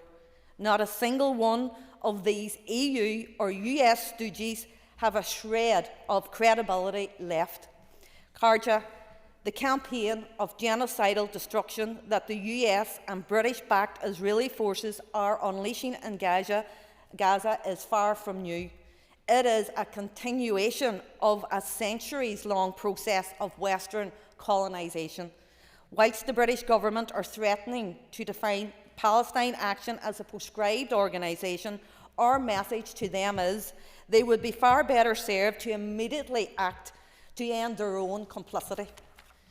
Our motion today calls on the British government to stop all arms sales to Israel, to introduce real, meaningful political and economic sanctions, and to officially recognise the State of Palestine. To the 26 county government, our message is simple. You have a duty to represent the will of the Irish people, and we are fiercely proud of our Palestinian solidarity and our Irish neutrality. The Occupied Territories Bill must be passed and fully enacted as a matter of urgency, and the triple lock protected and defended. Carja, only strong, unified and relentless global pressure can bring Israel's death, destruction and devastation to an end. So let our message today be heard loud and clear. We condemn any aiding and abetting of the rogue state of Israel. We condemn the decimation of medical supplies and ambulance services with no fuel or electricity to save the wounded and dying. We condemn the deliberate starvation, bombardment and suffocating grip of colonial occupation and blockade. We demand immediate action and accountability. We ask for strong, unified global pressure, and we must deliver an end to Israel's impunity. Thank you. Peter Martin. Thank you, Mr. Speaker. There are a lot of aspects of the Sinn Féin motion which I wish I had time to deal with, but I'll only really be able to cover a few. First of all, it quotes figures from the UN OCHA, which is known as the United Nations Office for the Coordination of Humanitarian Affairs. And the figures that Sinn Féin used are taken from their briefing paper. First, let's get on the record that there has been an absolutely appalling loss of life in Gaza and Israel, and I will come back to that later. Clarity and transparency, however, are really important. Those figures quoted by the OCA, quoted by the members opposite, come directly from the Hamas-run Ministry of Health. I will give way. I didn't get far, but I'll give way. I agree with the member that transparency is absolutely essential. So we agree then that it is appalling that the Israeli government won't allow international journalists into Gaza to verify those figures? Well, there are, I thank the member for his question, there are lots of figures that are placed around a record. I am simply stating an actual fact that all the figures, in terms of casualty figures that have come out of that area, are based on the Hamas-run Ministry of Health. The BBC use those figures and every other aid organisation. And you can go with those figures. I'm not disputing that the death toll has been appalling.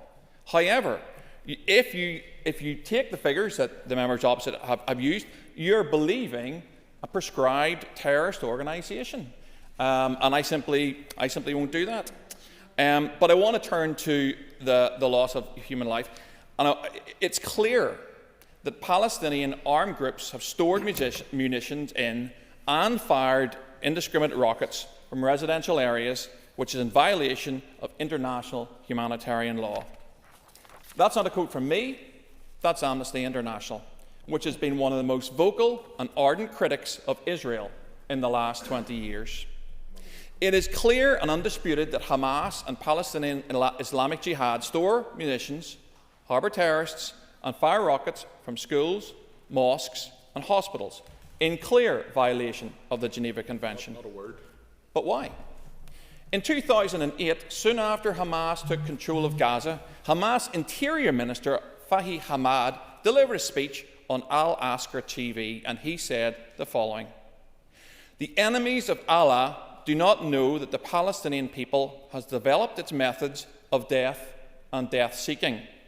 For the Palestinian people, death has become an industry at which women excel, as do all the people living in this land.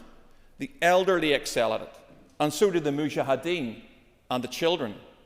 This is why we have formed human shields of women, children, elderly, and the mujahideen in order to challenge the Zionist bombing machine. We desire death like you desire life. We need to look no further for the reason for this horrendous loss of life in Gaza.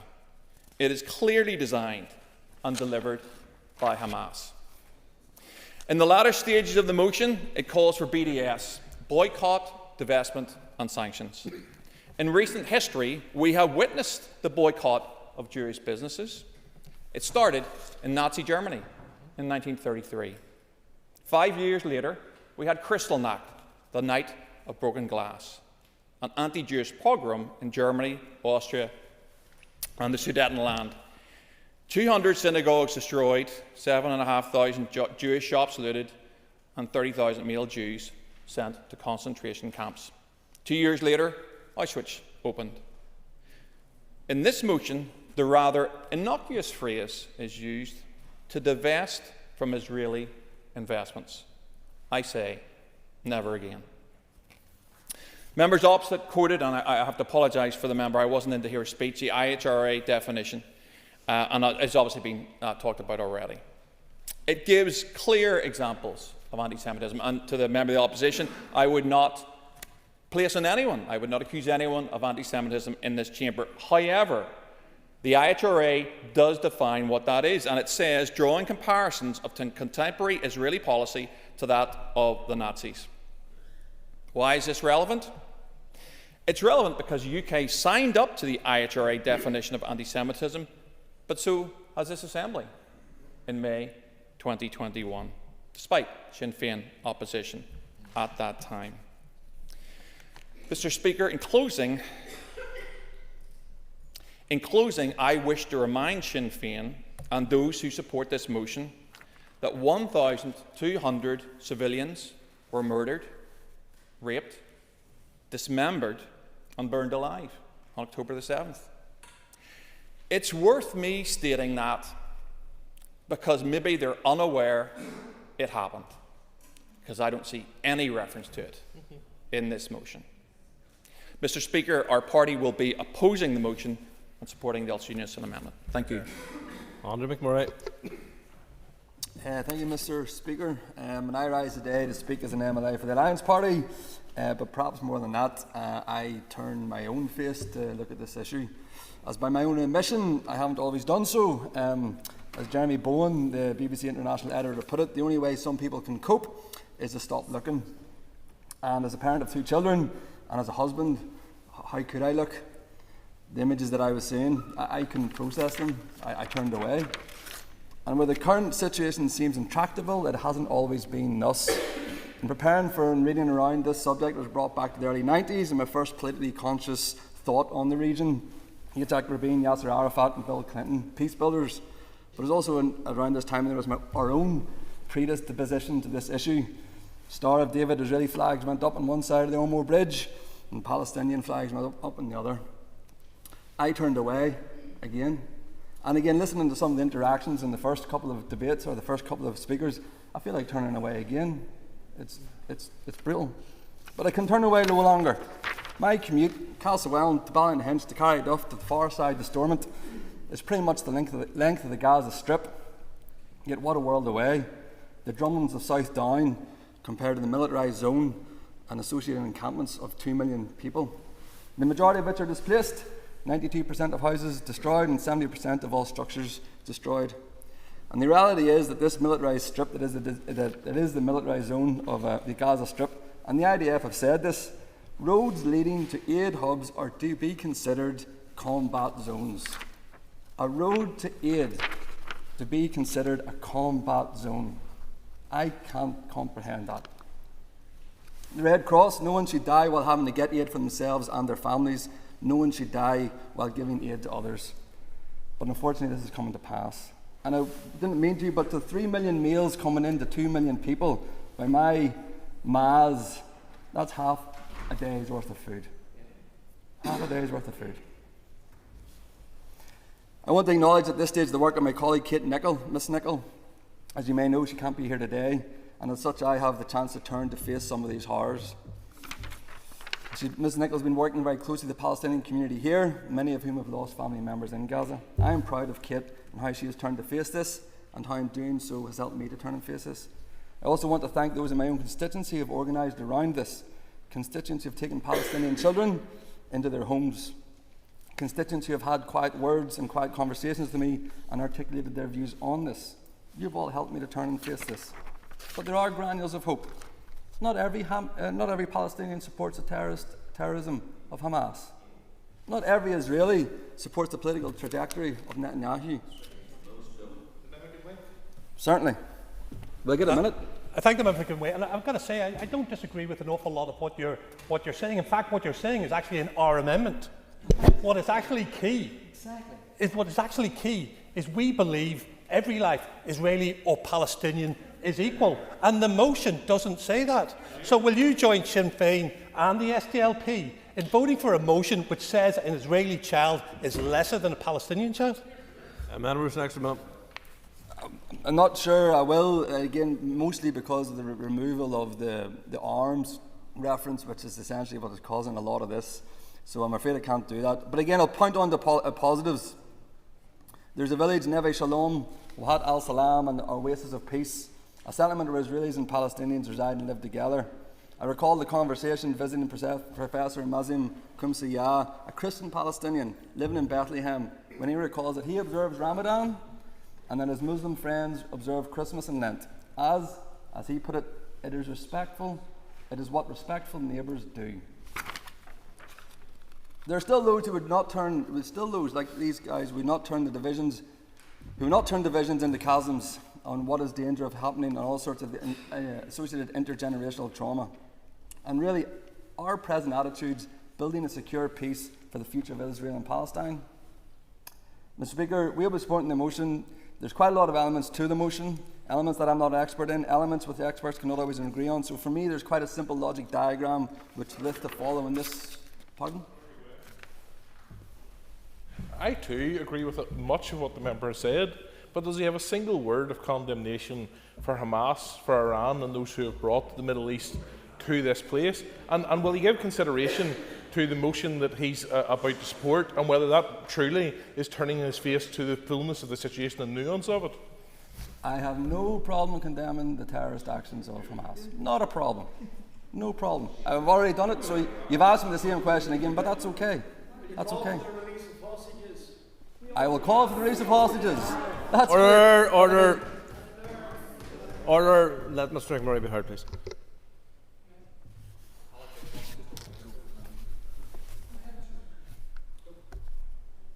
Thank you, Mr. McMurray. I was going to hear more of you, but you finished? Yeah, I'm nearly finished. I wasn't sure. I mean, a lot of chuntering going on. I know you like the robust debate and all, but. I was actually calling them to order for once. For me, there's quite a simple logic diagram in relation to this motion. And it is this: is what is going on in Gaza wrong? If the answer is yes, which it is, then if the logic diagram flows to support the motion. As my mother would say, wrong is wrong. So in conclusion, aside from the politics, I want to thank those individuals, groups, NGOs and political parties who have helped me turn and face this situation. Thank you, Mr. Speaker. Thanks very much, Mr. Speaker, and thank you, I suppose, to everybody that's made a contribution. And I hadn't intended to speak, but I obviously have been listening to what people have said, and I've been scribbling a couple of things down. And I suppose in recent days, and when you look over particularly the last couple of weeks, it's reminded me of one of my favourite speeches by the inspiring British MP, the late Tony Benn, on the Iraq War. And he spoke in that speech of his own experience growing up in London as a child during the Blitz, and how that community and he himself was impacted by that. And obviously from that came the Universal Declaration of Human Rights, and I know many here have spoken in terms of that international framework. And the proposed amendment, and the person proposing obviously also spoke of all civilian life being protected under international law, and that I agree with. But let's look at this, and obviously to look at these issues which pertain long before October 7th in 2023.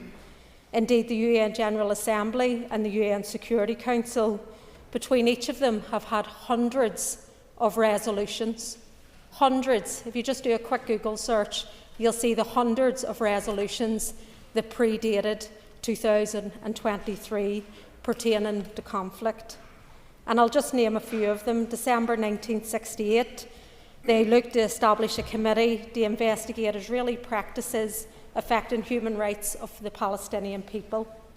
In 1971, calling on Israel to stop its illegal settlements.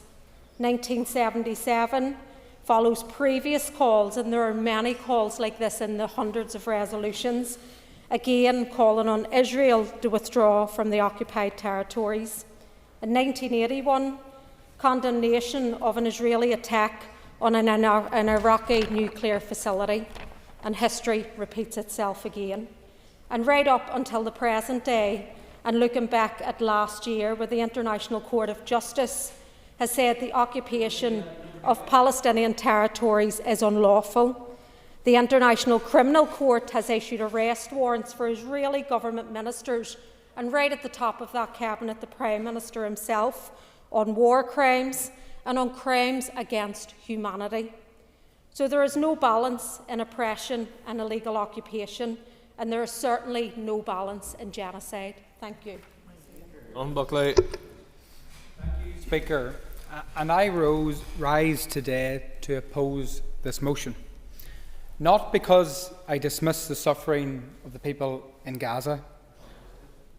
I'm speaking on my behalf, not because I dismiss the suffering of the people in Gaza, or because I reject the right of Palestinians to safety, dignity and statehood. I deplore every loss of innocent life throughout this conflict. Members, I oppose this motion today because it presents a dangerous, one-sided narrative that risks undermining any genuine path towards peace.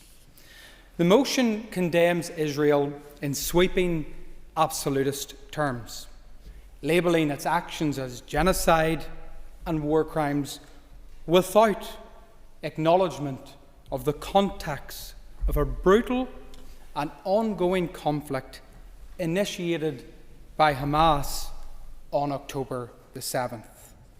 I don't recall motions in this House calling for the immediate release of those hostages or condemning the actions that took place.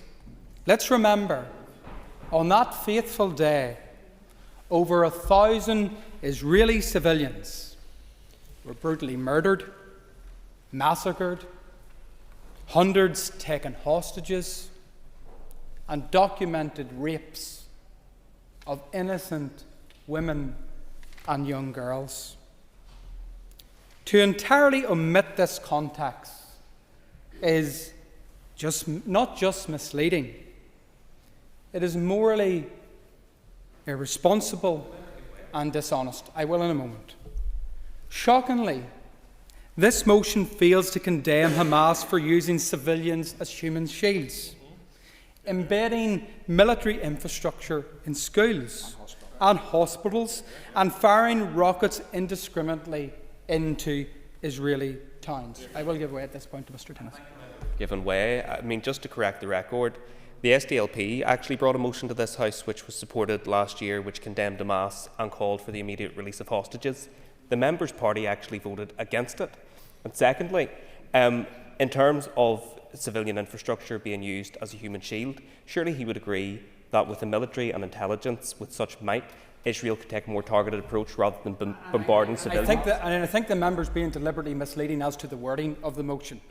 Yes. And that's the context, because I have heard much in this place about a blockade of aid to Gaza. Members, the United Nations alone spent approximately 4.5 billion in Gaza between 2014 and 2020. What was much of that aid used for? Not to build roads, not to build schools or hospitals, but to build an elaborate network of tunnels that were used by Hamas to kidnap, torture and rape innocent civilians. So please, no, I won't have time at this stage. Let's remember that Hamas is a proscribed terrorist organisation and it deserves to be treated as such. To ignore Hamas's responsibility is to ignore the root cause of the conflict. Once more, this motion ignores the suffering of Israeli civilians, including children, living under the constant threat of attack from Hamas. I visited Israel. I went to kibbutz. I seen how elaborate bomb shelters had to be no fewer than 10 to 20 metres from their playgrounds. These people and this land have the right to defend themselves against such attacks. Once more, the motion condemns Israel's targeting of civilian infrastructure and personnel, yet conveniently omits the documented use, as has been mentioned, of hospitals, schools and ambulances as military assets. Israel has repeatedly said it targets militants and their infrastructure while taking steps to minimise civilian harm. Measures not afforded by Hamas. I want to say this in closing. If we are truly committed to peace, if we want to recognise all suffering, and I recognise that there is a will by some to do that, we must support efforts that recognise the responsibilities and rights of both people. And I say to the Alliance Party that in relation to this amendment, I believe that this fits exactly what Mr McMurray was saying. And I would call for them to consider support for the amendment which shows a road towards peace, which requires nuance, balance and honest engagement, not one-sided condemnation. Thank you, Speaker.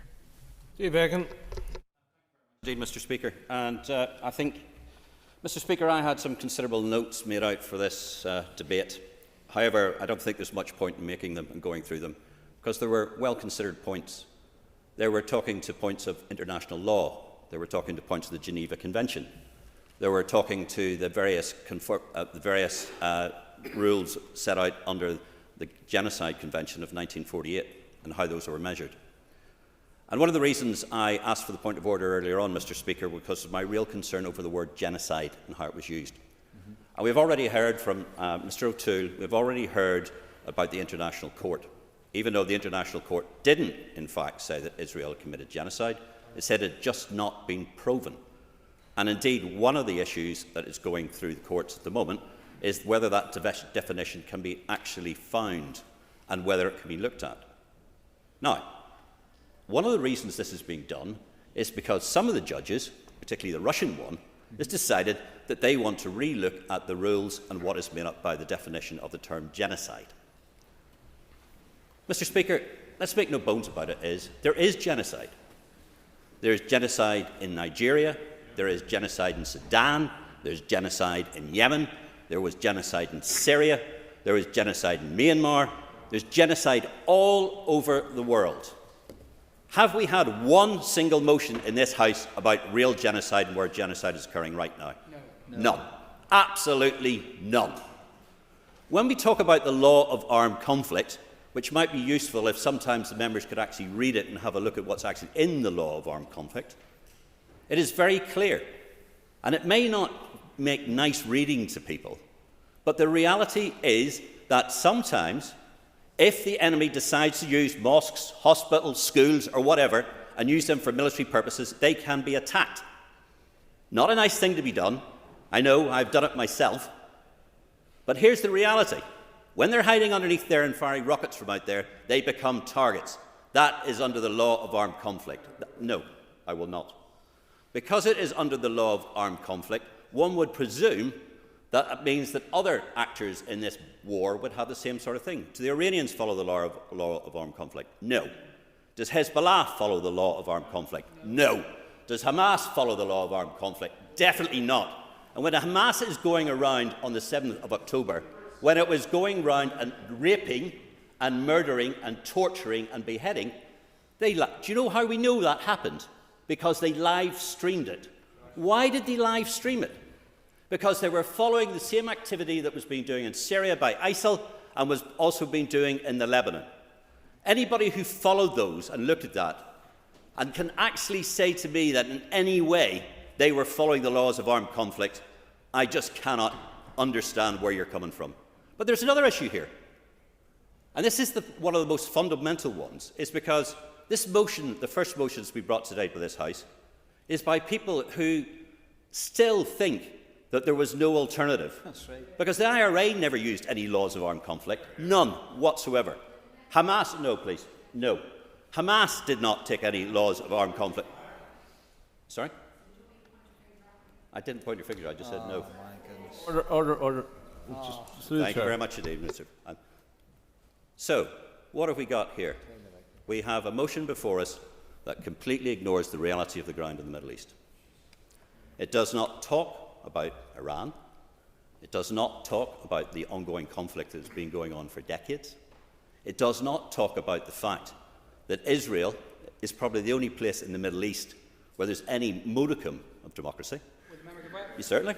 I thank the member for giving way. And would he agree with me that one of the most dangerous things here is that the promotion of a one-sided narrative, given unlived experiences in Northern Ireland, is not something that members in this House should endorse, rather a balanced, nuanced approach, as is his name. That's great. Thank you very much indeed. Members, an extra minute. Thank you.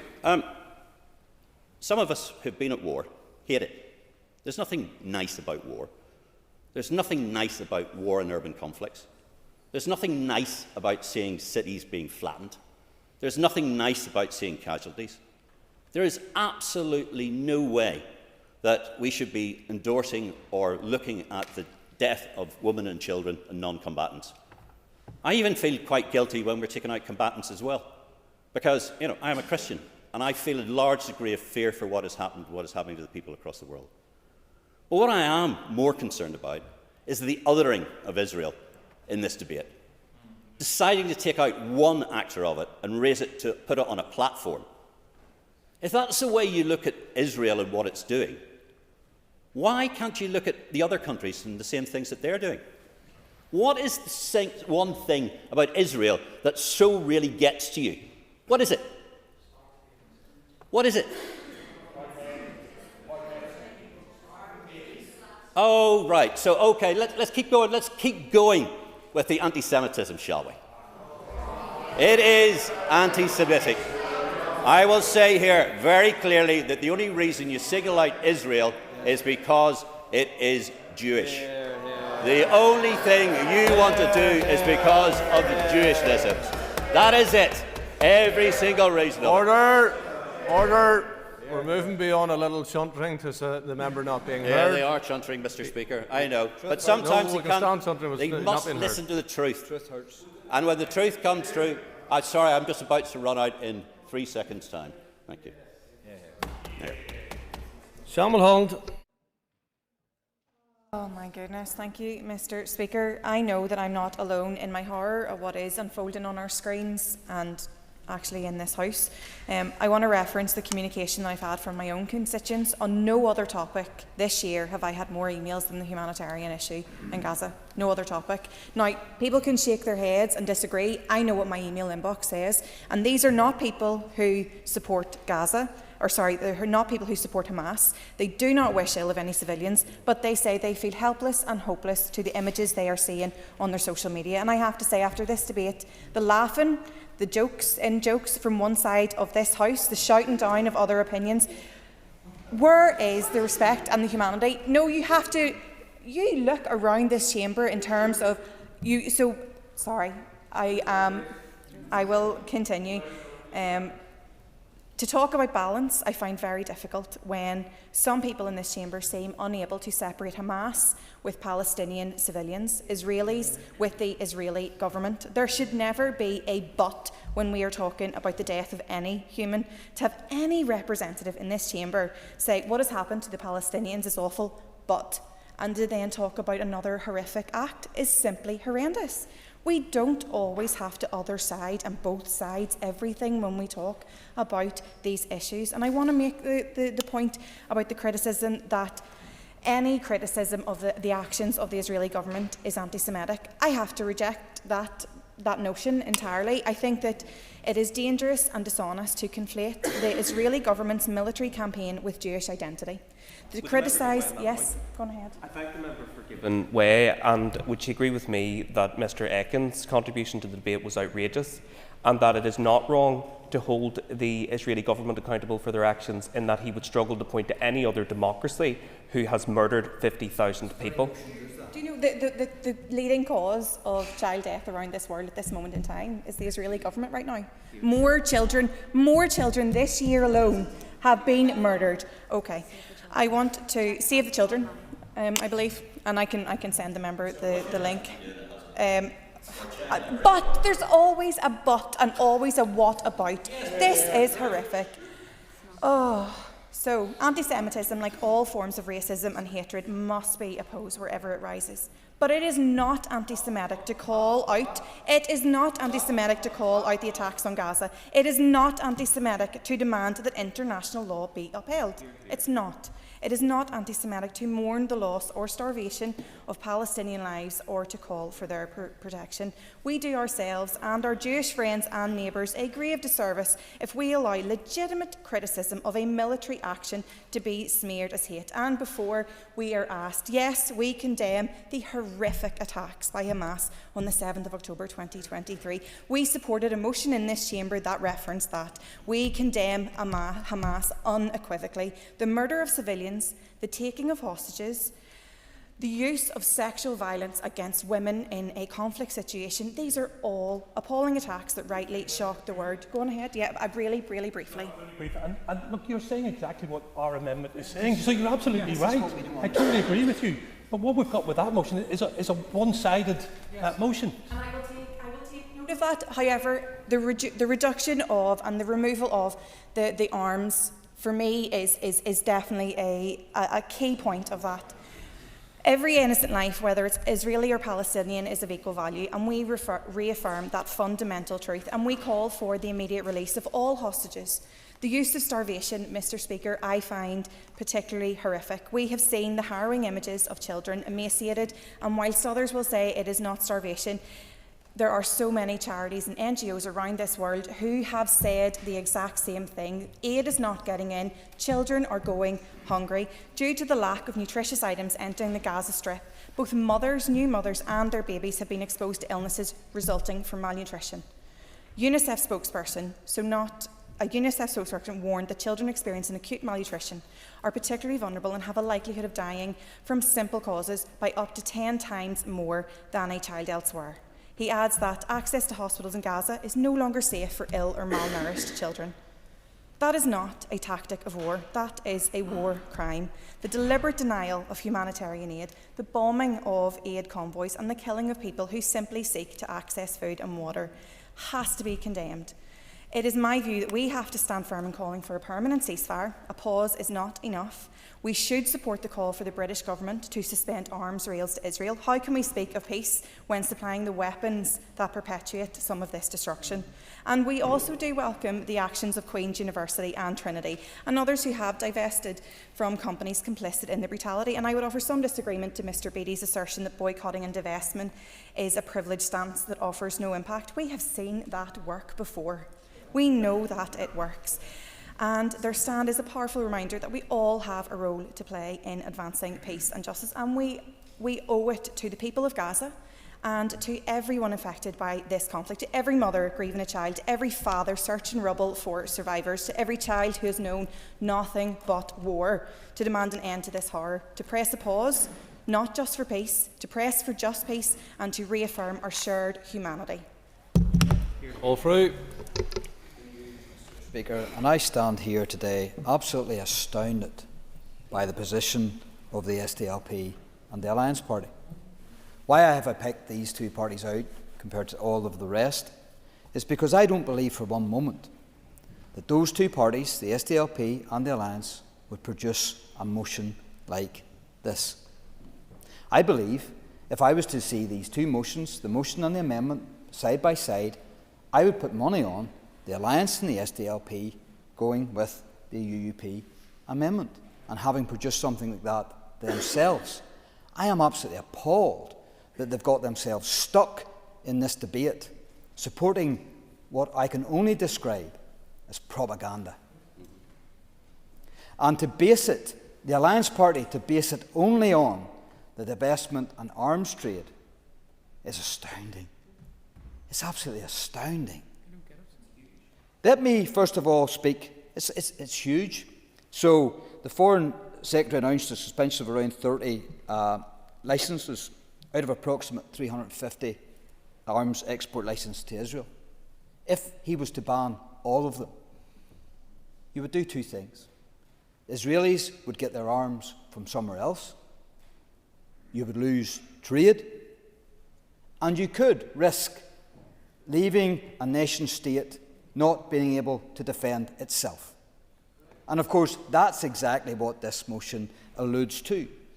Sinn Féin will produce a motion like this, no bother, absolutely no bother. But what I find astounding is that the SDLP and the Alliance have attached themselves to it. It's astounding. It's absolutely astounding. And here we have the UUP, and I must say the UUP have acted honourably and admirably with regards to this amendment, with lived experience of a war scenario and what it feels like to be in a war. And I applaud them for that, and I give them credit. Sinn Féin will associate themselves with all ranks and measure of terrorism. They will align themselves and be the apologists for the IRA. They will align themselves and be the apologists for FARC terrorists in Colombia. They will align themselves and apologise for the atrocities of Hamas, of Hezbollah, of the Basque terrorists. It comes second nature to them. It's what they are. Yes, I will. How many of Sinn Féin's friends do you think they mention whenever they're fundraising in the United States of America? 100%, and a point well made by the member. This is what Sinn Féin is. How did the Alliance Party and the SDLP fall into this trap? And how could they turn their nose up at an amendment that actually holds Israel to account? It actually holds Israel to account. It doesn't say anything about pro-Netanyahu. In fact, I was in Israel. I found it hard to find somebody that actually supported Netanyahu. But this motion is exactly what you're looking for. This is exactly what you need. But yet you're going to align yourself with Sinn Féin, who will produce propaganda for their terrorist bedfellows. And you are going to lump it, you're going to swallow it, and you're going to walk into these lobbies with them. I just do not understand the position, particularly of the Alliance Party. I can understand the SDLP maybe trying to play to a base, to try and out-green the Green Sinn Féin. But be aware of your actions, because every action has a consequence. Not once do I hear in this motion about the depravity of October the 7th. Yes, I will go. Member given way. Just for absolute clarity, our party obviously takes its commitment to non-violence so seriously that it hardly needs saying. We were put down the first motion in this chamber which condemned the actions on October 7th, along with the grotesquely disproportionate acts of the Israeli government. But furthermore, he said something which isn't true. He said this amendment, the UUP amendment, condemns the Israeli government. It does no such thing. It condemns the attacks carried out by Hamas, fair enough, but then it goes on to simply express concern about the actions of the Israeli government. So if he's going to condemn us, he should read the text of what he's supporting. I have. Mr. And of course, there's a but with every... Please take your seat. During the point where Mr. Free was speaking, a member shouted, "Shut up." Nobody will be shut up in this chamber, but if the person or another person wants to do that again, they will be shut up by the chair. That's not the way we conduct ourselves in the chamber. We've had plenty of to and fro from all sides, and I would encourage it, but will not have that type of behaviour. Thank you. And of course, when the SDL speak, there's always a but with regards to the motions that they bring forward. But let me speak to the UUP motion, and I put "I" in the front of that. I express grave concern that the scale and conduct of its military campaign in Gaza has caused levels of destruction and civilian casualties that may constitute breaches of international humanitarian law, particularly principles of necessity, distinction, proportionality and humanity, rejects any form of collective punishment, including the denial of access of food, water, medical care, and supports the urgent establishment of UN-led humanitarian corridors and medical access. I could read on. But that is an amendment that I want to support, that I can align to. Where are the Alliance Party? Where are the SDLP? You need to take a good look at yourselves. Thank you. Cara Hunter. Mr. Speaker, and I have to say I'm baffled at the tone from some across this House, this chamber today. The mention of howevers and buts after we discuss the impact of bombing, maiming, the starvation and the slaughter of innocent children is absolutely abhorrent. Mr. Speaker, in the north of Ireland, Northern Ireland, whatever you wish to call it, we have a profound and innate understanding of how conflict shapes who we are, our families and the place that we call home. We're aware of transgenerational trauma. We're aware of the true human cost of retaliation. And I'm dumbfounded how many in this chamber boast, of course, about the sanctity of life, but just not when it applies to innocent Palestinian children.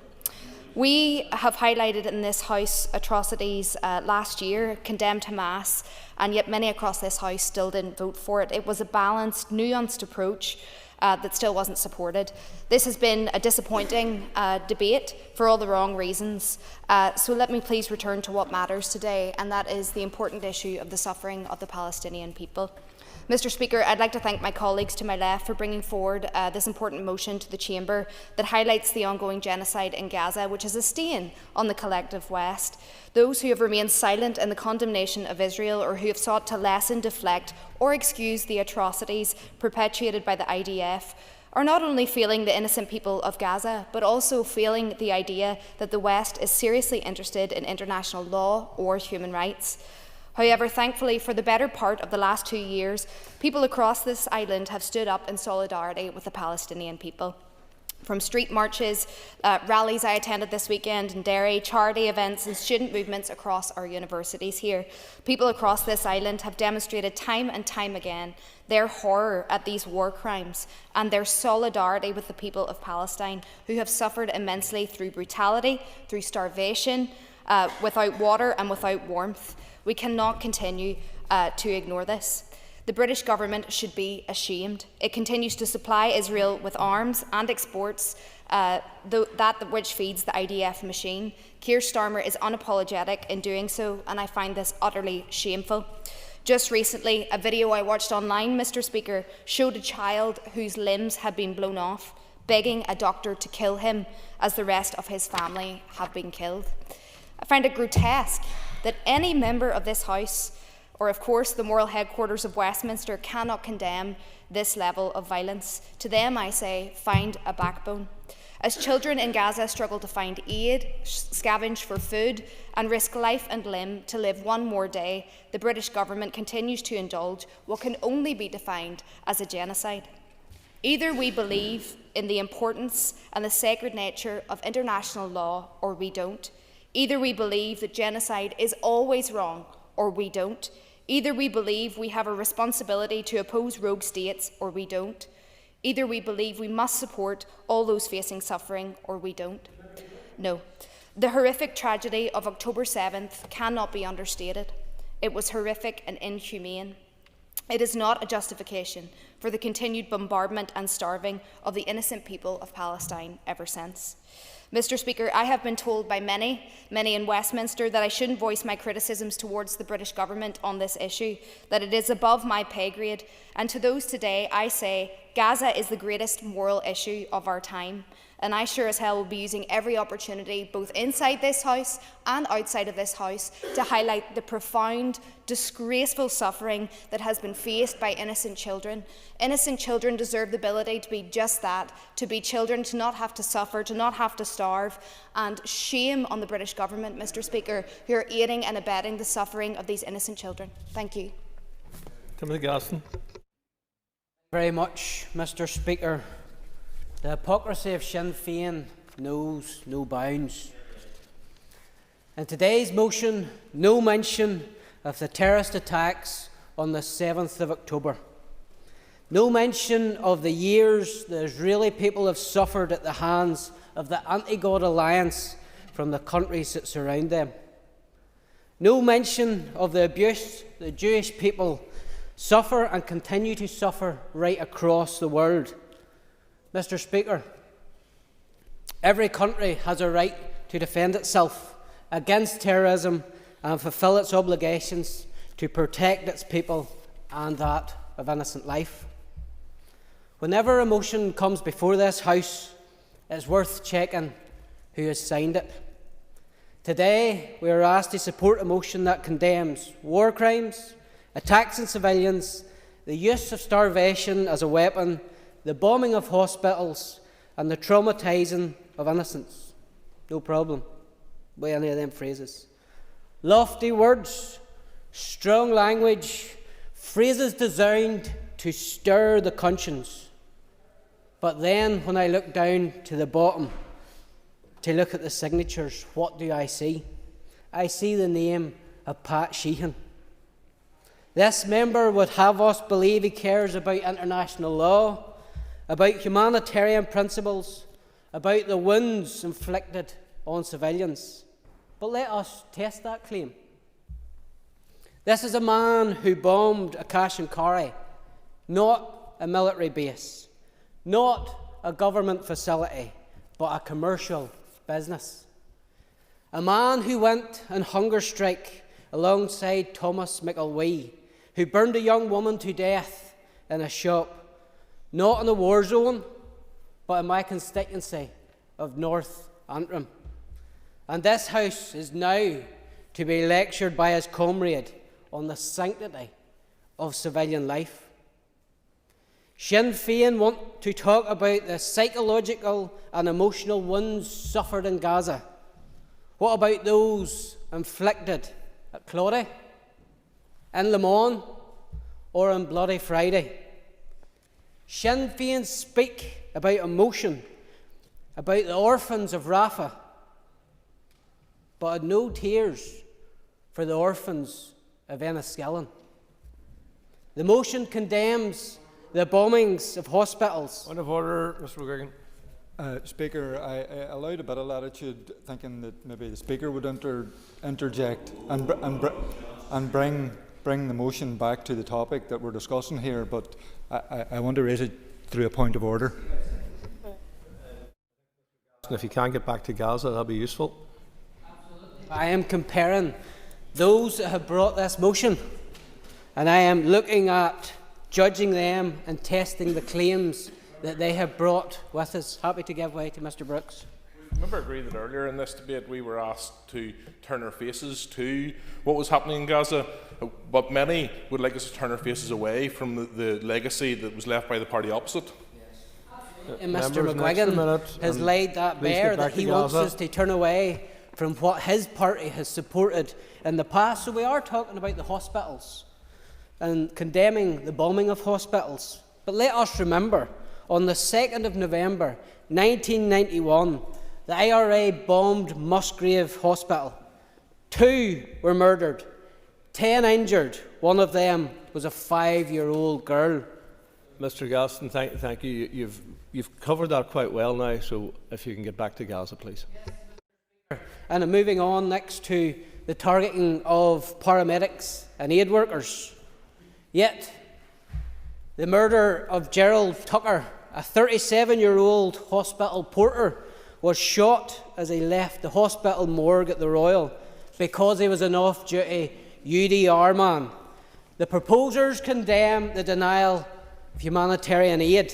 Yet to this day, Sinn Féin denies the families of the disappeared even a grave to weep beside. The motion speaks of war crimes, yet it has in its genesis a movement that planted bombs in pubs and shops and in hospitals right across Northern Ireland. When Sinn Féin and its members are compared... Mr Gaston, please. I've asked you 3 or 4 times to come back to Gaza. That's what the debate is about. You wanted to make a point. You've made that point. You've exhausted that point. So if you're going to continue in that line, then I'll ask you to desist. But if you want to speak about Gaza, you can continue. Thank you very much, Mr Speaker, and I will draw my remarks back to some of the phrases that we've heard today. We've heard the phrases such as human rights. We've heard phrases such as war crimes and crimes against humanity. We've heard phrases such as ethnic cleansing. We've heard phrases death, destruction and devastation. My oh my, does that not sum up Sinn Féin and the IRA and what they have bestowed upon this country for absolute years? And to see Miss Hargey chuntering from the sideline, she was the woman that was in the toilet when Robert McCartney was murdered. My goodness, they like to turn their face, they don't like to be reminded of what we have. Mr Speaker, all human life, the loss of innocent lives is wrong, and I must come back to the point. Sinn Féin, absolutely, that's in their DNA, bringing this motion forward. But I do challenge the SDLP and the Alliance. Please, oh please, reflect on your position. Do not attach yourself to the bedfellows of Sinn Féin and their terrorist supporting actions. My goodness, what you're saying is you can't support the arms was taken out of the motion. You remove the arms, you remove the support from Israelis. What will happen? The anti-God alliance will surround them.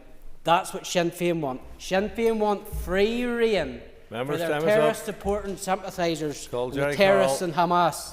Mr Speaker, I think it's important, Mr Speaker, in any debate, especially this one, to be accurate. There was no Israeli babies beheaded or put in ovens in October 7th or thereafter. This was a myth propagated by an Israeli colonel, Army General Golan Vak. What did happen, though, Mr Speaker, was Hind Rajab, a 5-year-old Palestinian girl, was assassinated by the IDF. Her family car, had 335 bullet holes put in it, but I note no mention of that by parties to my right. We're now 20 months, Mr Speaker, and at least 55,000 deaths. Sure, I get away? Yeah. He has fleetingly mentioned some of his account of October 7th without any form of condemnation on the murdering of over 1,000 people. Does he not find that grossly inappropriate? Thank you. Talking about context, and I remind the member that this violence didn't start on October 7th, 2023. Well, go and look at a history book. Look up the word Nakba. It started well before that. And obviously, at the moment, Mr Speaker, researchers believe that the death toll could be twice as high, almost 100,000 people killed by Israel. That's according to the Lancet journal, not the Lancet Hamas journal, but the Lancet scientific journal. Israel acts with impunity, while the West does nothing. On the 1st of May, heavy military transport, Mr Speaker, took off from an Israeli airbase. It stopped off the coast of Malta. In the seas below, a passenger vessel was carrying food and medicine for the people of Gaza, civilians who were sick, starving and dying due to a 2-month aid blockade imposed by Israel. And while the Israeli military planes circled above, suicide drones rocked the ship from below. At risk of sinking, the ship was forced to stop and its aid left undelivered. If a rival of the West launched a potentially lethal attack on a humanitarian vessel just outside territorial waters of an EU member state, there would be global outrage and, I suspect, sanctions. But Israel is an ally of the West, not an enemy, and it seems through this debate that everyone else is the enemy bar Israel, and therefore no punishment is required. There are no consequences for a state that has produced the largest number of child amputees in modern history, not to mention killed the most journalists of all wars. The West does not crack down, Mr. Speaker, on a state that attacks Iran, Israel's biggest rival in the Middle East, under the false pretense of Iran having nuclear weapons. It doesn't.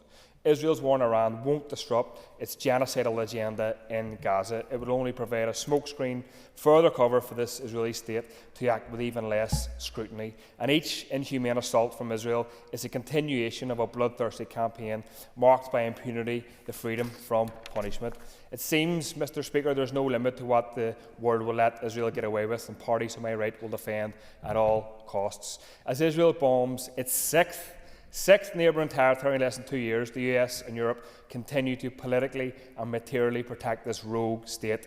Israel's genocide against Palestinians doesn't signify a breakdown in international law or a lapse in global justice. Israel's continued impunity is proof that international law is working exactly as intended. The Western legal machine upholds power imbalances. It facilitates the genocide of Palestinians. It allows liberal democracies to ignore and even assist in Israel's apartheid regime. This is how Israel gets away with using starvation as a weapon of war. It uses international law to its advantage, backed by Europe and the US. War crimes are denied, dismissed or watered down in colonial bureaucratic diplomacy. This is why in their amendment, Mr. Speaker, the UUP talk about Israel's self-defence. We know what that means. Rather than talking about illegal occupation, they talk about a military campaign rather than a genocide, which is what is happening. And justice, ultimately, I don't think will come from international courts or resolutions, not while international law remains unenforced, not while arrest warrants for Netanyahu and Gallant are ignored. Justice, Mr. Speaker, can only come from grassroots movements, piling under pressure and punishing Israel when Western states and our legal institutions refuse to. The global campaign for BDS...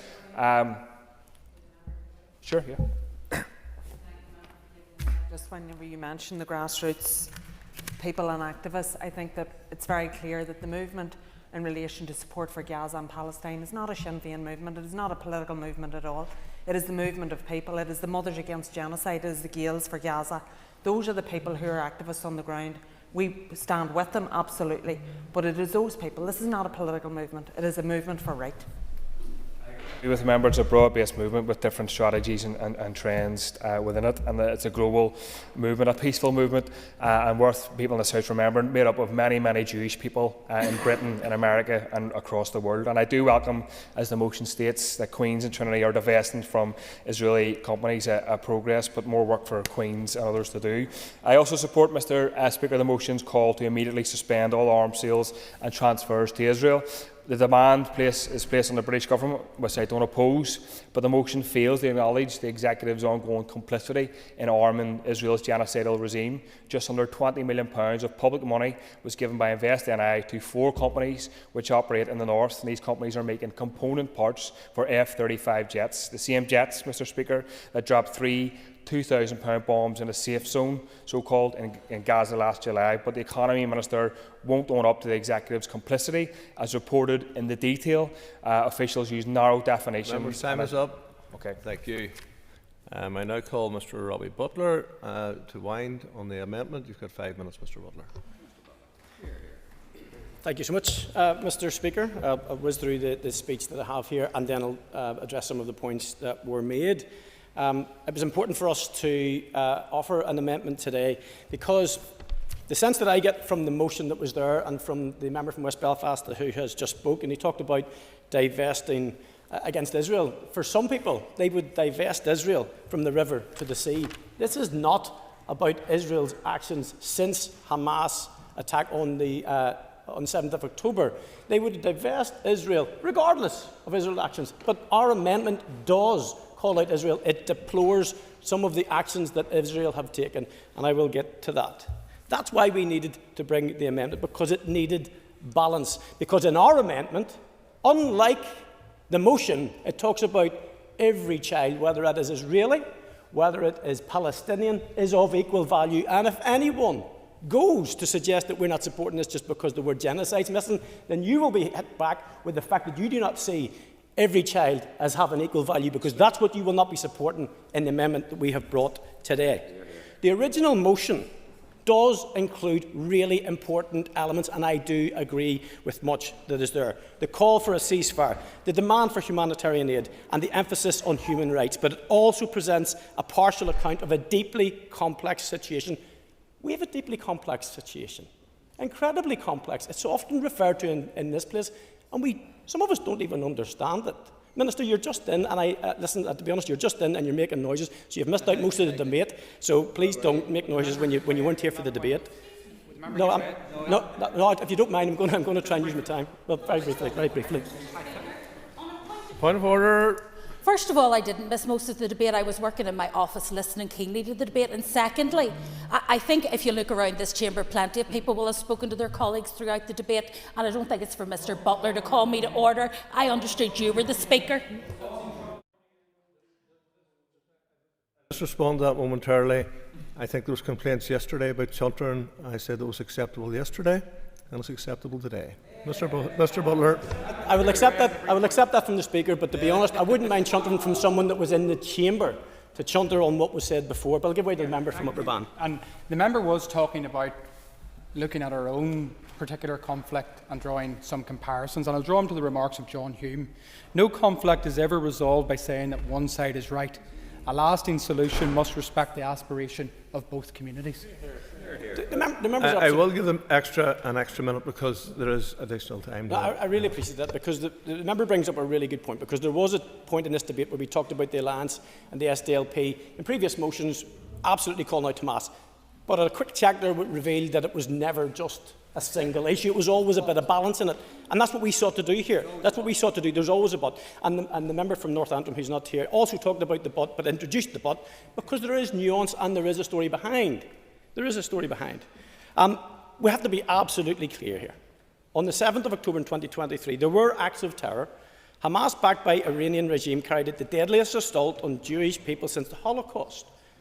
Over 1,200 Israelis were murdered, civilians were burned alive in their homes, children were executed, more than 250 people were taken hostage, and no reasonable and no responsible parliament would fail to condemn such atrocities. But equally, we can't look away from what has happened in Gaza in the months since then. Israel, whilst we would say have the right to defend themselves, don't have the right to unlimited military action.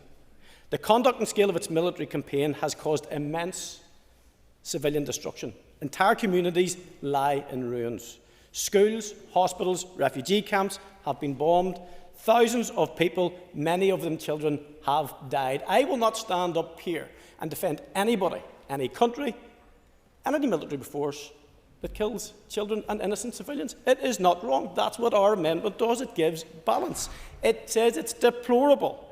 And perhaps more, I'll take nothing from someone who put a tweet up on the 7th of October and said up the resistance.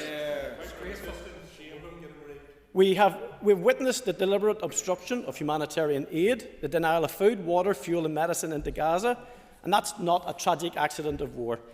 It was a systemic and calculated denial of human dignity. I suggest it does contravene the Geneva Convention in the very sense of lawful military conduct. No government can or should justify starvation as a weapon. Our amendment responds to all of this. It condemns terrorism. It reaffirms that all civilian life, Palestinian and Israeli, is equal. It rejects collective punishment and forced displacement. It calls for immediate access for aid and medicine and the urgent release of all hostages. And it acknowledges Iran's destabilising influence through its ongoing support of Hamas and other proxy forces. This morning, Mr. Speaker, I'm sure you woke up, as we all did, to reports uncertain and unconfirmed of a possible ceasefire between Israel and Iran.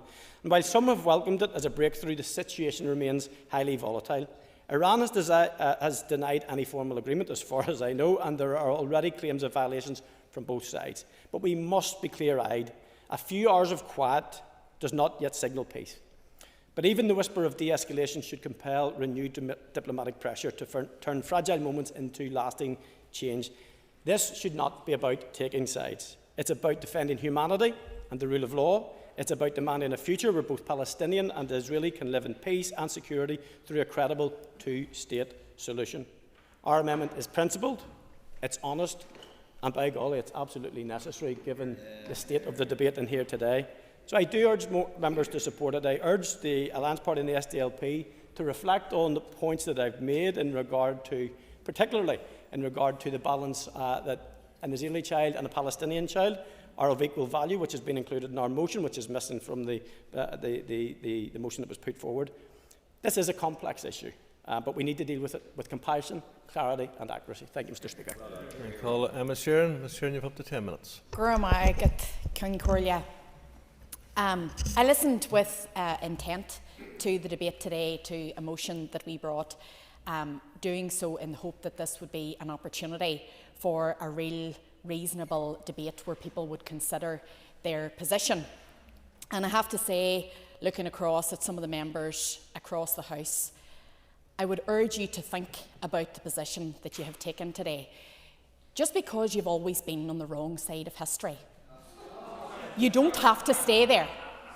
You can change. Just as the member referred to the fact that you can turn your face and you can think about the facts laid in front of you, you can change your position. You can change your position. Order. And I do believe, since coming to this House, I've had conversations with people of all different persuasions and of different opinions to me on a range of issues. And there are political ideologies that I don't understand, but I recognise their validity. I understand that there are people who want to remain in the Union with the United Kingdom, something that I can't understand, but I see it as having merit and I see it as a very valid political objective. But there are political ideologies that I will never understand. Political ideologies, just one wee second. Political ideologies based in racism, in sectarianism, and in hatred in your heart. And I will never understand that, and I will never see that as being valid. And those views thrive on ignorance and misinformation. And that is what the debate we're having today is based on. Because the Israeli genocide of the Palestinian people has been allowed to happen because of ignorance and misinformation and propaganda. And the mainstream attitude to how this has unfolded has allowed it to unfold. The impunity offered to the Israeli government is what has allowed them to murder over 52,000 people. That is what has allowed that to happen. So we have to stand against it. Those views originate in capitalism and control of the people, as evidenced by how difficult it is to follow BDS, and anybody who has attempted to will see that. There are more and more products and companies being added to that list every day. This is widespread and it's all around us. This is not a war. There is no balancing this. This is a decades-long assault on a population that we in Sinn Féin have solidarity with and have had for decades. And I am very proud of that. And just for the record, can I say that the character of some of my colleagues has been assaulted today.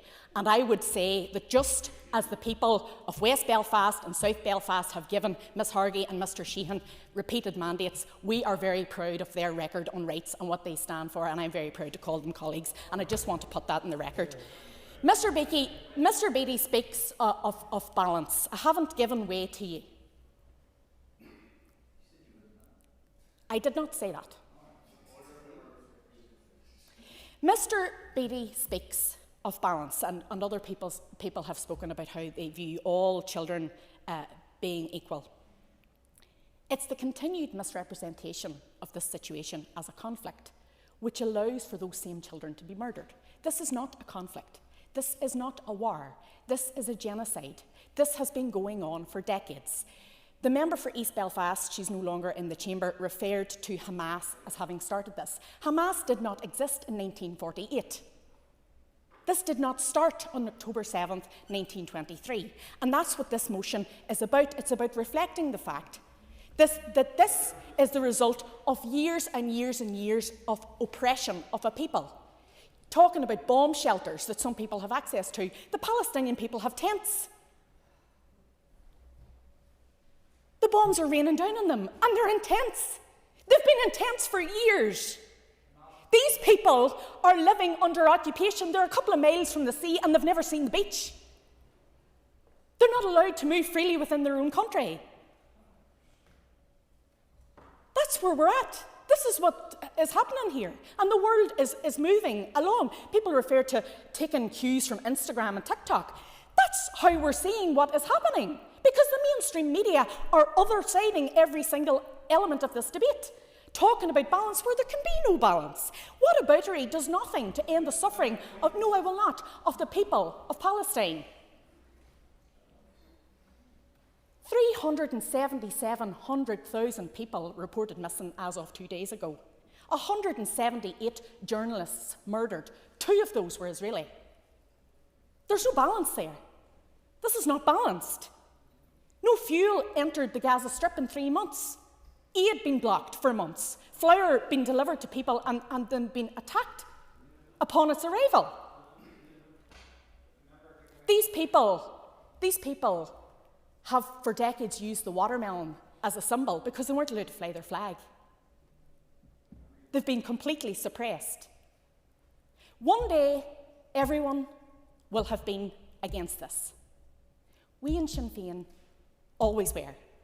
And today is an opportunity for this Assembly to add its name to that list. Thank you, members. It was an emotive debate, but I think we got through it not too bad. And members expressed their views strongly, and that's fair enough. The question is that the amendment stand in the name of Doug Beattie, Steve Aiken and Robbie Butler be made. All those in favour say aye. Aye. Contrary, if any, no. Clear the lobbies. The question will be put in 3 minutes.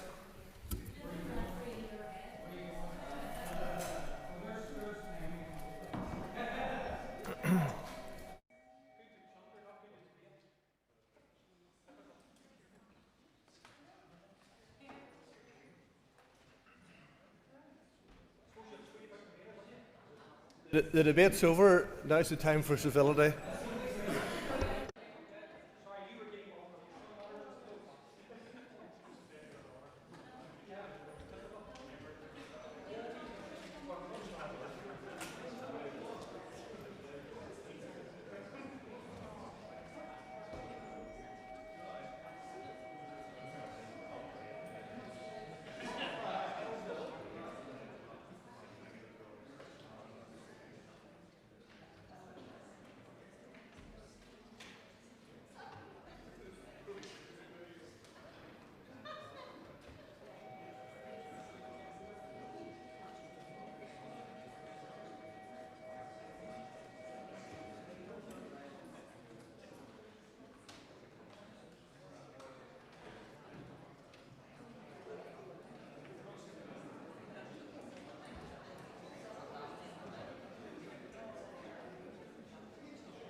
Order. Order. Members resume their seats. The question is that the amendment in the name of Doug Beattie and others be agreed. All those in favour say aye. Aye. Contrary, if no. Do we have tellers?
Order. Tellers have been appointed as follows. Tellers for the ayes are Jonathan Buckley and Robbie Butler. Teller for the noes are Gemma Dolan and Anya Murphy. Clear the lobbies. The Assembly divide. Ayes to my right, noes to my left.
The doors.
Order. Order. Members resume their seats.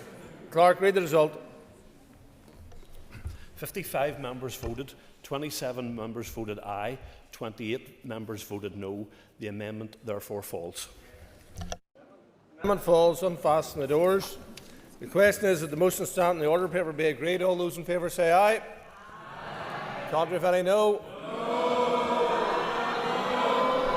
Order. I've been advised by the party whips in accordance with Standing Order 27(1)AB. There is agreement that we can now dispense with 3 minutes and move straight to the division. So I now call for tellers. Do we have tellers?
Order.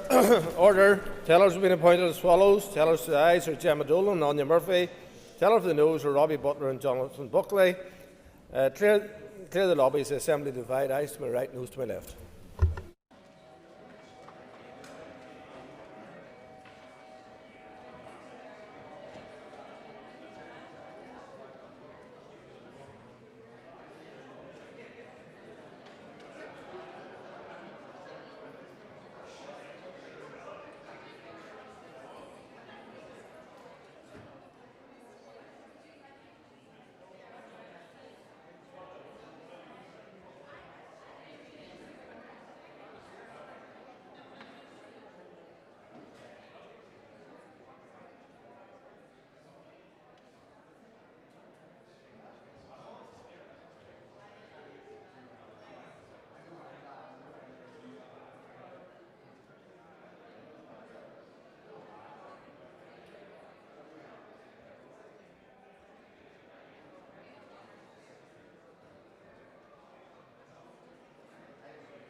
members.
Order. Members resume their seats. Clerk, read the result. 71 members voted, 44 members voted aye, 27 members voted no. The motion is carried. The motion is carried. Unfasten the doors. Members take their ease. We'll move to the next item of business. Yeah, sure. Good luck and get them quiet.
Okay, everybody. Now we move on to civilised debate. So item 6 on the order paper is the adjournment. I've just to say this, I know it's confusing. So the Assembly is now adjourned. However, in conjunction with the Business Committee, the Speaker has given Diana Armstrong leave to raise the matter of access to justice and legal services in Fermanagh and South Tyrone. I called Diana Armstrong, and Diana, you've up to 15 minutes. And then after that, depending on many speakers, will work out how long each person has. Okay, so you're over to yourself. Thank you, Madam Principal Deputy Speaker, and I welcome those attending this evening, particularly in the gallery, and thank you all for waiting this length of time. We have Colin Mitchell, President of the Law Society of Northern Ireland, and some colleagues with him, so you're very welcome to hear this adjournment debate. Thank you again to the Minister for being here in the Chamber this evening, and I will look forward to her consideration for and the response to the topic being addressed this evening. Thanks also in advance to my fellow MLAs from Fermanagh South Tyrone for their contributions to this debate which will follow. Recently, the Law Society invited MLAs in County Fermanagh to attend a meeting to share concerns about access to justice and legal services in the county. This motion seeks to speak for legal practitioners, not just in Fermanagh but also in neighbouring rural constituencies who face similar issues and pressures. At the outset, I wish to acknowledge the vital role played by solicitors in ensuring access to justice in rural areas such as Fermanagh and South Tyrone. These services are an essential part of the local community, delivering services that no other organisation can deliver at grassroots level, such as residential conveyancing, commercial transactions, wills, probate, family matters, support in court cases. Out of the just over 430 private practice solicitor firms in Northern Ireland, there are only 16 such firms in the whole of County Fermanagh. And whilst I quote Fermanagh in this instance, it is understood that South Tyrone shares similar pro rata statistics. The majorities of these firms are small and they struggle with the rising costs of doing business, increased national insurance contributions, rates payable, recruitment and retention of staff, the constant need for staff upskilling to ensure that they offer the most up-to-date and reliable service, access to training in new and developing digital technologies such as AI, and indeed succession planning. Of the 16 firms in County Fermanagh, at least 3 have ceased to provide legal aid in recent years. Stagnant fees, delays in payments and increased bureaucracy in the system have discouraged firms from taking on legal aid-assisted cases due to the impact these factors have on their economic sustainability. The downturn in those taking legal aid cases risks creating a dearth of access to justice in Fermanagh, and most likely the same scenario is experienced in South Tyrone. And this affects the most vulnerable in our society in terms of access to legal services. Law practices in Northern Ireland represent around 63% of all legal sector activity. Their work was valued at approximately £460 million in 2019. Solicitor firms are significant employers, not just of legal talent and secretarial staff, but also of administrators and financial staff. Within the 16 firms in Fermanagh, over 100 jobs have been created, and today this motion is an appeal to the Minister to support those small law firms and to value the role they play in the community. Despite the contribution to the economy from this sector, significant challenges are presenting in rural constituencies in relation to recruitment and retention. The Gaza report on the solicitor profession in Northern Ireland 2022 states that, and I quote, "Northern Ireland has had the fastest growing legal and accounting sector of any UK region since 2013. This growth is transforming the solicitor profession, but at the same time exacerbating existing shortages of legal support in more peripheral regions of Northern Ireland. At post-qualifying stage, rural firms pay salaries in the region of £17,000 to £22,000 per annum, whilst larger alternative legal service providers can offer salaries of £50,000 plus per annum. Larger legal firms also offer more flexible working arrangements. Therefore, you can imagine where newly qualified solicitors would prefer to start their careers with salaries like that on offer. Tempting higher salaries mean that smaller rural practices, like those in Fermanagh South Tyrone, are facing genuine struggles to attract qualified solicitors who will put down roots in the local area and become part of an established team offering professional services to the community. In rural practices, it is especially difficult when certain cases require solicitors to be on call during the night, and this can mean that a solicitor, say in Listonskee, is required to attend a police station custody suite in Strabane in the early hours of the morning. Imagine what it is like for a solicitor having to travel on rural roads at that time of the morning, to have to deal with the case presented, and then travel home again, knowing that they may have caring responsibilities at home and a full day's work awaiting them in the morning. You can see clearly why a rural practice is seriously disadvantaged by peripherality and distance from services. In March 2018, the custody suite in Enniskillen PSNI station closed for refurbishment works. These works were delayed, and subsequently the decision was taken in November 2021 to permanently close the custody suite without any form of consultation. Why was this decision taken? Why was an impact assessment not carried out? Minister, I would like to know the answer to those questions. The next nearest designated custody suite to Enniskillen at the time was Omagh, with a 10-cell suite. In October 2023, it was announced that it would close for 12 months for refurbishment works. Today, it remains closed. The nearest custody suite for Fermanagh PSNI to bring arraigned individuals to is Strabane, which has a 6-person cell. This is a designated custody suite for County Fermanagh, Omagh, Strabane and surrounding areas. This custody suite is regularly over capacity at weekends, meaning that the PSNI have to take individuals arrested in County Fermanagh to other custody suites, such as Waterside, Antrim and Lurgan, tying up valuable PSNI resources.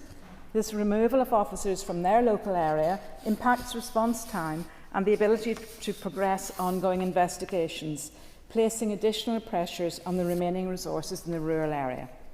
Local solicitors tell of encountering a range of clients in the custody setting.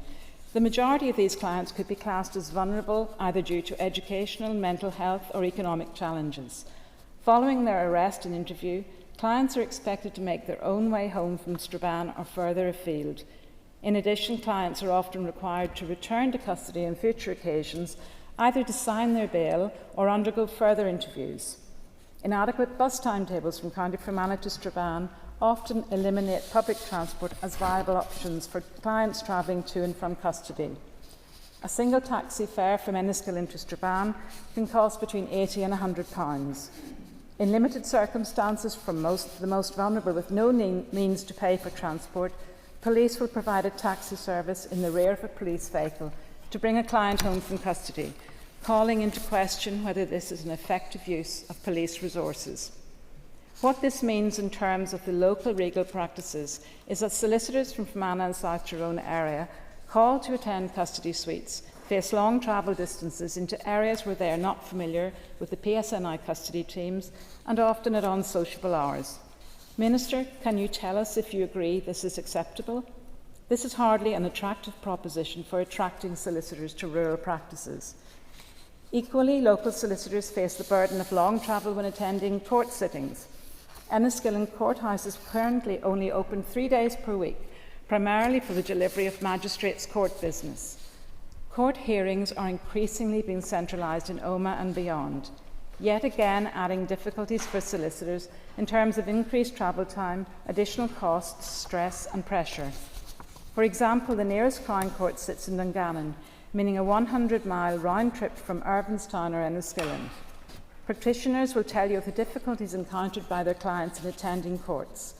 As one local solicitor stated, justice delayed is justice denied, but in Fermanagh, justice is no longer just delayed, it's geographically out of reach.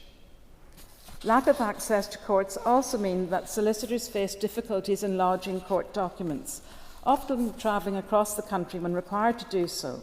And locally, I am being told by solicitors that requests for land registry documents are a huge challenge due to the length of time it takes for documents to be retrieved. This has a knock-on effect on the justice system. It slows the entire process down, costs money and time, and lowers the confidence of the public in the justice system. Minister, is it only rural practices that face these delays? And is it because of their size that they do not receive a timely service from land registry and retrieval of information? The Minister for the Economy seeks to grow the economy with a sub-regional economic plan, seeking regional balance throughout Northern Ireland. Legal services equally should have regional balance applied. We have seen a number of essential services lost in rural areas: local banks, community transport services, the removal of emergency general surgery from the South West Acute Hospital, and the closures of facilities, even though temporary, such as Fermanagh Lakeland Forum, for an estimated 3-year programme of rebuild. The removal of these services has the potential to reduce the level of residential business footfall in the area, as people want to live closer to acceptable services. And this could be the death knell for local legal practices if we do not take cognizance of the consequences of these withdrawals. We cannot let this happen to legal practices that offer such valuable professional services in rural towns and communities. In closing, I thank the Law Society for the sterling work they do in supporting law practices regionally and recognising the value of this specialised work. I also refer to the Department of Justice's Enabling Access to Justice programme, which explicitly recognises the need to modernise and reform how justice is delivered, with particular emphasis on removing barriers for rural and disadvantaged communities. I therefore call on you, Minister, to review the closure of Enniskillen Custody Suite, where this decision was predicated on occupancy metrics over the COVID pandemic period. I ask you to implement short-term solutions, such as part-time or weekend custody services in County Fermanagh, to alleviate pressure and improve access, to protect and restore the rural legal infrastructure, including local court hearings and police facilities, to ensure fair, proportionate and effective justice delivery, to collaborate with the Law Society and rural solicitors to identify service gaps and develop sustainable long-term strategies for the legal professional, and finally, to develop and publish a rural justice access strategy aligned with statutory and policy commitments to ensure equitable justice provision across Northern Ireland. Thank you. Thank you, Diana. And before I call our next speaker, which is Sonia Murphy, we have allocated 7 minutes to each, up to 7 minutes for each speaker after. Sonia Murphy. And first of all, I'd like to put on record my thanks to our constituency colleague for bringing this adjournment debate to the floor this evening. And I rise today to highlight the growing and deeply concerning issue of limited access to justice and legal services across Fermanagh and South Tyrone. Access to the justice system is not a luxury, it is a fundamental human right, and yet in our rural areas it's increasingly under threat.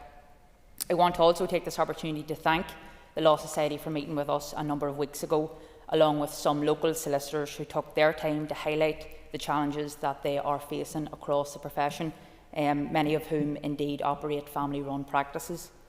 This crisis hasn't emerged overnight, and it is the result of a range of compounding factors: chronic underfunding of legal aid, significant difficulties in recruiting and retaining qualified legal staff, rising operational and insurance costs for small rural practices, and crucially the degradation and in some cases the outright closure of our local justice infrastructure, courthouses, offices and support services. Constituents who seek legal representation are often already in vulnerable, stressful or traumatic circumstances. Whether they are facing eviction, navigating a family breakdown or needing support through criminal proceedings, this is when people need the system to work for them, not against them. Yet too often they are met with delay, inaccessibility and confusion. We can't allow rural communities to become legal deserts.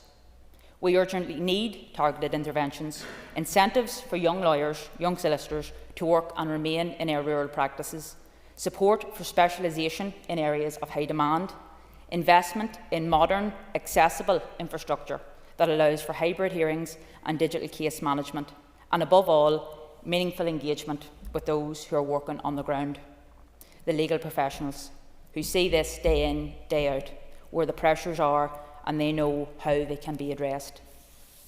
Príleas Can Comhairle, this is not just about legal services, it's about fairness and it's about equity. It's about ensuring that no matter where you live, whether it be in Dunmurry or in Derrylin, you have the same right to be heard, to be represented and to access justice and legal services when you need it most. Thank you, Anya. I call Deborah Erskine.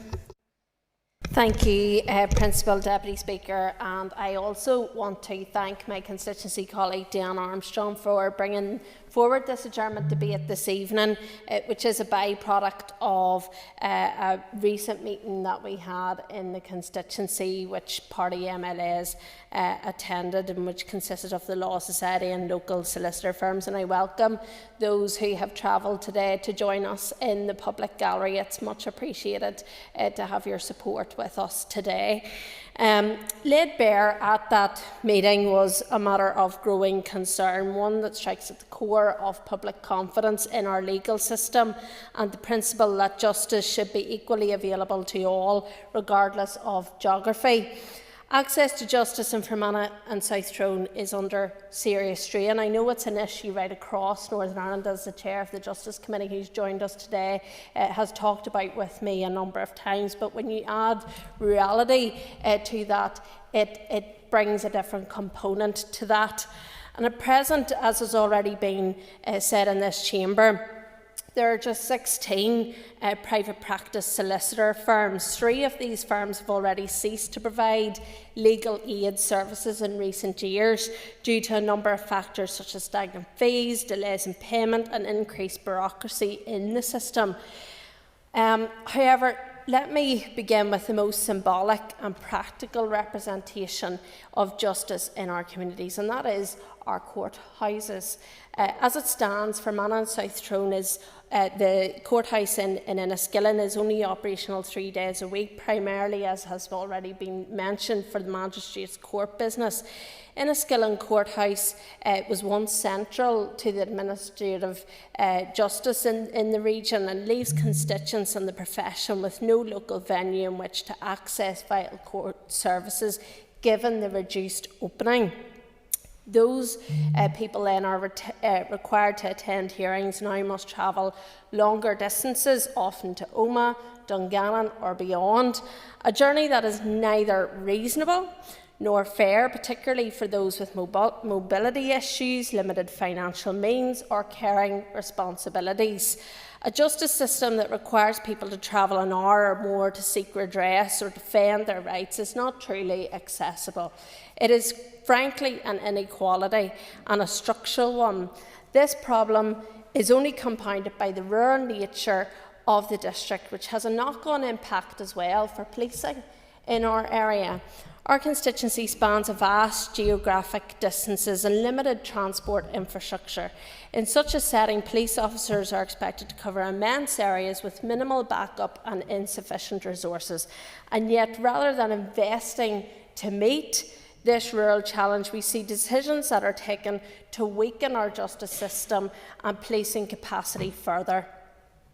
Chief among this is the closure of Enniskillen Custody Suite and the delayed refurbishment of Omagh Custody Suite. And I recently wrote again to the Chief Constable on this. The time scale for completion of the Custody Suite has now doubled in time. It was expected to be complete. It's now expected to be completed by October 2025 after it closed in October 2023. This situation is both unacceptable and unsustainable. Officers also now have to transport arrested persons significant distances, and has been outlined by my constituency colleague Diane Armstrong in terms of the size of those custody suites as well. This not only ties up frontline officers for extended periods, it's reducing the on-the-ground capacity, but also disrupts investigations, impacts victims and witnesses awaiting justice. It's deeply concerning that the 2 principal urban centres in the west of Northern Ireland, Enniskillen and Omagh, have at present no custody provision at all. So can the Minister detail, has she been involved in discussions with the Chief Constable, the police locally regarding this? Finally, Principal Deputy Speaker, I must raise the serious challenge we face in recruitment and retention of our legal professionals in rural areas. The legal sector in Fermanagh and South Tyrone is experiencing real difficulty in attracting solicitors, barristers and support staff. Support staff in particular are crucial to the delivery and administration of the work that goes on in practices. This leaves existing legal practices under pressure, unable to meet demand, and it narrows access for the public to legal advice and representation. But I do want to put on record thank you to the legal practices that we have and the workers that are there at present who are doing everything over and above board to provide that access for people in Fermanagh and South Tyrone. And I want to touch on attracting women into the legal profession. It has major challenges for those people who have to travel long distances, unsociable hours, meeting family demands as well. Principal Deputy Speaker, solicitors are working those unsociable hours, and in our case they are travelling those long distances to provide a legal service. Justice should not just depend on your postcode, and I urge the Minister of Justice to acknowledge the specific challenges facing Fermanagh and South Tyrone, to act decisively to reverse this trend. And I would like to know what options the Minister is actively considering to reverse this trend. There are a host of other issues facing the legal system, and today I've highlighted just a few that represent Fermanagh and South Tyrone, some of which, when coupled with the rural nature, it compounds the issues. And I'm urging the Minister not to live by the phrase "Justice Liz, Justice Now." We need action from her and the Department now. Thank you. Thank you, Deborah. I call Gemma Dolan. To thank my constituency colleague Diana Armstrong for bringing this adjournment debate forward. Ensuring constituents have access to justice and legal services is vital and is an area which has encountered numerous challenges in recent years. The need for progress on resolving these has been highlighted in the Fundamental Review of Criminal and Civil Legal Aid, for example, and the steps being taken in the Enabling Access to Justice Reform Programme. Every individual should have the ability to access justice, regardless of their geography, circumstances or financial situation. It is the cornerstone of our justice system, which is why the concerns around the level of remuneration and delayed payments raised by the legal profession needs to be addressed. Many of us will have had numerous engagement with solicitors and barristers in recent years who have outlined the pressures that underfunding has placed on their profession, with firms struggling to retain and recruit staff. I have also spoken with constituents who have encountered long waiting times for their processing of their cases, which is delaying their access to justice. The uplift that was recommended in the Fundamental of Criminal Legal Aid is a step in the right direction to improving remuneration levels. We also need to see adequate investment in the courts and tribunals estate to ensure buildings are fit for purpose, while also providing facilities which limit travel distance for our people. As a representative of our largely rural area, I am particularly conscious of the service that solicitors provide, which require a wide area of knowledge and expertise, such as conveyancing, family law, criminal legal aid and personal injury. Going forward, I ask the Minister and her department to do all that they can to protect legal services, ensure that they are supported and that their concerns are resolved. Thank you, Gemma. I call Connie Egan. Thank you, Principal Deputy Speaker.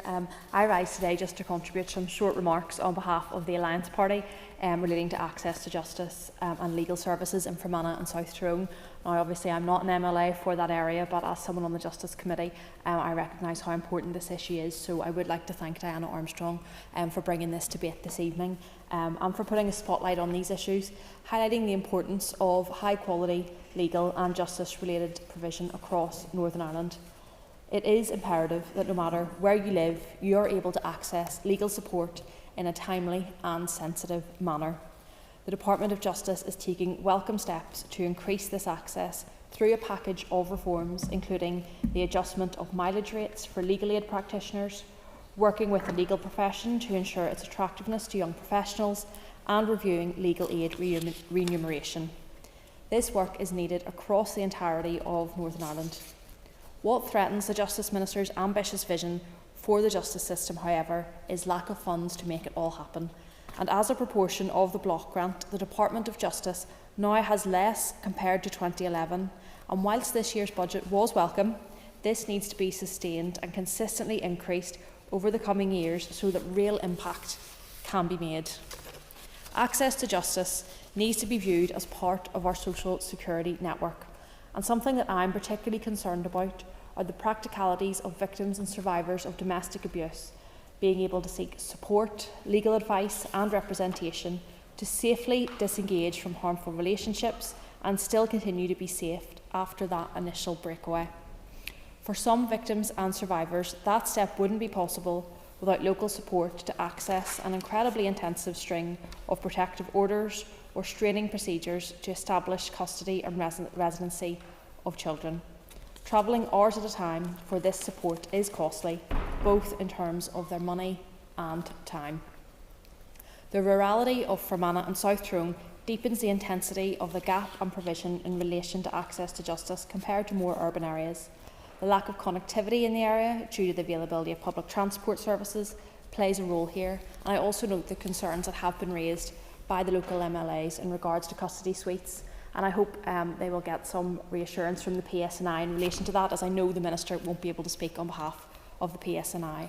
But this does highlight the role that other departments and agencies have in ensuring access to justice in our society. Alliance are committed to working with everyone across this chamber and beyond to resolve these issues. Accessing legal services and any other essential service in Northern Ireland should not be a postcode lottery. Thank you. Thank you, Connie. I call Colin Gitterney.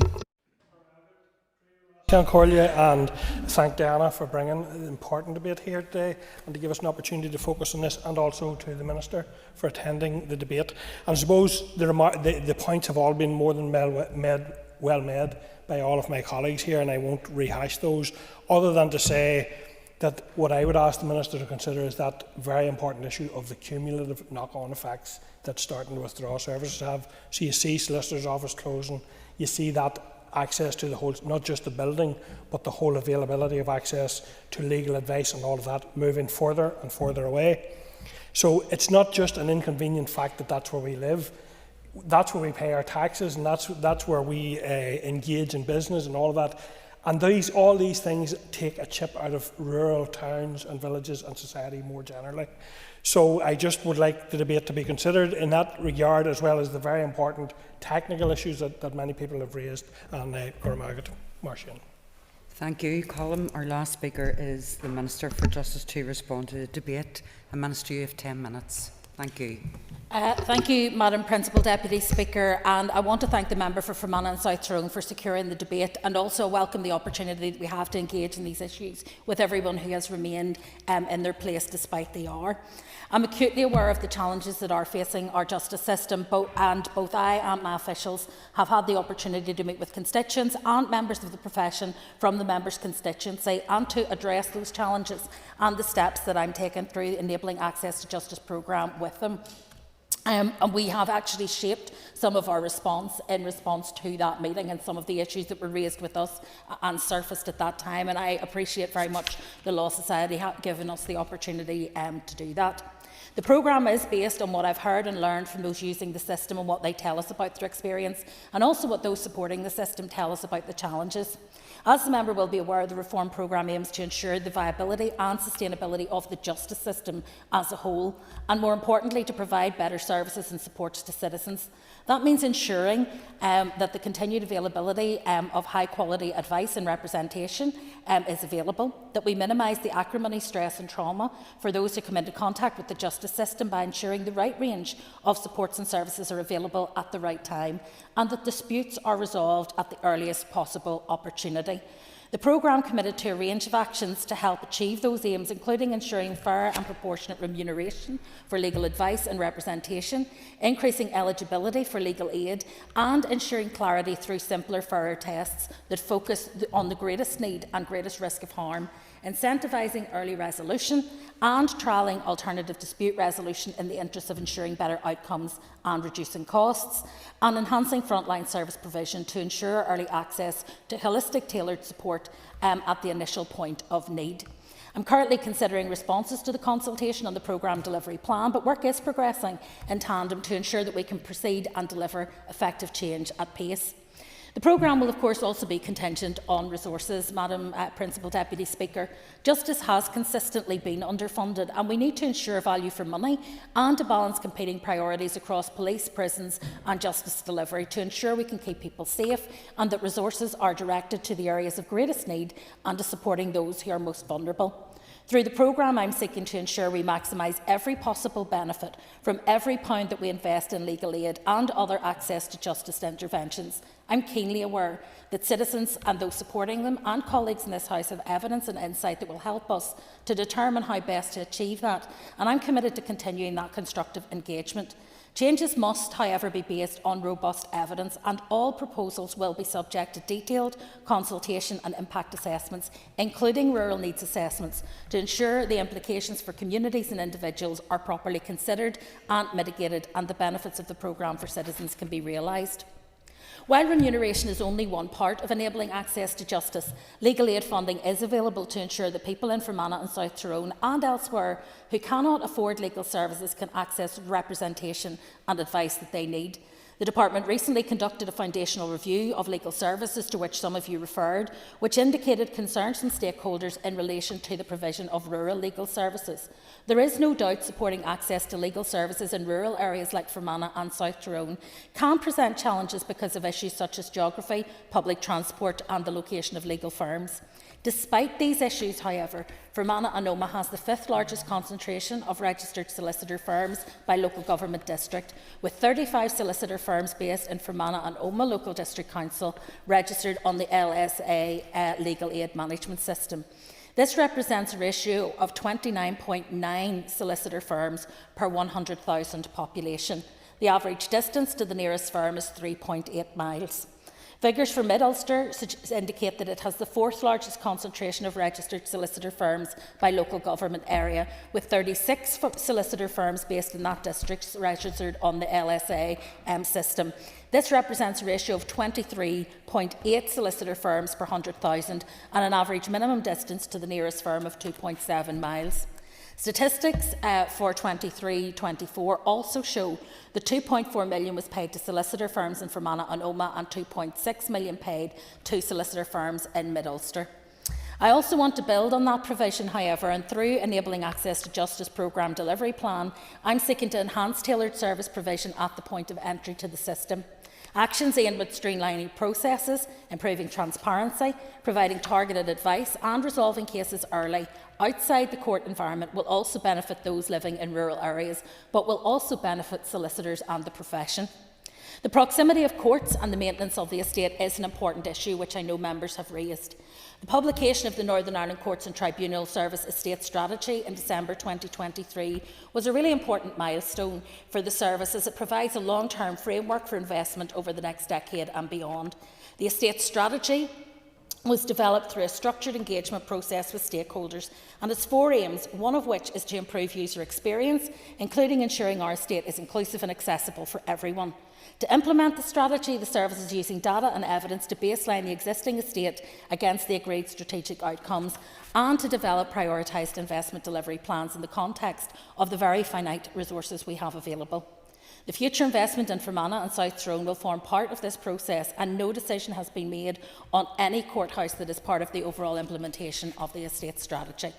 There will, of course, in the future be difficult decisions that need to be taken with respect to all of the facilities that we have. However, any proposal to either reduce or change the operation of courthouses will be subject to public consultation and to the scrutiny of this House. I will, yes. I thank the Minister for her response. I would just like to check in relation to a timeline, because this is very concerning, and obviously there has been some public discourse around, particularly in a Skilling courthouse. It's essential that we do not lose that service. We've already seen it diminished in terms of the opening times that it is there. So can the Minister provide a timeline in relation to when we might see such decision making coming forward in relation to that? Decisions will be dependent on resource, and the reality is that we don't know what our capital budget is because we're in an annual budget situation at the moment. I think when we move to the point where we have a 3-year budgeting situation, it will be much clearer the pace that we can make in terms of investment in our capital infrastructure as well as investment in resources. But with respect to Enniskillen, it is now open 3 days a week. It is a hearing centre, and ultimately the scheduling of court business is a matter for the judiciary, so we are facilitating them by having the hearing centre available for them. In respect of custody suites in the region, I do understand the situation in some areas where PSNI custody suites have closed, and also the complexity of the reasons for that. However, the management of the PSNI estate, including custody suites, is an operational matter for the Chief Constable. He is accountable to the Northern Ireland Policing Board, and I can't interfere in those decision making. My duty is to ensure that both have adequate funding, and we had further discussion, I think, in question time earlier about the efforts I've made in that regard. However, I'm sure Alan Chambers, your colleague, colleague who sits on the policing board will be able to raise your concerns about whether or not a rural needs assessment was undertaken in that regard. Similarly, the queries that were raised regarding land registry delays should really be addressed to the Department of Finance, within whose purview that sits, because I wouldn't be able to answer in that respect. The justice system does depend on the work of hard-working professional legal representatives right across the country, and so we're bringing forward legislation to introduce a range of measures to support the viability of the legal profession, enhancing access to justice for all of our citizens. We also are looking for how we can not just improve legal aid remuneration, but also enhanced provision for early payment of disbursements, so that people will actually see the benefit of that. In response to conversations that we had with those who were engaged, for example, in PACE work, which is the out-of-hours work that you referred to, and also some of the issues with travel, we have also reviewed both hourly rates and also we have looked at travel disbursements for solicitors.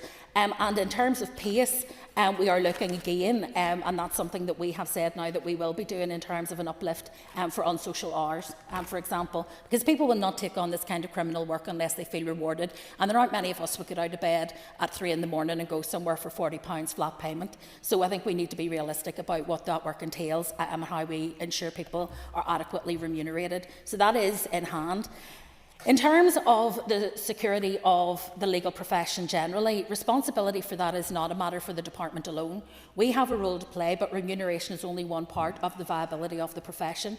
So, for example, we can do certain things in terms of the uplift to fees, we can do other things in terms of interim payments and simplification of the legal aid system, but there are other things that really require the profession to invest in that. And so I want to welcome the work that's being done by the Law Society itself to ensure that we have a robust profession that isn't just contingent on fee arrangements, but actually offers young people a viable career that they can move into. I think there has to be a proactive approach in terms of encouraging young members of the profession to practice in rural areas, and that is something that we are happy to work alongside the legal profession to do.